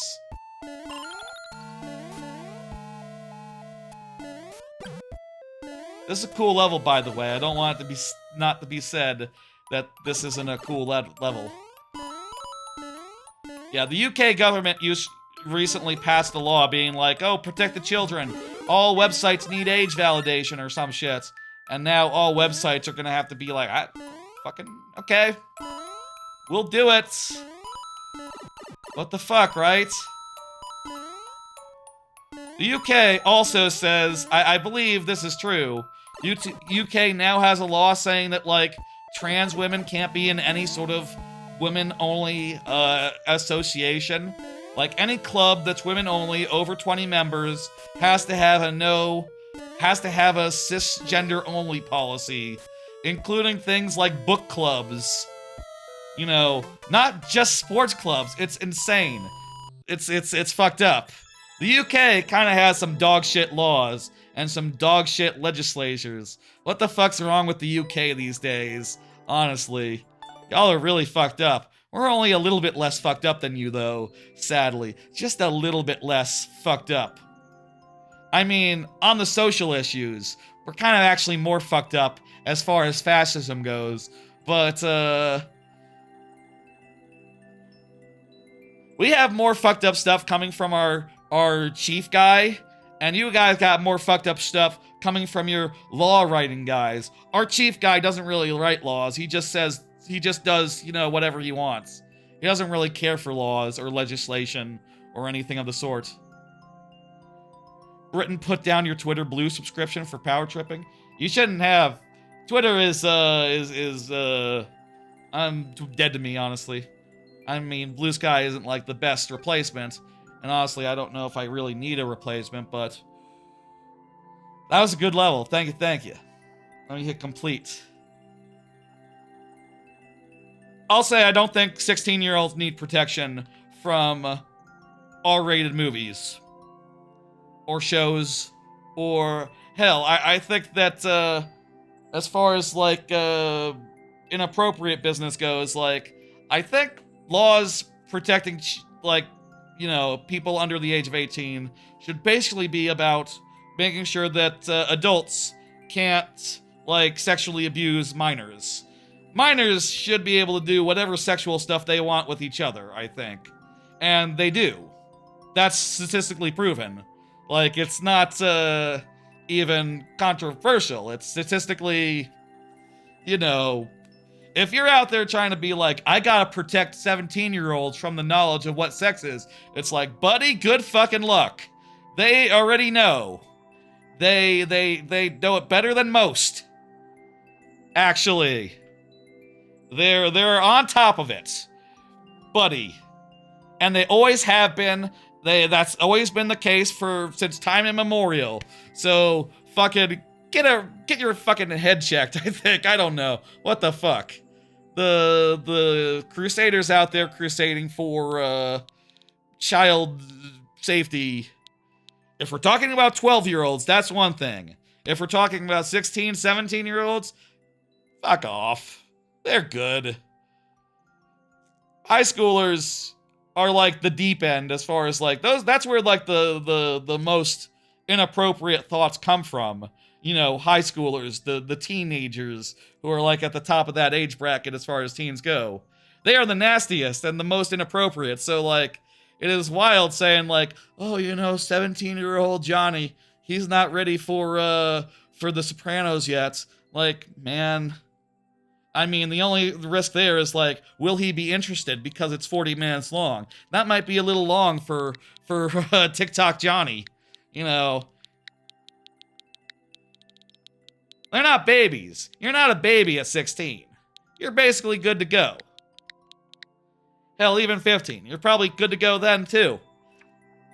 Middle school, that's like gray area, I think. Like transition from like not okay to yeah, you're probably fine. You know. Oh hey, this one again. Fantastic. We'll have another couple cracks at this. The fact that this big corpos are thinking about this stuff is weird though. It's because governments are making them one, and also Christian conservative groups are also trying to force their hand in other ways, even when the government isn't. Anyway, that's probably enough talk about that. I got fucking cards. I still got a couple cards left. How many cards left do I have? Like 4. So, you know what I'll say real fast? Here's another card. I saw a Naked Gun. I talked about this the last 2 streams, actually. What am I doing? I'm not gonna count that one. I was distracted. Remember the solution. Wait, this is a different one. This is an entirely different one. Where's the... Huh. I guess me messing up there was because you moved the question mark. It's not necessarily me, like, forgetting the combination. The up there was where the thing was originally. I talked about this the last 2 streams. Let it just be said again. I'll say again real fast. Naked Gun was awesome. It was super funny. I feel, you know, last week, I saw, week before, it was last week that I saw Naked Gun, last weekend. Weekend before I saw Fantastic Four, and I was like, yeah, that's pretty good. I feel like coming out of Naked Gun, though, it's like, oh, that's really fucking good. You know, I'm much more enthused, and like, let's try destroying this stuff. Maybe destroying this stuff is the key. Naked Gun was just so funny. Liam Neeson is, like, so suited for, like, comedy, it turns out. Like, his antics as, like... His comedy antics were fantastic. And, like, he's great in the same way that, like, Leslie Nielsen is. Insofar as, like, you know, he does the jokes with a straight face. You know, without cracking a smile, without breaking. And just, like, the most ridiculous things right out of his mouth. And I think he has a great future ahead of him. Like, just, yeah, he needs to have, like, a Leslie Nielsen-style career now. Just, like, all the funny movies, all the airplanes, and, you know, literally he should make an airplane. They should make Airplane 2, but with Liam Neeson. Or Airplane 3. I think it'd be Airplane 3. Airplane would probably be very appropriate right now because the airlines are a total mess. And, you know, they're all flying in planes that are 30 years old. Like, there's a lot of fertile ground to make fun of as far as the airlines go. I think I got an idea, actually. If I stand here... Wait, no, this is... Ah, yeah, that was it! That was it! Yeah, I became big, and in that frame, I clipped through the pipe a little bit, and then was able to grab the flag. Beautiful. Beautiful. Ah, that felt good. Couldn't do the previous one. Did that one very nice. Highly, highly, highly recommend Naked Gun. If you like comedies, I think this is the best comedy of the last 20 years. The best comedy since MacGruber and also Anchorman. Like, those are the last two comedies I can think of that are as funny as Naked Gun. And that is sad. It is sad that we don't have comedies like this more often. It's fantastic. Y'all should see Naked Gun if you didn't see Naked Gun yet. Highly, highly, highly recommend. Thank you for level, Freddy. I'm hitting complete. And let's get up the last one. 06I is up next. Next card. I also finished, I saw the last episode of Takopi's Original Sin last weekend as well. That is just a wonderful show. A anime of the year contender for sure. I loved it. The last episode was especially good. If you don't know, Takopi's Original Sin is basically a show about an alien who comes to Earth and tries to help an alien who is like an innocent cherub type, and he tries to help a girl, like, put a smile on her face, all that. And I think the thing that's really great about it is that it does have an edgy twist to it. It has a dark twist, right? And it even tells you at the start, it's not a spoiler to say that it goes dark. At the start, when you start up the show, it's like, hey, listen, so suicide is a thing. If you're feeling suicidal, call a hotline. Please don't do suicide. It does that sort of warning because, like, this show does go there, and it's dark. The thing that's great about it, I think, amazing opening. The ED is also really beautiful. I love the ED. It's just one of the most beautiful things I've heard in a while. When when like 20 seconds into the ED, they all start singing, like multiple people start singing in like harmony, and it is just so good. 06I mentioning the opening in the chat. Agreed. It is a wonderful show. You should go in without spoilers other than to know, like, it deals with broken families, bullying, suicide, murder, I guess. Is there murder? I don't...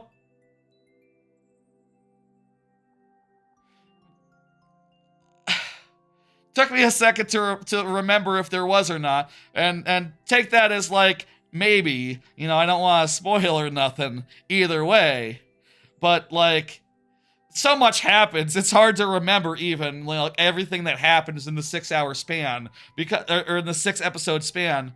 I guess it's, like, total, like, about 2 hours, maybe 3 hours in total, content-wise, start to finish. But it's kind of hard to remember everything that happens within those couple episodes, those 6 episodes, because it goes such insane places. It's beautifully animated, has like some amazing, cute, fun business, and some really just amazingly dark stuff that wow.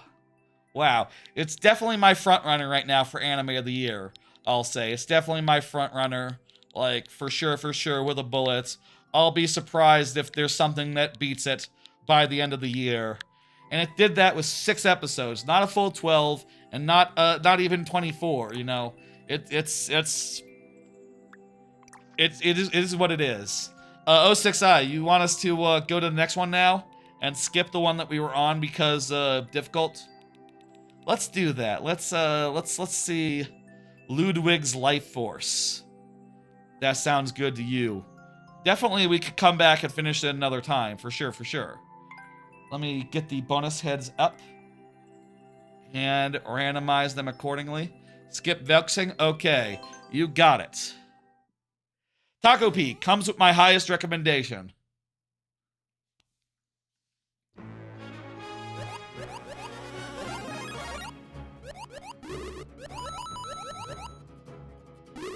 This is a nice little swimming auto-scroll with a reasonable amount of things to dodge in it.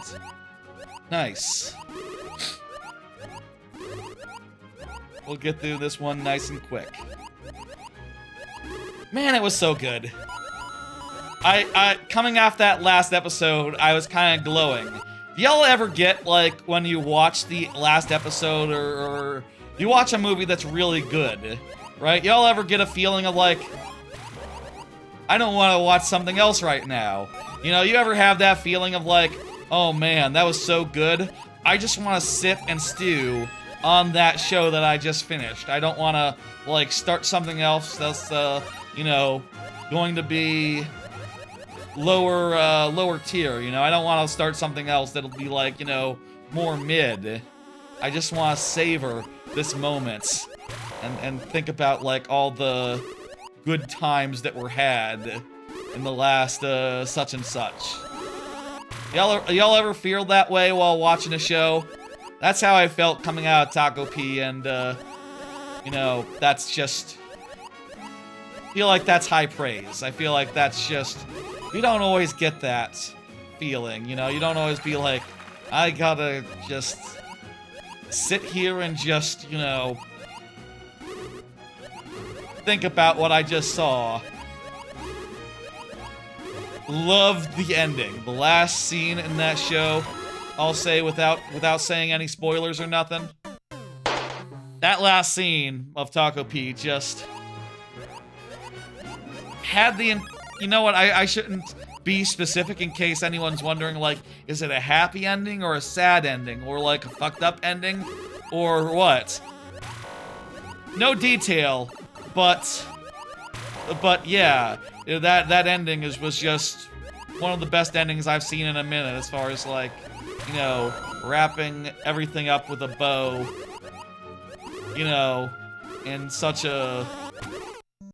It's a treat of a last scene and delicious in its way. When you saw the card, you read it as Togepi's original sin. I'll say, honestly, I think last week or the previous week, Rock Party was saying Takopi in the chat, and I read that as Tokopi as well. I'm watching the show, and even I sometimes read that as Tokopi. It is similar. It is kind of a similar name in many ways. Takopi. Taco is, as in T-A-K-O, is Japanese for octopus. And that's, he's a little octopus guy. He's a cute little octopus. That's why he's called Takopi. Also, he ends every one of his sentences with he, which makes sense in Japanese. In Japanese, most sentences end with something. You know, like, des or mas or whatever the fuck, you know. They end with some sort of, I forget what the word is for them, but, you know, it's for characters having a vocal tick. Who want a vocal tick, like, it is very easy in Japanese to be like, I end all my sentences with the wrong word. And that's my gimmick. So you'll see that's sometimes in anime, you know. And it's used for various things, mostly like cute characters. I notice in anime these days, and I assume it's like a Zoomer thing, like a Zoomer. I see a lot of characters who end all their a lot of usually cute girls, you know, young girls, you know, high school type girls, you know what I mean, teenagers. I see a lot of them ending sentences with, like, Sue, you know? Y'all know that? Y'all watch anime, y'all see these characters ending their sentences with Sue? Like, the character, the Zoomer girl on Rent-A-Girlfriend does that, as do probably a bunch others that I could think of if I were in the mood to think about that. What's up with that? Is there, like, a name for that? Is that just, like, a cute way of talking that's popular these days? I think it's cool. I think it's a good way of, I like to hear that vocal tick, honestly.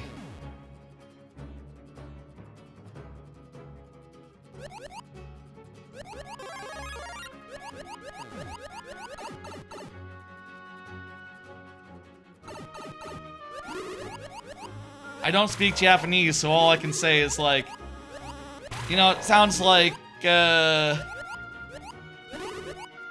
it's like they end every sentences with, like, Sue, really just pronounced all the way. Perhaps hard to explain in English, honestly. What's up with that? What is that? That's just a cute way of talking, right? That's all it really is. That must be all it really is. It's just that sort of trend.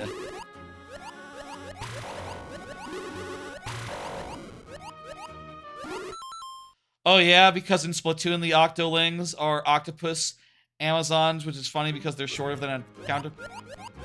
Gotcha, yeah. Also, there's that octopus dish where it's octopus balls. You know those? Those are what are those called? Those have taco in the name, right? Like takoyaki. Takoyaki. It's takoyaki because it's they're octopus balls. Yaki mean balls?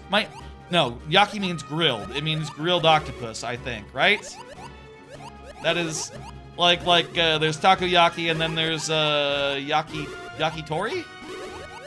There's a bunch of yakis.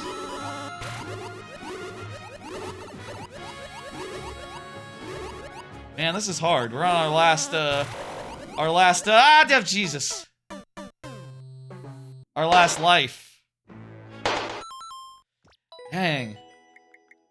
Well, good tries anyway. I'm sure we'll have another chop at that. You hear yakiniku a lot?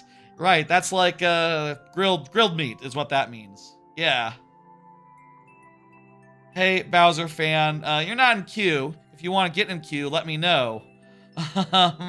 I'll open the queue for you, let you get one in. Just let me know. Here, let me I'm gonna assume you're ready to go. Bowser fan, if you have one to submit, get it in right now. This is just for Bowser fan in the YouTube chat. I don't believe I saw anything from you earlier on. You have to do add and then the code to get it in, if you're not aware. Follow the pinned message for advice of how to do that.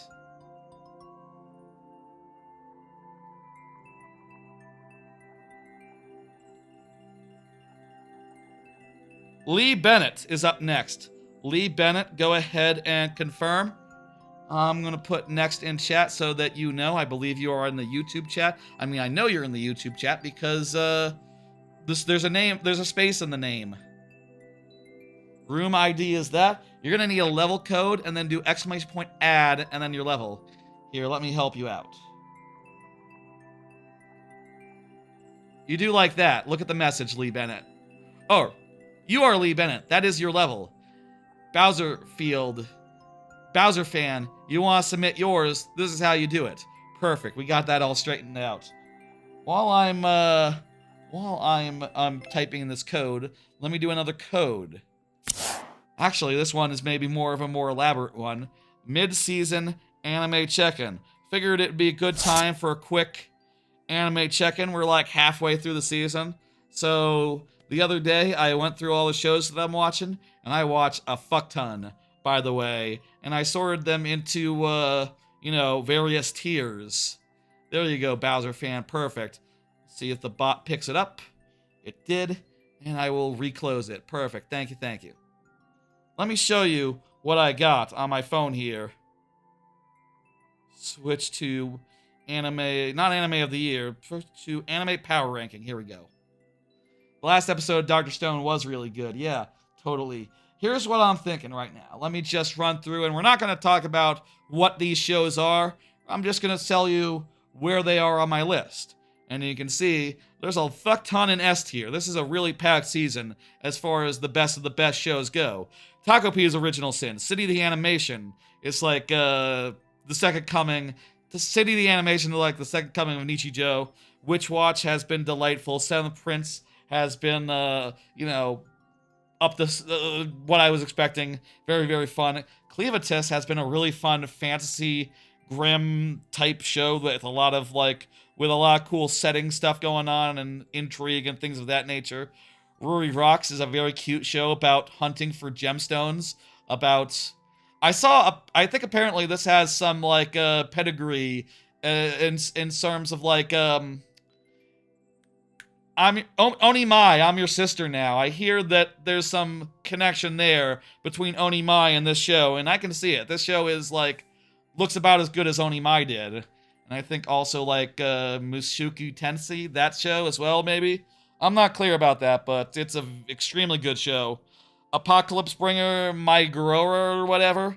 There's no way I'll be your lover unless is a very great rom-com, Yuri romantic triangle type deal, which is very fast-paced. The Summer Hikaru Died is great horror. Dress Up Darling is as delightful as ever. Secrets of the Secret Silent Witch is just also a delight. Dan to Dan, Dr. Stone, both as good as ever. As good as they've ever been, really.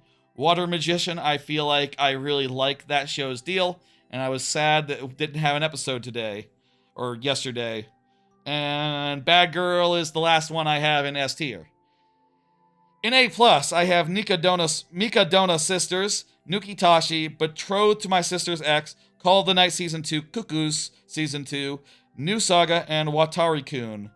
In A, I have Fermat's Cuisine, Outcast Restaurant, Rascal Does Not Dream Season 2, Sakamoto Days does Season 2, Summer Pockets, and Shirley, and Kaiju number 8. Well, that's a Season 2. Let me just say of some of these in A, let me just say, like, this is where they're at now. Like, I do have faith that some of these shows are gonna heat up. Like, eventually we're gonna get to a really good arc in Rascal, and that's gonna bump it up a tier. Eventually, like, Kaiju number 8 is gonna really start in earnest, and it's gonna be bumped up as soon as, like, it gets really good. I feel like those are growers. I feel like those are gonna, like, really get up there eventually. In a minute. Rent a Girlfriend I have at B+. Hanako-kun as well. With You in the Rain and Gachi Akuta. These are good shows, it's just that I'm not feeling as hot on them as the other ones. Private Tutor, Turkey Time to Strike, Solo Camping for Two, and Ushujin Mumu are also in B. Just below that, and below that all, Sword of the Demon Hunter, See You Tomorrow at the Food Court, and Vending Isekai Season 2. I feel like in these cases, in the case of Sword Hunter and Sword of the Demon Hunter and Vending Isekai, I feel like it's mostly just me, not being impressed with the direction they've gone. Like, I feel with Sword Hunter, I just want to see the time skip already. Like, I want to see more stuff in the present than in the past, and I'm sick of being jerked around, I feel like I haven't really been caring for the direction it's gone over the last 17 episodes, unfortunately. I really expected it to just shit or get off the pot, and it hasn't shit or get off the pot yet, as far as that time skip situation goes. Vending Isekai I feel like has been on the wrong track since the end of Season 1, where it was kind of starting to lean more towards adventure than vending machine stuff, and now it's like all the way off that. So it's sort of like a vending machine that's tipped. Whoopsie daisy. It's like a vending machine that's tipped over. It's like a vending machine that's tipped over a little bit. And See You Tomorrow at the Food Court. That show is just two girls talking, and it's all right. That's why it's in C. It's all right. It's not bad. It's just a little bit light on content. I kind of like the girls, which is what puts it over. It keeps it out of like F tier. It's fine. It's good. I like it. It gets C, but that's as best as I can do for it, I think. And that's about to end too. That's about to have its last episode. It's okay. It's like a 3-star show. That's a quick anime recap. Quick anime touch-in. Feel like I could have, It's hard to cover that many anime when, just describing what each anime is in turn could take up to an hour if I was doing them one by one, which I have done in the past when doing like end of the year type stuff or end of a season type stuff, which I do in the past actively. What was the clear rate of this one? I didn't check, sorry. Let me just make sure. You got the Switch 2 for your birthday? Hell yeah. Congratulations. It's a great console. Let's do it. Let's keep chucking. It's a great season of anime. I think that there's nothing really Honestly, there's nothing that's bad that I'm watching. I've done an okay job of eliminating shows that are poopy, you know, that are just downright awful, and stuff that I don't really want to watch. And I should do that every season because it doesn't make sense to watch shows I'm not liking. It's just hard to really, you know, it's hard sometimes to know before you're, like, far enough in where it feels like you're locked in, you know what I mean? Like, oh, it might as well finish off the season. This level's kind of weird because we could totally stand on this side of the screen and the guys aren't going to spawn or be able to fire. Is that going to be a problem, though? How is it gonna, like, you need to keep the link power up? Ah, okay. We need to be able to bust out of there, apparently.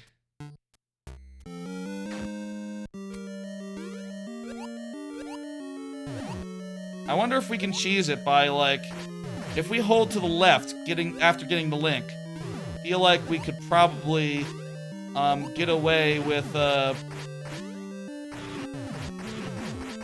we could get away with, we don't have to go in there. Oh, crap. Next time. You can't get the key from the well? Okay. Shortcut!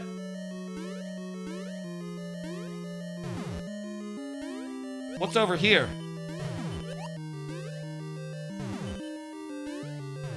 Bunch of...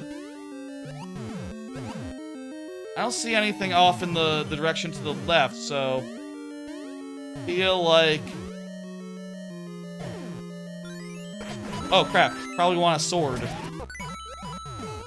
Not, bomb. I thought it was bomb for a second. You'll have to patch that out. Yeah, probably a good call. Also weird, you probably want to do some scroll lock stuff. You see here, I can get all the bullet bills off screen by moving to the left or the right. And that means they can't fire their cannons. Until they end up on screen, you see. Fuck!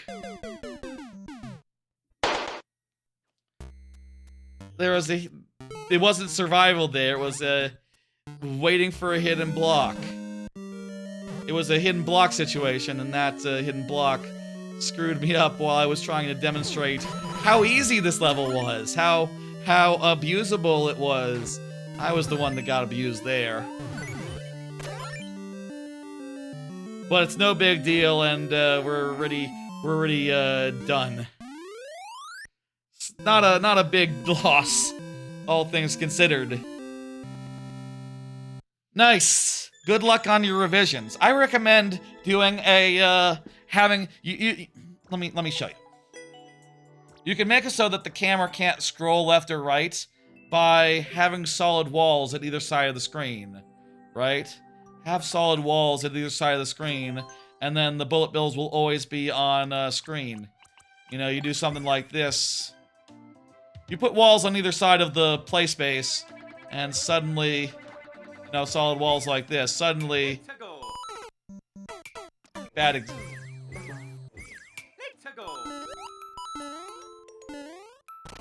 Suddenly, it can't scroll behind the wall, so, you know, you can use that to keep everything in play. Make it so that the whole level is that one screen, and that's it. Hey, Pitch Shifter, let me get you.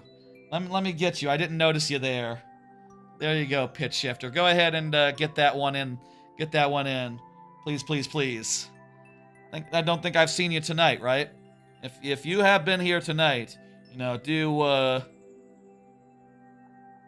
opt out and all that, but you're welcome to get one in if you feel like it. If not, let me know and I'll close it back up. Ida is up next. Let me hit next so that Ida can see and know what's good. Ida says woo woo woo, or it's some sort of emote that is flashing on and off. Let me see. Oh, it's like a dog, or like a Stitch-looking creature, or like a pig. And it's shaking its head back and forth. Sort of like, oh, I'm wet type emote. Cool. Very good. Here's another card. How do you deal with early travel days? That's sort of like the most daunting thing I'm thinking about as far as this Universal trip. Going back to the Universal trip for the last question. Which is like, you know, I'm packed, I'm prepared, I'm ready for travel, but I do have to get up at like 6 a.m., I think, by my reckoning, to go into the airport and get on a plane and be ready for a 9 a.m. flight to get there by, you know, get to Orlando by 1 p.m. and then get to the parks probably by like 4 p.m. So already just wasting most of a day. But also like, you know, I'm gonna be tired as hell once I get there. Where is your course? You're coming up. Hey Coco. The queue, we are in last, you're coming up. You're like third in the queue, Bowser fan. Keep in mind, Bowser fan, there are people on the Twitch side as well. Coco, if you want to submit one, now's the time while the queue is open. Or, I say it's open. It's open so that another viewer who hadn't gotten one in gets one in. But, I will let y'all get one in as well, if you so please. Anyway, I'm a little worried about that. I'm definitely thinking maybe I should set my alarm real early tomorrow and like get up at a good early time and like stay awake all day and then maybe get to sleep like in the evening, in the afternoon, and hopefully that'll like top me off for like the purposes of, you know, whole travel day and then a whole half day at Universal. It's always a stressful thing. I feel like in the future, I should really seriously consider traveling in the PM rather than in the AM. Like, a evening flight probably would be way more my speed, considering I'm a night owl. You know, that just makes sense. It's just that, you know, my family always has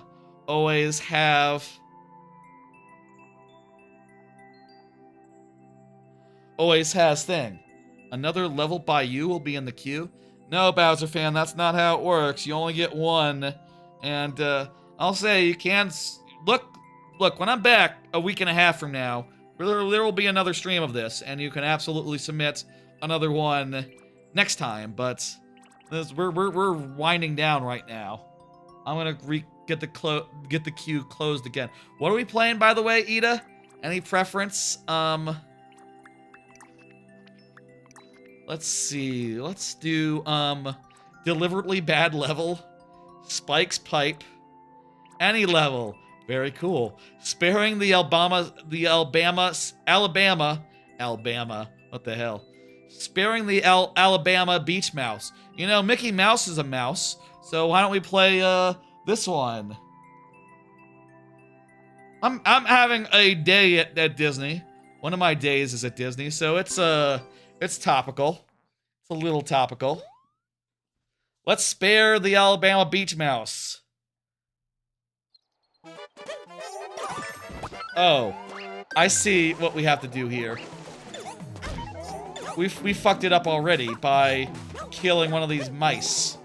We have to not kill any mice, or else we're hosed. Okay. Oh no! Now, how the fuck do you fucking... This first jump is hard enough.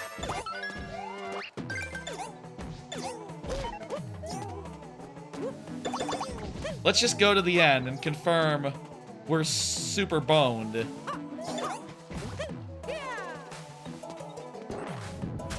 Yeah, you have to go through there while having the helmet on, the Goomba helmet on, and you can't have a key or else you will be killed. Oh, I think I know how... Wait.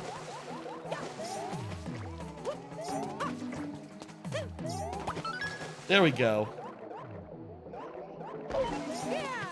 Okay, so if we take damage, we're hosed. Here, we want, like... Oh no! God damn, I can't believe the clear rate is as high as it is. It's you know, below 1, but, like... it's hard even getting to the end in the time allotted, let alone doing so whilst maneuvering all around these guys and not crushing a single one underfoot. Like here, I don't know if I would have had time to finish the level. Wow.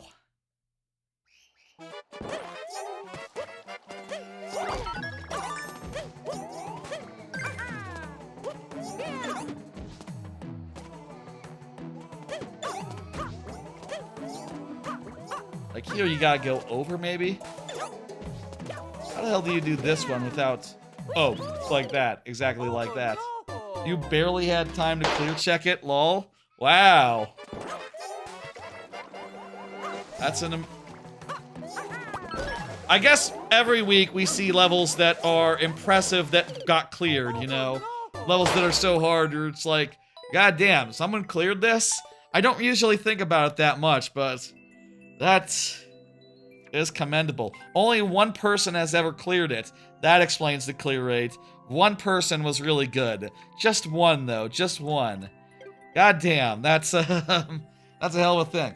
Thank you, Ida. Let's go ahead and hit dismiss and move on to the next one. We got 3 levels left.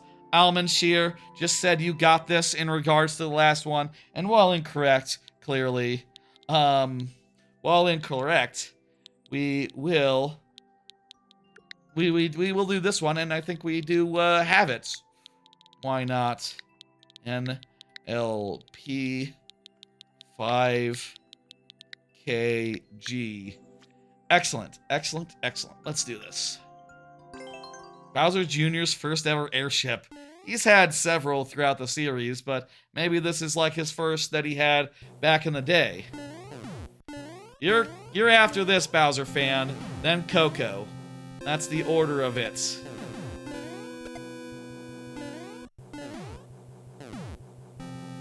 Do keep him, you know... This being the lightning round, I'll say, like, there are worse lines to wait in. There, you know, there's only a few levels here. Please understand, and, you know, I appreciate the patience. I appreciate any patience at any time. So I guess tomorrow I'll pack up. I'll finish my packing, pack my, I will say I packed my main suitcase, tried to make it a little bit less packed as before. I switched out my, I had like a tech bag organizer, and I switched it out for a thinner one that's thinner but wider. And it honestly, like, packs about the same amount of crap, so, you know, except it will make the bag bulge less, so probably a net positive. Probably should have done that in the first place. Probably kind of silly that I've been traveling with a very, very wide tech bag. I want something that like fits into a bag neatly. The other tech bag was more like purse-shaped, which was fine because, you know, that bag, that like that chamber had to already contain a big old mic case, which had to be pretty big because the mic is pretty big. But this time I'm not going to travel with my streaming stuff. I'm just going to enjoy my vacation, so, you know, that's probably wise in this case. You had an insanely long, insanely hard precision level that you got 23 out of 28 coins on before you gave up. That was like 6-ish hours of attempts. Dang. That's wild. My levels are never that hard, so I never have to do that many attempts on any given level. Damn. That was close. Well, now I can talk more about my luggage, if that sounds good with everyone. Airship levels are perfect for the discussion of luggage, let me say. So yeah, we'll pack my backpack tomorrow, I guess. I'm not gonna bring my Switch dock either, I think.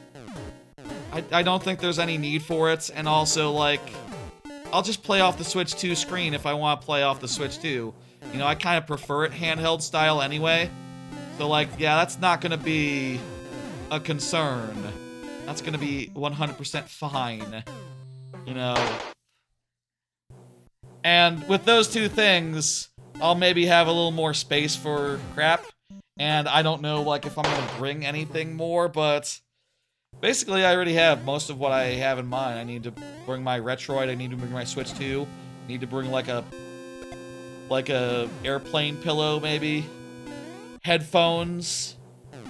Pretty straightforward. I also have a couple of bags that I put in my backpack that are like fast access bags, you know, little bags that are like this big, and they sort of stack neatly in there. And one of them has like things such as like you know, medical stuff that I can access at a moment's notice, and the other one has like various small crap like a stand for my iPhone and things like that. And a blindfold also, like, goes neatly next to those two in the front pocket of my backpack. Next to front pocket. The actual front pocket is where, like, charger cables go. You know, you need a bunch of those just to be safe, just to be, you know, prepared for anything.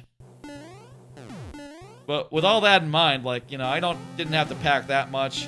I kind of just left some of the packing from last time, like, from the last trip 3 weeks ago, like, still in place, so I can just get up and go to the thing. Hey, Abelena. Here you go, Abelena. Go ahead and, Abelena, get one in. Get one in. You just arrived, get one in. You're good for it.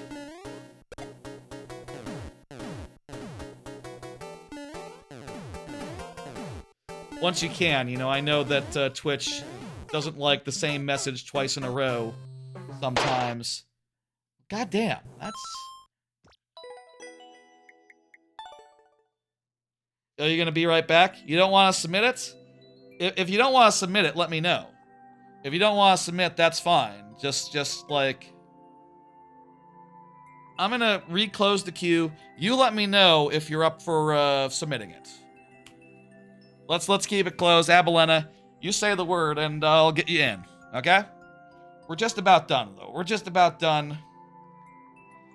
I'll say, besides packing tomorrow, I think I will try to, you know, get up early and go to sleep at a good time.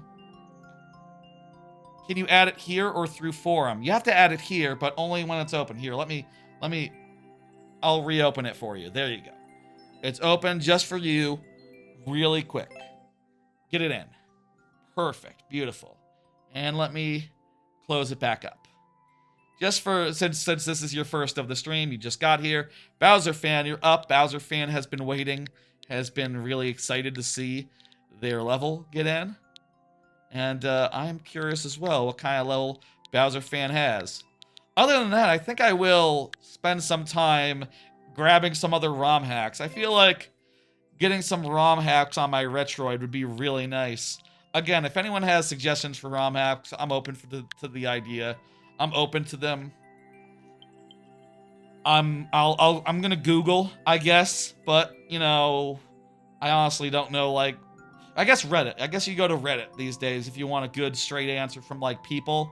Like, what are the best ROM hacks? Reddit is probably the answer for where you find the best resource for that. Or just ask in any Discord that you're in, and maybe people have answers. You know, I'm gonna look into that over the next day or so, and then I'm gonna be off to Universal and having a great time. Don't mind me. This clear rate is above 1%. 5 heads is what we get. Excellent. Feel like there haven't been that many below 1% tonight, but that's all good. Oh geez, these is a lot of blind jumps, isn't it? Fuck! We almost got away with skipping that,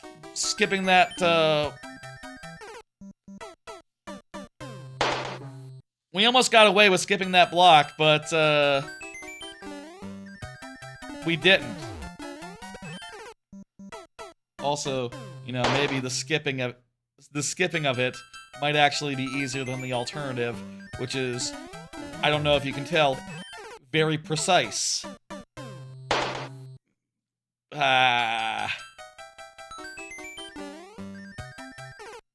Also, all these jumps are pretty precise, actually. I bet cheesing it is easier than doing it vanilla style. Do the skip. Ran out of tries. Tell you what, I'll give it one more try. About to go on vacation. This is gonna be the last one for a while. Let's just see it to the end, which I assume is right here. Give it one more try. Oh! Okay, there's the one more try. I think that's fair. We saw a little bit more. Would love to see it again. I'll say, losing a level in the lightning round or otherwise doesn't mean that it's gone forever. It can come back another time, though. The queue is currently closed, and that means that if it comes back, it's not this week, maybe next week, or week after next. Again, I'm going to be gone next week. I'm going to be in Universal. Coco, go ahead and confirm. You are up. Coco. On the YouTube side, go ahead and confirm. Mario Clips, Super Mario Sunshine Eclipse, that one with the Super Demo World for Super Mario World. There's probably a bunch others that are worth getting. I'm very curious. This one is easy. We get 5 lives. Let's go. I'll have to look into that tomorrow and hustle to get a bunch of those onto my Retroid. It's not it. Huh? What? SDX JVM WSG. That's the code I'm seeing. Is that a 5? It's 5DX. It's funny that both of those codes are valid codes. I feel like that rarely happens. Okay, let's see the actual one, which I assume will be way better.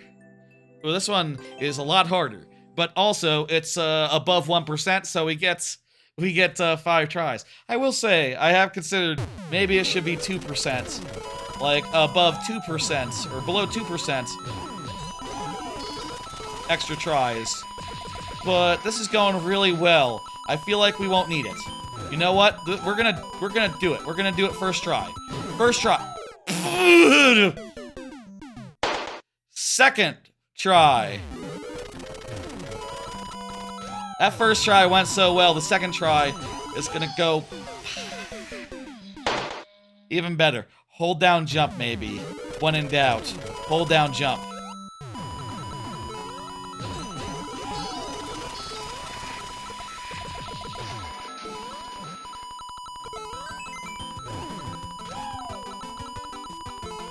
Yeah.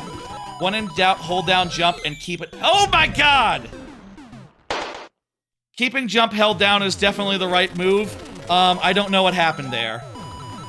We got it this time though, folks.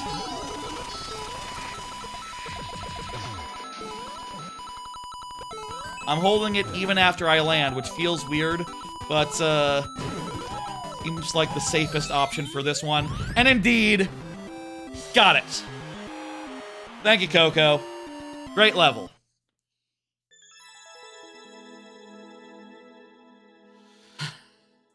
Let me hit complete, and we'll pull up the last level of the night by Abelena. By Abelena?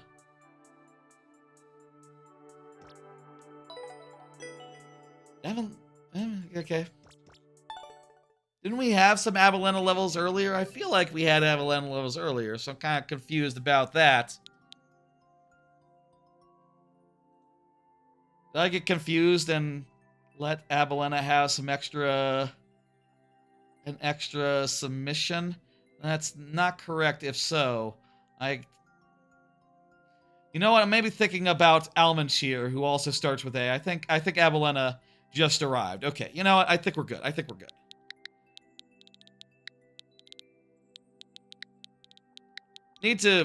Wish there was a way to, like, remember that other than using my human memory, but, you know, gotta use my human memory. Abelena just submitted this. You're good. It was just barely any time ago. Let's do it. believe we have 5 tries. Clear rate was not that... Let me just check. Double check here. Yes, the clear rate is quite high. This is the last course. That's right. This is the last course of the night. I'll be gone for a week. Next week, no streams. I'll be back on Tuesday, and we'll be there to talk about, you know, I'll be back next Tuesday, and we'll be doing viewer levels next Tuesday, and talking about, you know, my time at Epic Universe and all that, and also the other parks, and also Disney, I guess, as well. Be a fun time. Hopefully y'all will be interested in all that. That'll be in a week and a half from now. And there's something else on Friday that week as well. But like after that week, we'll be returning to business as usual with some sort of stream on Tuesday and some sort of stream on... Oh crap, I need to use my... I need to land and then... I got it. I got this. Also, checkpoint refreshes, and then we lost one. Oh, hang on. You can't fiddle fart in this. You have to move quick. Let's move quick. No fiddle farting. I don't know if that's a commonly used term. All I know is that Dan Reichert sometimes says fiddle farting, and it's obvious what he means. You know. No screwing around. We can't fuck around here. We gotta move. We can't dilly-dally. Now, that's probably more common of a parlance. Beautiful. Thank you, Abelena, for the lovely level. Next time, you're gonna upload Classic 1-1 in a Super Mario style. That's cool, Bowser fan. Can't wait to see it. Let me go ahead, take one breath, and hit complete. It is 11 p.m. We've been going just over 4 hours, and that's gonna be it for this stream. Let's take that stuff down and go ahead and make me nice and big. Well, folks. As has been previously established, I'm not going to be here next week. No streams next week. I'll be back a week and a half from now on Tuesday for viewer levels and also talking about the trip. I'll have a lot of photos to show, and I'll structure them like, you know, I'll talk about this land of Epic Universe, then that land, and then this land, and then the other land. You know, so we're going land by land, photo by photo. And we'll do that between levels until such time as we're out of things to discuss, at which point, you know, I'll wrap it up as I usually do. And that'll be a fun Tuesday stream. I'm not sure what time that's going to be. Honestly, not sure. I would like it to be early because it might go long, considering, but maybe 8 p.m., maybe 6 p.m. I'll say in the Discord which I decide makes more sense. Ideally, I'll have it all prepped on Monday, ready to go, so when Tuesday rolls around, I can just start it without much trouble. But that'll be next Tuesday. Next Friday will not be viewer levels. Instead, I'll be doing the new Metroid Fusion randomizer, which is different from the old open Metroid Fusion open randomizer, and is improved in a couple key ways, which we'll discuss in literally 2 weeks. So, y'all interested in that, come back 2 weeks from now. Metroid Fusion Randomizer, the new one. Let's go. After that week, business as usual. We'll start again with a I'm gonna start playing through some rare game, like on Tuesdays. And I'm going to do viewer levels on Fridays, but that's not going to be the case for the next 2 weeks. In the next 2 weeks, this is the deal. This is the calendar. Business as usual, 3 weeks. If that makes sense. And also, there'll be a Labor Day weekend stream, which will be fun. More Mario Galaxy 1+2 with the conceit of every 7 lives I switch games. That'll be a fun thing. Look forward to it. I think we're done, folks. Let me see. Let me look at Twitch real fast and see who I can send y'all Twitch people to. Let me send y'all somewhere. Let me look at who's online and who I can raid. And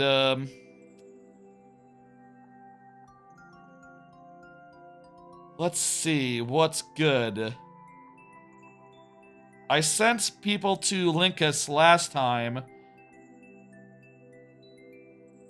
I'm gonna send y'all to Tolkoto, who is doing Control, which is a goddamn good game. He's playing Control. I'll send you to him, why not? I also considered sending you to Linkus, who is doing Bananza, learning the DK Bananza speedrun. Oh, that's really cool. But I rated Linkus last stream, so nah, I'm gonna send you to Mike Minotti, Tolkoto on Twitch. Yeah, that's gonna do it. Hope y'all have a lovely week while I'm at Universal. I'm going to enjoy the time off. I'm going to enjoy the theme parks. I'm going to get some ROM hacks onto my Retroid, I think, and prepare for the big day, the big flight on Sunday. You know, tomorrow. I'm going to get the rest of the way prepared, and then, yeah, exciting. I can't wait to see Epic Universe. I bet it's going to be lovely. I have Express for the first day. That dragon, shout out to, the one thing I keep thinking about, honestly, other than Stardust Racers, it's gotta be that goddamn How to Train Your Dragon cone with the peanut butter and jelly and this thing. I keep thinking about that. I want to try it so bad. I will try it. The next time you see me, I will have tried it. So, that's fun. Alright, folks, I will see you after I'm back from Universal Orlando. Y'all, take it easy. Bye.